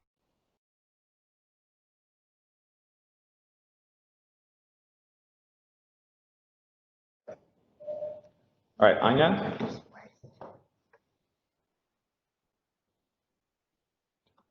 Anna Tskevich, IVSA Exco. I would like to make a motion, amend the amendment to strike. I move to amend the amendment to strike out overseas members of a supranational veterinary student association may represent the country in which this association is based if this country has an active MO.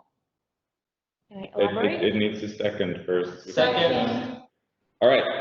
So motion on the floor to strike out the amendment to the amendment is to strike out the sentence overseas members of a supranational veterinary students association may represent the country in which this association is based, etc. Would you like to elaborate? So I would like to elaborate. This sentence was here because this bylaw amendment is supposed to be in line with the constitutional amendment, which didn't pass. And this sentence is supposed to make it easier for members of Supranational Veterinary Student Association to represent the countries where the association is based. Since the constitutional amendment didn't pass, this sentence is not, should not be here anymore. All right, is there any discussion to the amendment to the amendment? So we're now only talking about striking out this sentence about overseas members of a supranational veterinary students association. Jan. Different point, hand down. All right, any discussion on the motion?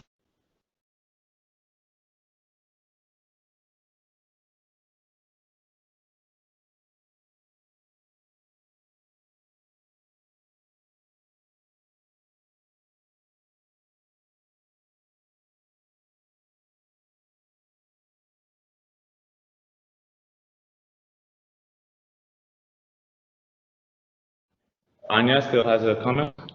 Anna Tiskevich, IVSA EXCO. I would like to make it clear that currently it is allowed for members in SAVMA school, in schools in UK to represent IVSA SAVMA because they are part of the Supranational Veterinary Student Association as stated in our constitution.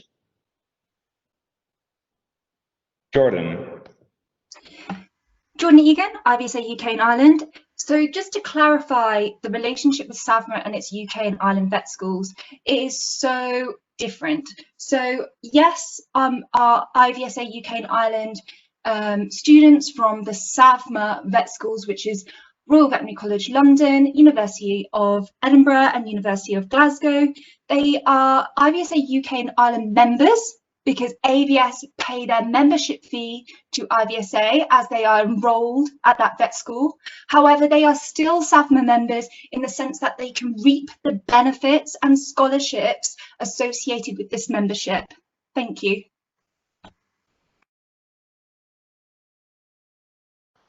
Noted. All right, is there any further discussion on striking out the sentence overseas members, et cetera, et cetera, et cetera? You see it on your screen. Jordan, is your hand still up? John Egan, IVSA UK and Ireland. I'd like to also point out, by striking this out, I agree. However, I also think that we need to clarify this within the position of EXCO's view on it, on who pays fees and where those delegates are actually technically enrolled. And for example, Emily Freeman, current committee coordinator, she's enrolled at the University of Edinburgh, but she's representing USA on the IVSA officials, and yeah, she's representing SAVMA at the moment. I would like to clarify where Emily Freeman's IVSA fees originate from in relation to this bylaw amendment suggestion, which is now being struck out. Jordan, this is noted. The EXCO will prepare a statement. It will not be ready within this GA. It will be posted later. Daniel. Daniel Lund, IVSA Denmark. Just to reiterate, because I seem to remember when we talked about this 2 days ago, that it will not go into effect until 2021 in order to ensure that a good transition is able to happen. Is this still the case now that the constitutional amendment did not go through? Daniel, you're out of order. We're only talking about the amendment to the amendment. So are there any further comments on the amendment to the amendment, which is only talking about striking out the sentence? Daniel, would like to say something about the sentence? All right. Is there any further discussion on the amendment to the amendment? Any objections? Seeing none, motion passes. Okay, now we are going back to discussing the original bylaw amendment. Daniel. I would like to reiterate my previous question about reiterating when this bylaw amendment goes into effect. This bylaw amendment as written will go into effect on the 1st of September 2021. Dorothea. Yes, Dorothea Bär, I will say Germany. I would like to make to move to amend the amendment. Is that right? As followed, and I would like to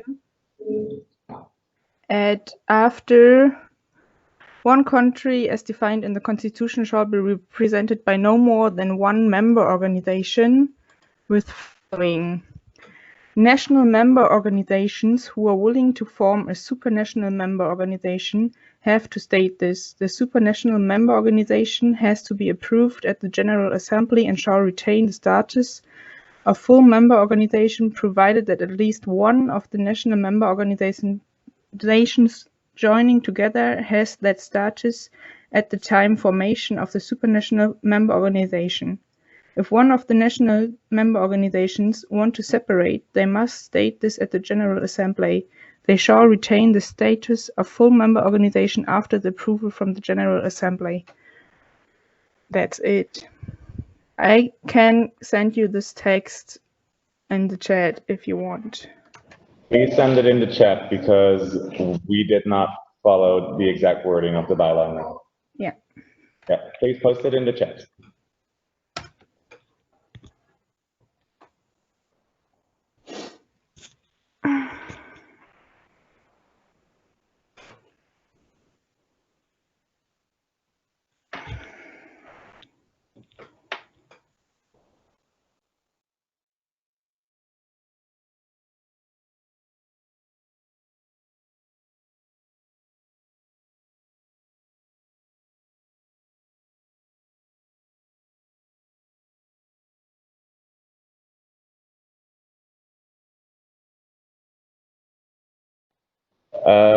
Doro, I'm really sorry. Your bylaw amendment is actually out of order because you're mentioning supranational member organizations, which is never mentioned in the original bylaw amendment. So it changes the meaning of the bylaw amendment significantly. So we can't actually add this because of the 30 days in advance thing and this changing a lot of the bylaw amendment. Daniel Lund, IVSA Denmark. Technically, the original bylaw amendment did mention supranational MO in the part that started with overseas. We just removed it since. All right.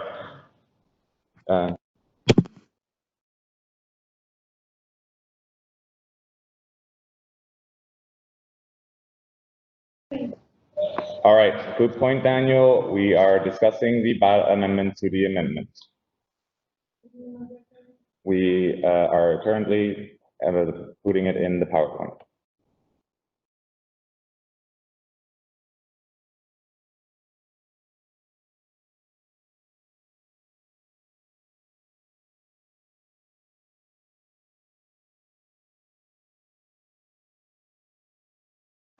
Would you like to elaborate on why you made this amendment to the amendment? You have first priority.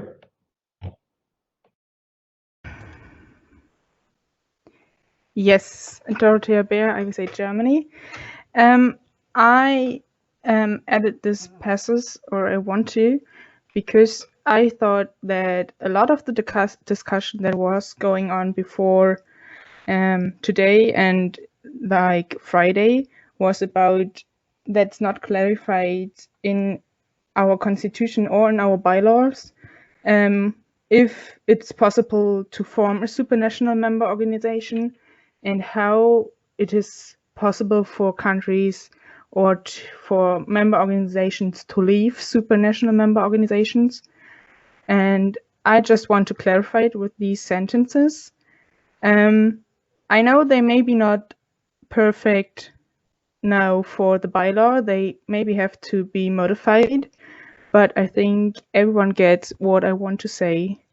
And this will make it so much easier for the future to handle things like that.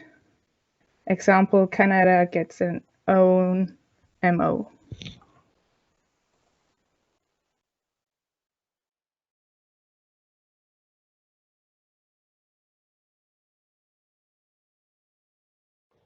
Meryl has her hand up. Merel Knoops, IVSA Exco, parliamentary inquiry. Will Canada actually be able to start their own MO? That's the parliamentary inquiry, looking at the parliamentarian. Do you need some time? We can give you some time. Okay, parliamentarian needs some time. We are currently moving on. Jan, you're the first person in line. Sorry, I'm sorry. Jan, IVSA Finland. So I have an amendment to the amendment to the amendment. Just trying to a different wording for the separating from the supranational. Would you like that? I can send it in the chat. I can read it out first. If you'd like to make a motion, if you want to, Yes. you're more than free to. I move Okay. to amend the amendment of the amendment by stating that countries represented. I'll have to find out exactly the spot where I put it. Jan, you can say by striking out what is said on screen and replacing it what is said in chat. You don't have to read out the whole thing. Perfect. I will then copy paste the thing into the chat.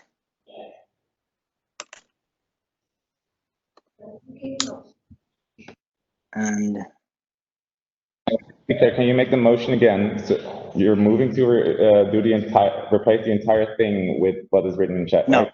no, I'm not. No, I'm moving to strike if one of the national member organizations. So the last two sentences. Oh no, sorry, the second to last sentence only. If one of the national member organizations wants to separate, they must state this at the General Assembly with the thing I copy pasted into the chat. All right. We will put it. Oh, I need a second before we.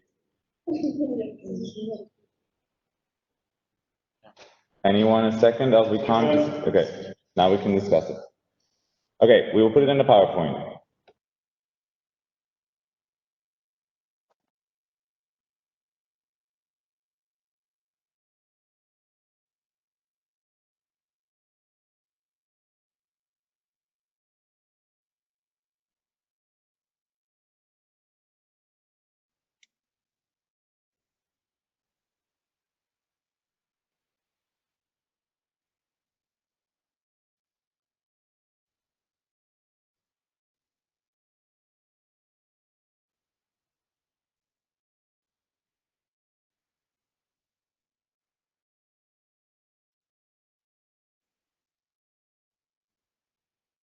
While predicting, Jan, would you like to elaborate on your amendment to the amendment to the amendment?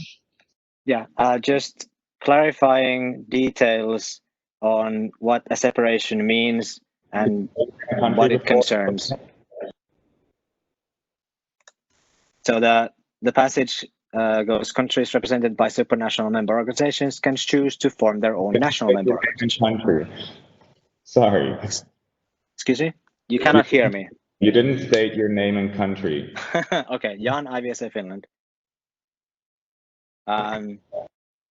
So the reason for the amendment to the amendment to the amendment is to clarify how a separation works and what it contains, what's the use, or what's the reason. So votes and membership fee. That's the important part that needs to change. And also, GA gets to decide whether that happened, whether you can split.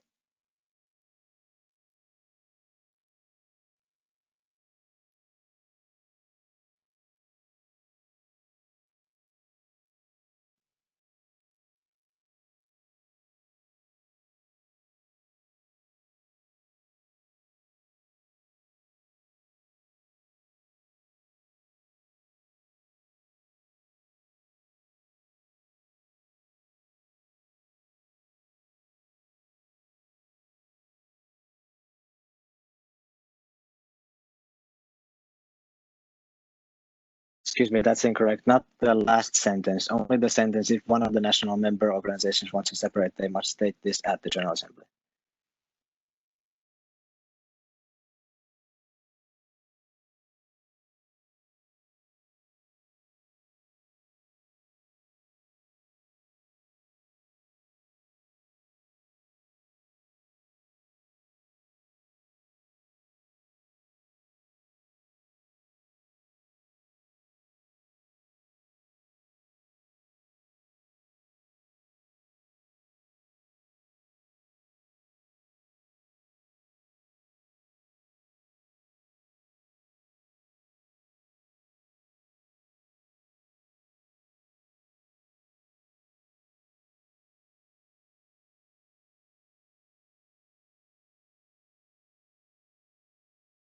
And the idea would be to have the last sentence in red after the paragraph in green.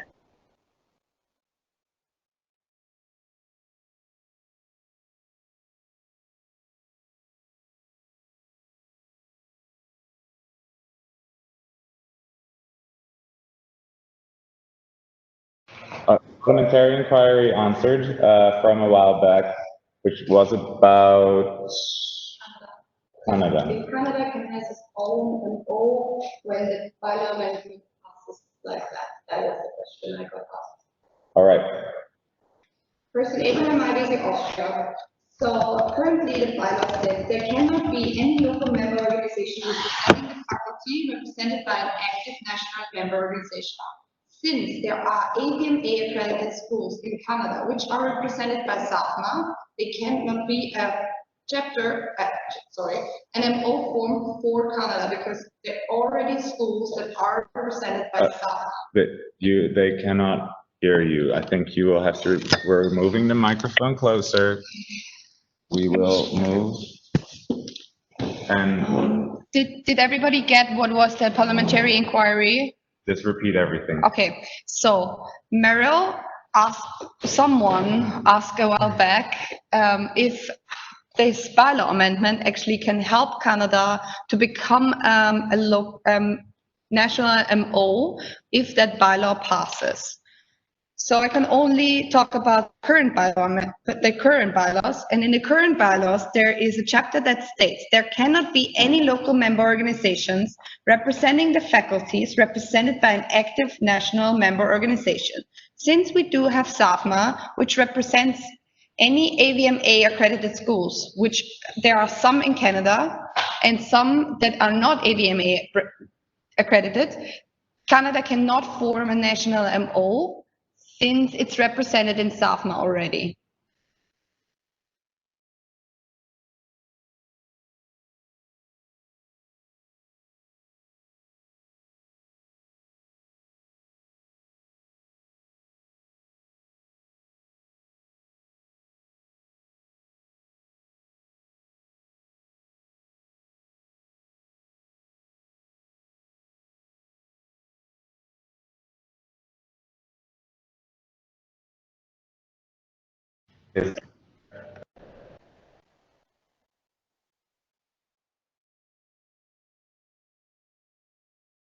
Is there any discussion on the amendment to the amendment to the amendment, which is the part in green? Mehdi. Medium IVSA Morocco. I guess I have another parliamentary inquiry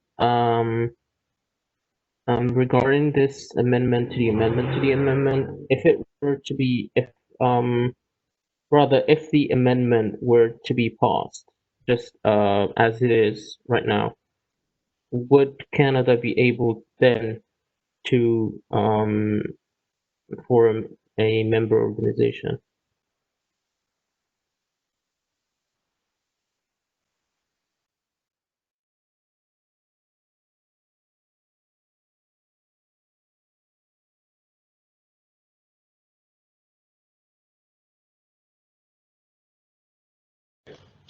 So yes, that would change. Oh, shit, sorry.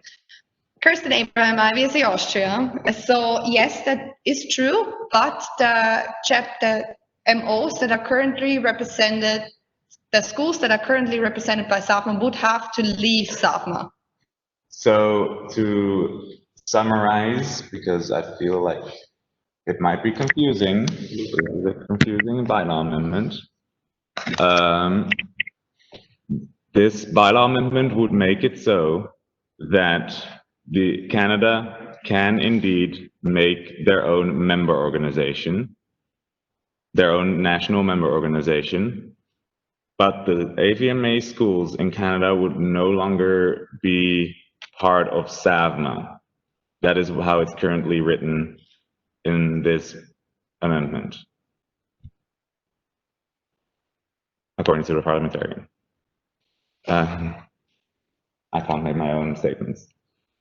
All right, I don't know which of you was first. Christy, you haven't spoken yet. You're gone. Christy, yes. Okay, Christina Almazido, IVSA Greece. I guess it's a point of information. I would like to know if it will affect the students, the Canadian students, because I a little bit confused after the example of Emily Freeman. She's under two organizations, as I understood, maybe wrong. Will that affect the students in Canada as well? I mean that if they are under SAVMA, and if they will have their national MOs as well, they can continue be part of two organizations, or they have to decide under which one they will continue. Thank you. All right, I'm gonna make this point of information a parliamentary inquiry, as the chair cannot answer this question. Parliamentarian.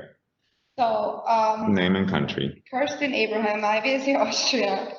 So we were in contact with someone who was very active in SAVMA, and he told us that if they're leaving IVSA SAVMA, it would not affect that they are leaving the SAVMA, the local SAVMA. So they would fall under IVSA Canada, but back at home, they would still be represented by SAVMA. I know it's confusing. I hope I made the point clear.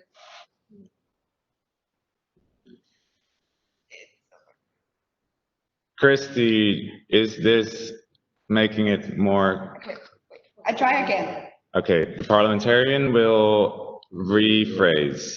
No, it's okay. I just want to clarify 100%. Does it mean that they will have still benefits from the local SAVMA, but they can be under the new MO organization, right? Yes, they will still, the membership fees will be still paid by SAVMA. They will have all the good things that they're currently having by SAVMA, but in IVSA Global, they will be represented as IVSA Canada. But they will still have to pay the name fee. And country? Oh, sorry, Almazilla Christina, IVSA Greece. But they should still pay the fee for IVSA Global as well under the new national MO, right? So they will have to pay two fees, for the local SAVMA and for the IVSA Global under their national MO, right?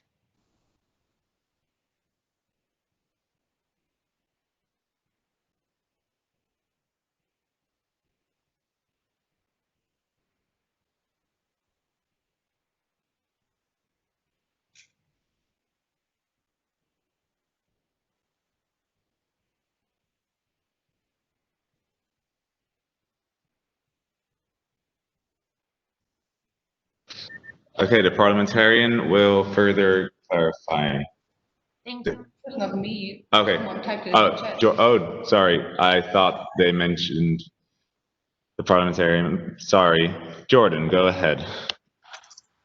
Jordan Egan, IVSA UK and Ireland. Christy has made a very good question there, which I can answer. So currently at the Royal Veterinary College, University of Edinburgh and the University of Glasgow, each of those have a local SAVMA chapter. So they pay a fee to SAVMA to have those members benefit from those opportunities at SAVMA. However, they have to pay an additional fee which is covered by the Association of Vet Students UK and Ireland, which pays the IVSA membership to IVSA. So indeed, they do pay two membership fees, and Canada that have the SAVMA chapter can also do this, like Royal Veterinary College, University of Edinburgh and University of Glasgow. Thank you.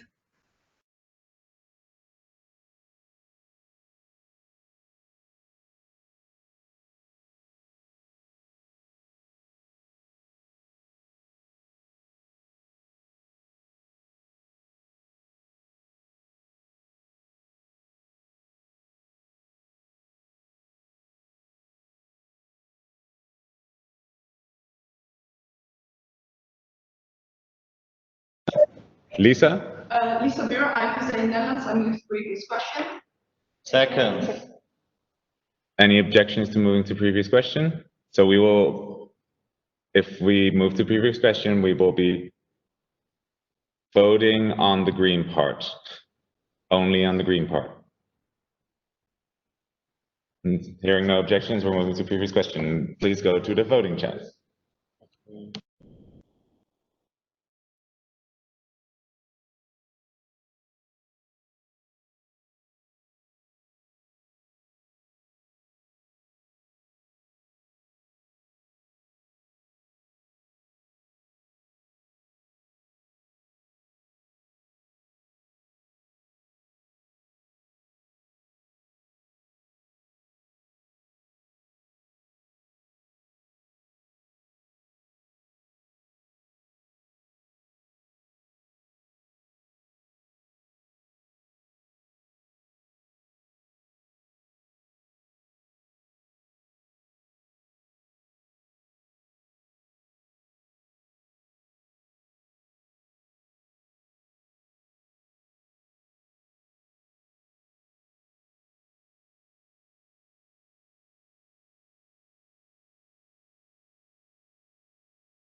right, we're making the poll. We're going to be voting.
Results of the vote, 42 votes in favor, 9 against, motion passes.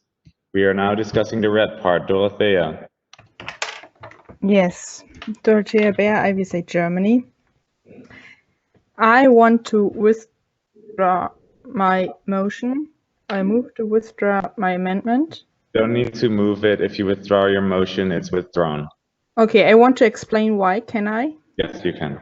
Okay, I just got a call from one of the EXCO members, and they are concerned that this gone too fast now with the supranational member organizations, and it's not in the right writing, or better should be written better. And we are going to make a bylaw amendment for the symposium in Indonesia, and we'll go this for the agenda. So if the bylaw amendment itself will pass, I will make a bylaw amendment to this amendment for the next symposium with this content. For explaining, Dorothea. So the red part is going to be removed, and we are going back to discussing the original bylaw amendment.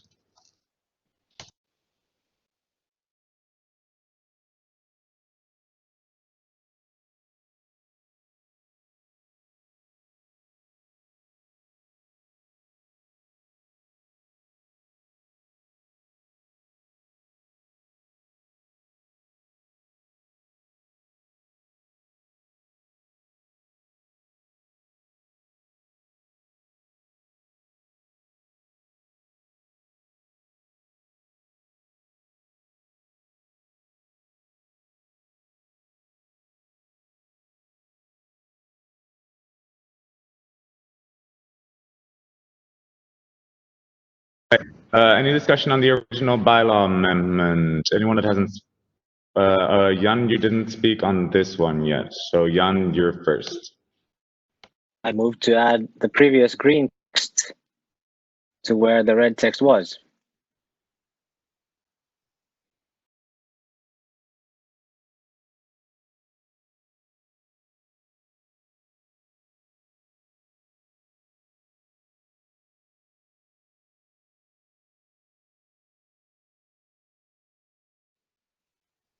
You want me to copy paste the same thing again?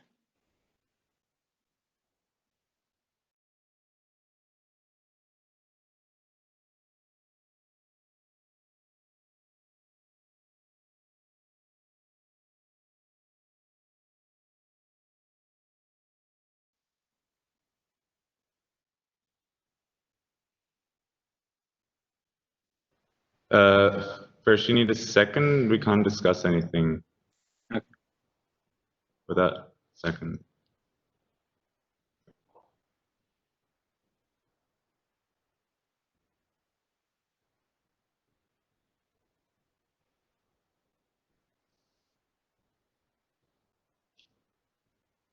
Jan, there's no second on your motion. I'm sorry, we can't consider it.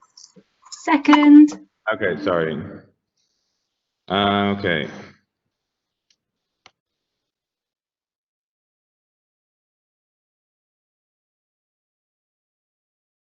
Yeah, while we put it in a PowerPoint, can you explain again why you want this in there? Yeah, so the place, I believe, was just before candidate member organizations.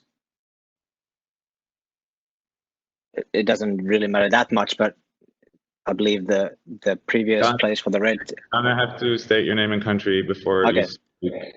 Jan, IVSA Finland. I believe the position of the text was before candidate member organizations share the same rights and duties as full member organizations. If you just want to put it in the same place. The reason for the green text is that this would, since we don't have the constitutional amendment, this would in effect enable, for example, IVSA Canada to separate from SAVMA and create their own national member organization. Member organization. There. In the right spot now? No. Before the sentence starting candidate member organizations. I believe that was the place where the red text was before. Moving. Okay.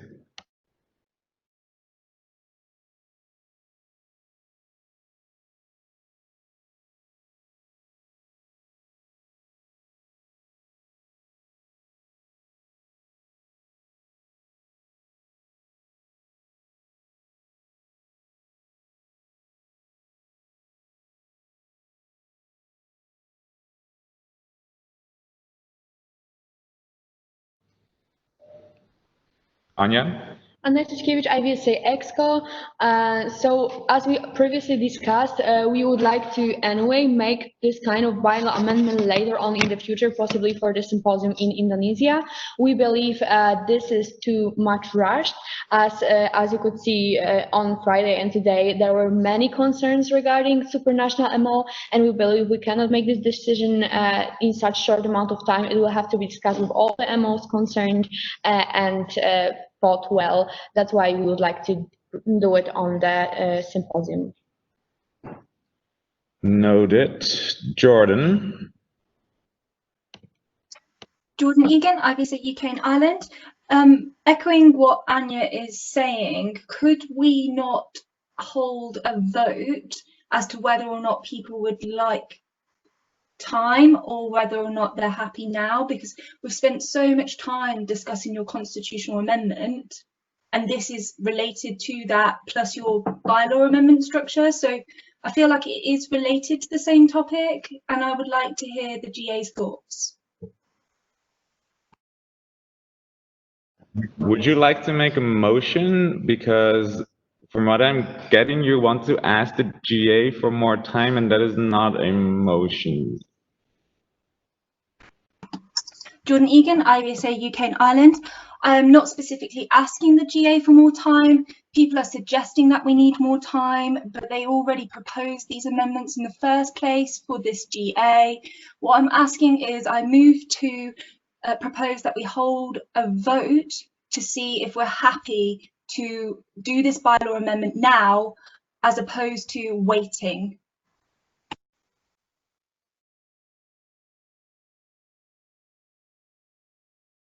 So actually what you're proposing, if the GA is happy with making these changes now, they will vote for this amendment to the amendment. If they would like to wait, they will vote against the amendment to the amendment because it will be discussed later. Sorry if I'm talking too fast. If you didn't get that, please say so in the chat. I noticed I was talking really fast. Jordan Egan, IVSA UK and Ireland. That's exactly what I'm proposing. All right, so are you moving to the previous question? Because that is the motion you would have to make to go to a vote on this amendment to the amendment. Jordan Egan, IVSA UK and Ireland. Yes, I would like to move to the previous question in order to hold a vote as to whether or not we could do this bylaw amendment today. All right, so we are moving to the previous question. Are there any objections to moving to the previous question? So if you object, that means you want to discuss the green part more. If you don't object, we are going to a vote on the green part, and I will explain you what you are going to vote for when you vote for the green part. Any objections to moving to previous question? If you want to discuss it longer, you can object, we will vote on that. And it's purely about the green part. Seeing none, motion passes, we move to the previous question. So we are now voting on the green part. If the green part gets passed, it will get into the bylaws now. If it does not pass, that does not mean it's gone forever. A bylaw amendment can be re-proposed at the 69th IVSA Symposium in Indonesia, which means that, as was mentioned before by movers of different amendments, that they will work on a new bylaw amendment with other different wording for the 69th IVSA Symposium in Indonesia. So if you want to keep it now, you vote for. If you don't want to keep it now, you vote against, which doesn't mean it's gone forever. It can be re-proposed with different wording later. That is what you're voting for.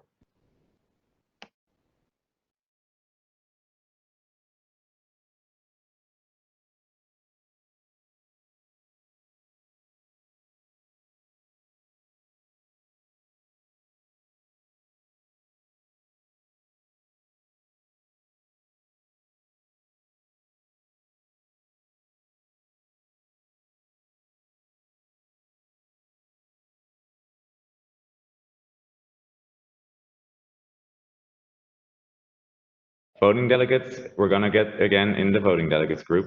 So to explain it one more time, if you vote yes, that means the green part will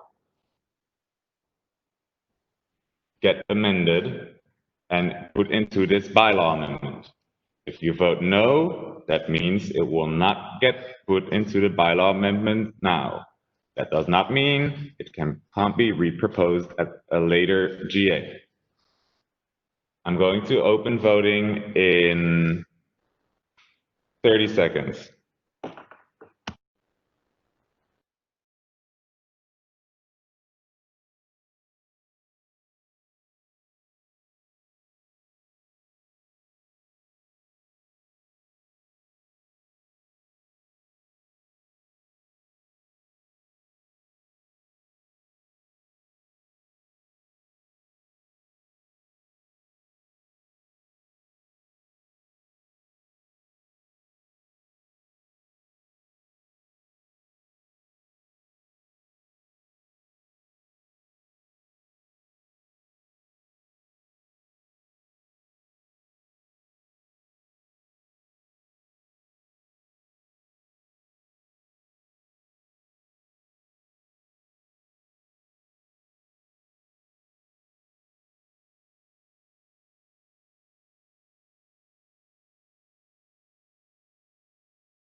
All right, so 26 votes in favor, 29 votes against the motion. Motion fails. Green part, the amendment to the amendment fails. We are now back to discuss the original bylaw amendment. Is there any discussion on the bylaw amendment as written?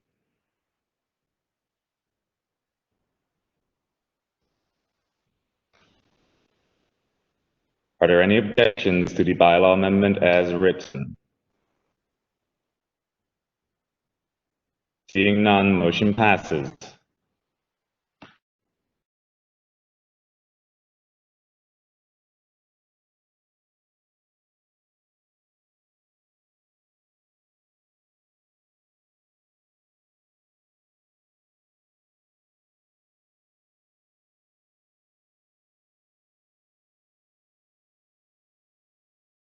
All right, so last point on the agenda, any other business?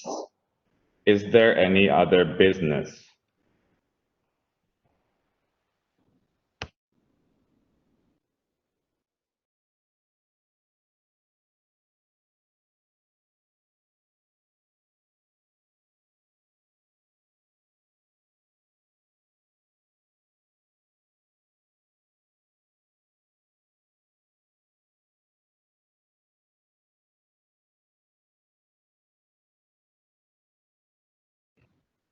Sorry, Mehdi, I didn't see it. Mehdi?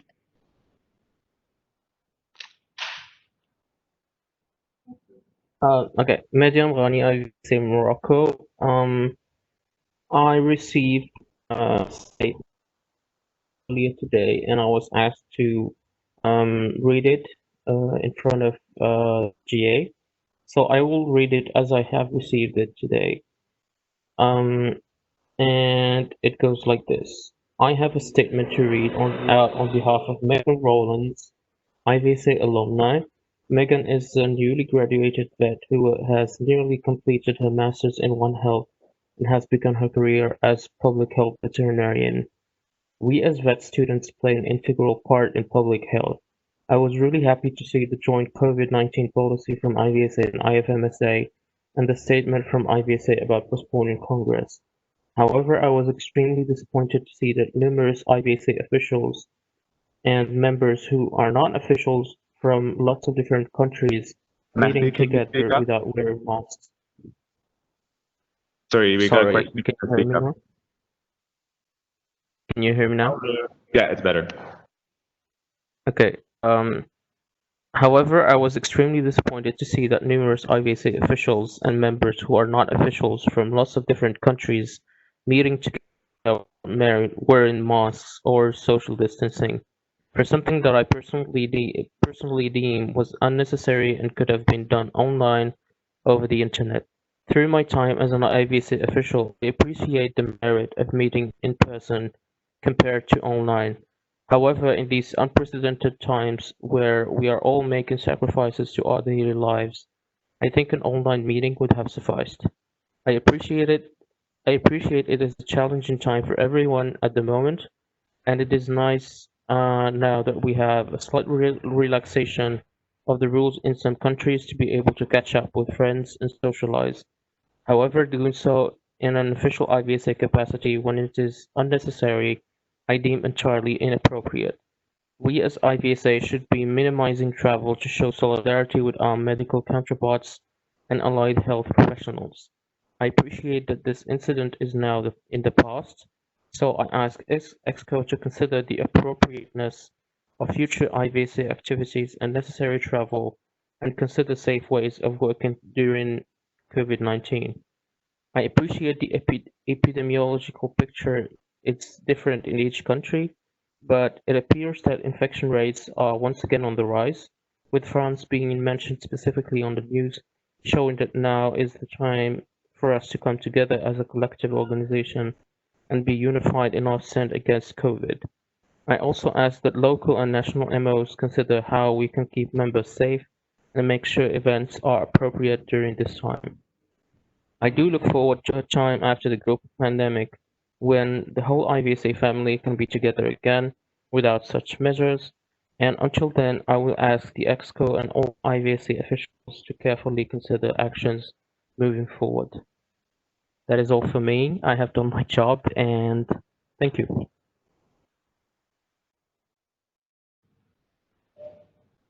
All right, Meryl? Merel Knoops, IVSA EXCO. I would like to emphasize that the current EXCO and in its extension, the entire team of officials are taking this claim very seriously. We would, however, like to clarify the situation further. Firstly, it's very important to realize that even though this GA may be happening online, there's a lot of real-life cooperation necessary to ensure the functioning of this GA.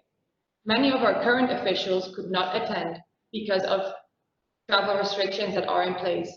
Therefore, there are many non-officials present who have had plenty of GA experience in order to help make this GA run as smoothly as possible. All of the people present at our current location are paramount to the organization of this event. Looking around right now, there is not one single person who is not contributing their fullest to this online SGA. I would like to add that every single person present here at this moment have adhered to all travel restrictions that are set in place.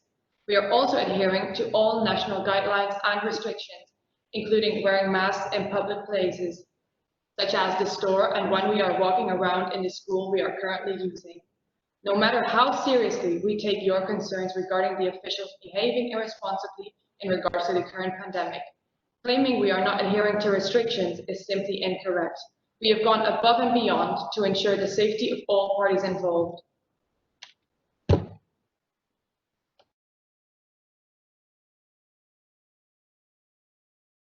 Lisa?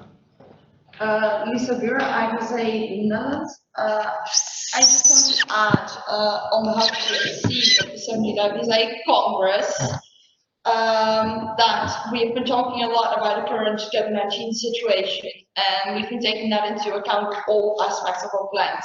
In practice, that means we have several scenarios planned out for the amount of delegates who might have, spaces to be used, travel restrictions that might be in place, and right now we ensure to have a regular meeting with all of our partners to reconsider our plans based on national guidelines with regards to COVID-19. If anything, we want to put the health and safety of our delegates first. Jordan, is your hand a reaction to this or a new point? Jordan Egan, IVSA UK and Ireland. This is a reaction. I too agree with the statement of Dr. Megan Rawlins, MRCVS. I am too saddened to see the unnecessary travel and numbers of people in roads during the online GA, which in itself is conducted remotely online. And given the recent lockdown, we have learned of ways of working remotely. And the officials, yes, some need to be together and present during this event, but not as many as there are currently. There are also other people that are attending who are non-officials, such as Luan and Vincenzo. You can't call names, Jordan, you're out of order.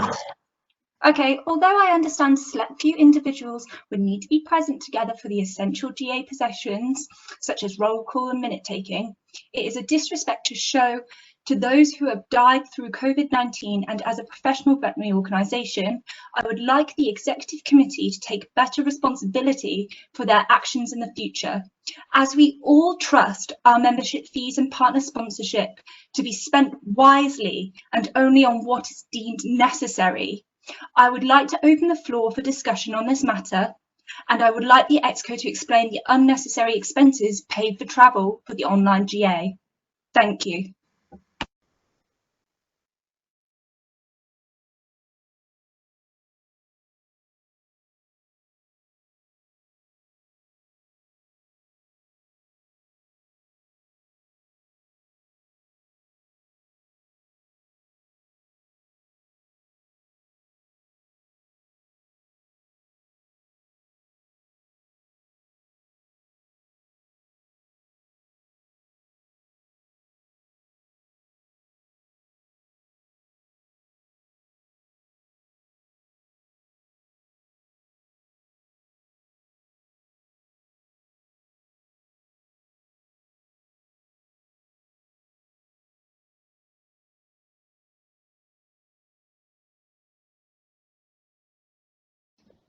Meryl would like to respond to this statement.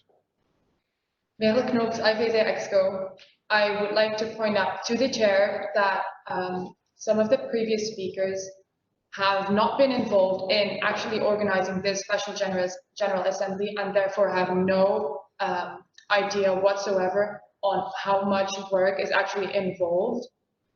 We're looking at members of the online attendance committee that really need to be here in order to ensure that all technical difficulties are figured out. We're looking at the election committee that needs to be together to actually work on the Google Forms, on programming the entire election process, on sending them out, on counting the votes. We're looking at other members present here, taking care of quorum. We're looking at a parliamentarian that needs to be here to actually talk to the people present. I'm not sure that any of this has actually been unnecessary travel, especially coming from someone that wasn't involved. As IVSA, I'm gonna reiterate again, we are taking the current pandemic very seriously, which is why we also banned all exchanges, banned all international events, which is also why we moved this entire event online. And therefore, we would never, ever make any unnecessary travel happen for this event, which hasn't happened at all. Anyone that has not spoken yet that would like to speak? Jordan. Jordan Egan, IVSA UK and Ireland. I would like to dispute what has just been stated because I myself was a Secretary General throughout the term of 2017 and 2018. I know exactly what is involved in a General Assembly, and I know the technical difficulties that one can struggle with. I understand quorum, I understand roll call, as that was my duty, as well as taking the minutes and ensuring that things are running smoothly and are prepared on time and correctly. So my argument for this is that you do not need the number of people you had. I'm not saying that you don't need nobody. I'm saying it would have been beneficial for you guys to maybe take a bus to a more central country in Europe where it was cheaper for IVSA overall, because I feel like you have unnecessarily spent IVSA's money on all these officials flying out to Rhodes, and they will be getting reimbursements for this travel.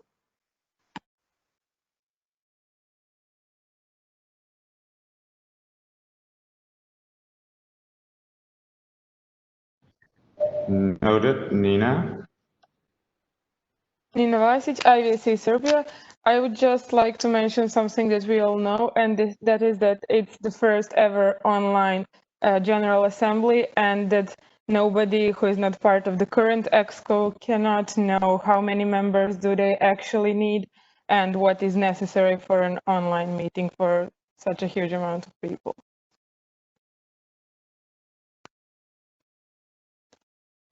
Thank you. Kirsten Abraham, IVS Austria. I also would like to emphasize that you, when you're not involved in an online event, can never know how much work goes into it. Because I, as part of an EXCO, who had a partial online event, which went terribly, terribly wrong because we were not prepared. We had not the proper amount of people working on it. We did not have an online attendance committee, which we do actually have now because of that event. I would not say that someone who was not involved in planning this at all can emphasize how many people we need. And I do actually agree with the former speaker who stated that there are only people here that have certain tasks, which there's no one, I have to say it again, no one who has not have a task in this SGA, which I would say whatever. In my opinion, went as smoothly as we could have done it without those people. Daniel. Daniel Lund, IVSA Denmark.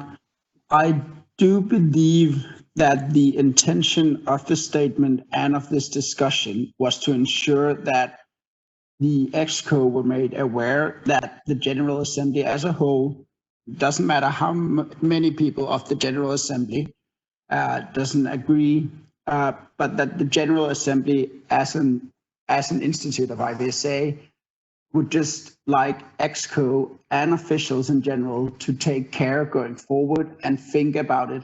Because yes, some, in hindsight, ill-advised decisions might have been made, but every decision was made in a very short time frame. And therefore it is very, very difficult to predict all of the different outcomes. In conclusion, I believe that the purpose of the statement made by Dr. Megan Rawlins and subsequently by Jordan has already been answered by the EXCO, and I'm sure they will have it in mind going forward and will take the necessary actions. Thank you, Daniel. Colin?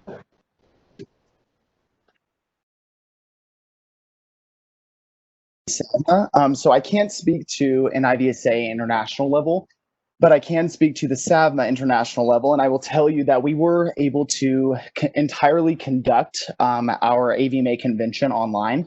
And I understand that certain members have to be present for this, but I just want to keep in mind for EXCO for the future to take this as a learning moment, because we are having issues in SAVMA alone with people not wanting to pay dues because they don't see the importance of it when everything is going to be moved online.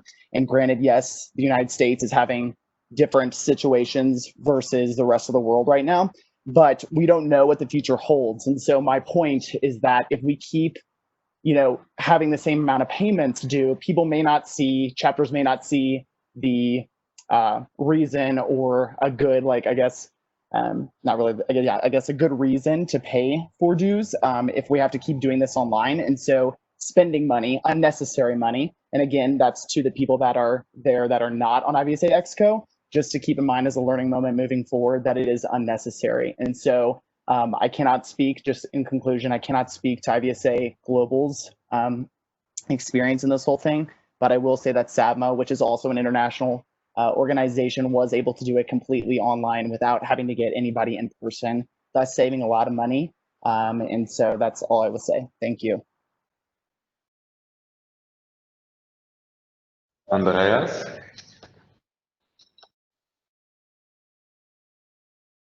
Andres Papas from IVSA Thessaly. So I want you to forgive me for my English before I start, and I want to tell you that it's late for me to talk. Personally, as I have talked, as always, from my heart, I will do it one more time. I participate in this event and as a nominee, as member to participate, and I also did this presentation. And I think that all these things could make me come to Rhodos since I am from Greece. But me and Katerina decided not to make it for the reason that Jordan and the doctor mentioned before. So this is my feeling. I don't have the experience. I'm not there with you guys. But I think that many of these things could be done online and that there was not that big need of people to be there. It's a feeling. You take the decisions. Thank you. Katarina? Katarina Luso, IVSA Exco. Today I was part of the election committee, and I don't know how I would have done it without someone from the online attendance committee and someone from the election committee to be with me in the same room. I don't think it would have been possible, and we would have had many more mistakes than they have already been done. Luren? Loren from Planta, IVSA Switzerland. As being part of this organization team for this online special General Assembly, I'm facing the situation that already, as many of you may have noticed, we had a lot of technical issues, and I can only imagine how much more time they would have taken us if we couldn't be in one room and quickly discuss and have technical supporting each other without being in the same room, and with the financial limits we as IVSA are facing compared to other organizations which just have been recently mentioned by other delegates. I think this was the best option how we could have this General Assembly, and we are obliged actually to have elections, so we had to find a solution. And I think this clear, of course I agree, there can always be improvement and we all can always learn for the future, but for the moment I don't see why people are pointing out this so-called issue they have with this. Thank you very much. Noted. Okay, Diana. Oh no, Dorothea, you haven't spoken yet. And your hand was up first, sorry. Yes, Dorothea Bär, IVSA Germany. I just would like to end this discussion here because I think everyone knows what this topic is about and EXCO knows to think about it for the future. And I just want to ask the chair what I have to do to end this discussion.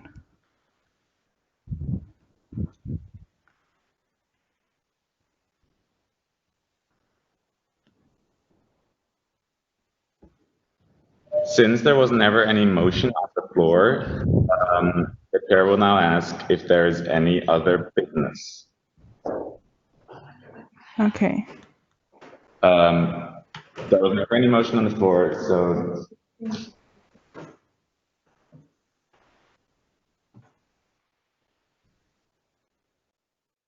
Is there any other business? Anya? Under to skip IVSA Exco, we would like to announce the winner of the SCO year-long competition.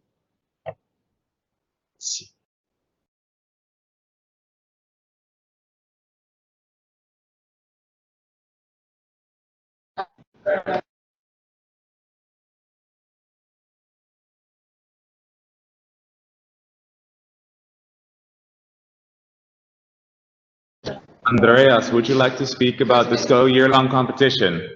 Or is it?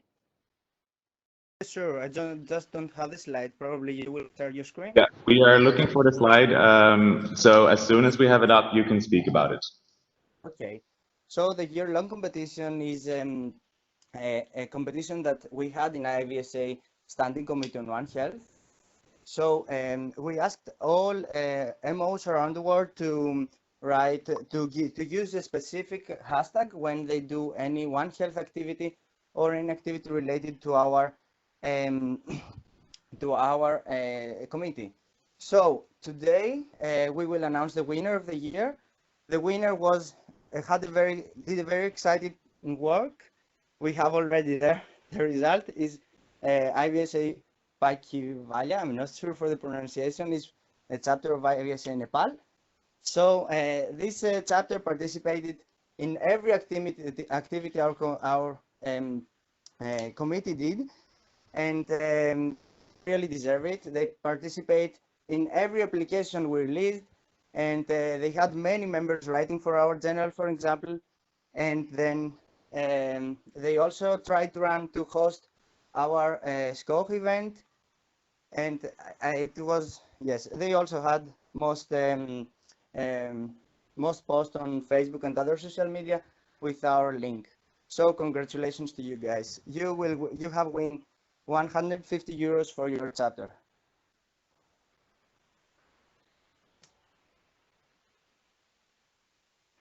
We will just get up the slide so we can get some extra recognition for this great achievement from IVSA.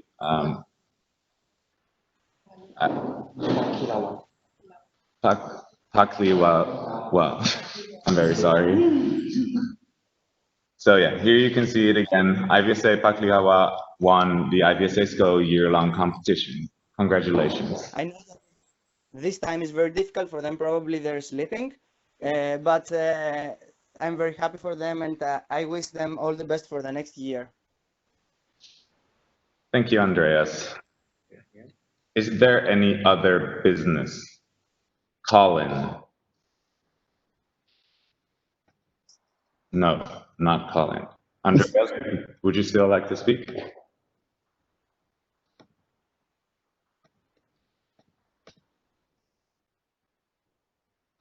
Andreas, would you like to speak? If not, please take your hand down. Okay, Andreas.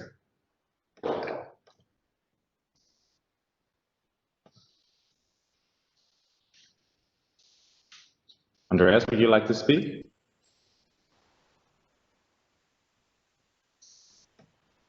All right, I don't think Andreas would like to speak. The chair would like to entertain a motion to adjourn the General Assembly at the 69th IVSA Symposium Online SGA. Glenn. Glenn J. IVSA Kumasi, I so move. Is there any discussion on adjourning the General Assembly of the 69th IVSA Congress Online SGA? Congress. Any objections? Hearing none, motion passes. We are adjourned.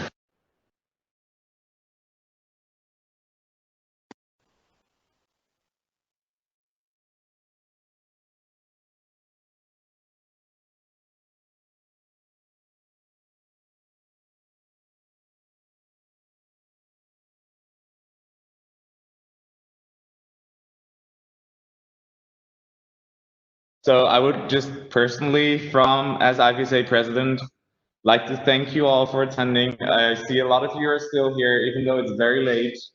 At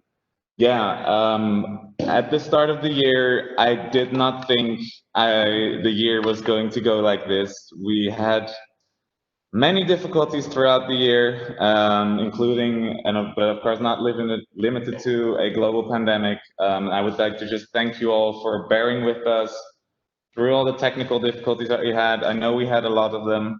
This was our first time organizing an online event, and we will try to improve for the future. And I would like to just thank everyone that has been involved with organizing this online event, the online attendance committee with whom I had numerous meetings over the past couple of months when the coronavirus pandemic hit and we thought we might need some online attendance. We've been thinking about how to do this for months, and I'm very proud of them to see how well we managed to emulate an actual in-person General Assembly to the best of our abilities online. I also would like to extend a special thank you to the election committee, because the job of election committee is already hard normally, but now they were working with a brand new election system, which was completely online and had to be linked through various things. There were a lot of errors that went into it, technical issues, and they managed to solve it and run the elections in a fair way. So I'm very proud of them, and I'm gonna cry. Thank you, Alan. I would like to thank my exco for supporting me throughout the whole year. It hasn't been difficult. It hasn't been easy, and they have all been there the entire year. And yeah, I want to thank all of you just so much for being there. So yeah, I think this is a good point to end this meeting. You can all go to sleep. And yeah, we'll see you all in Indonesia. And also, best of luck to the elected officials. I'm all very proud of you.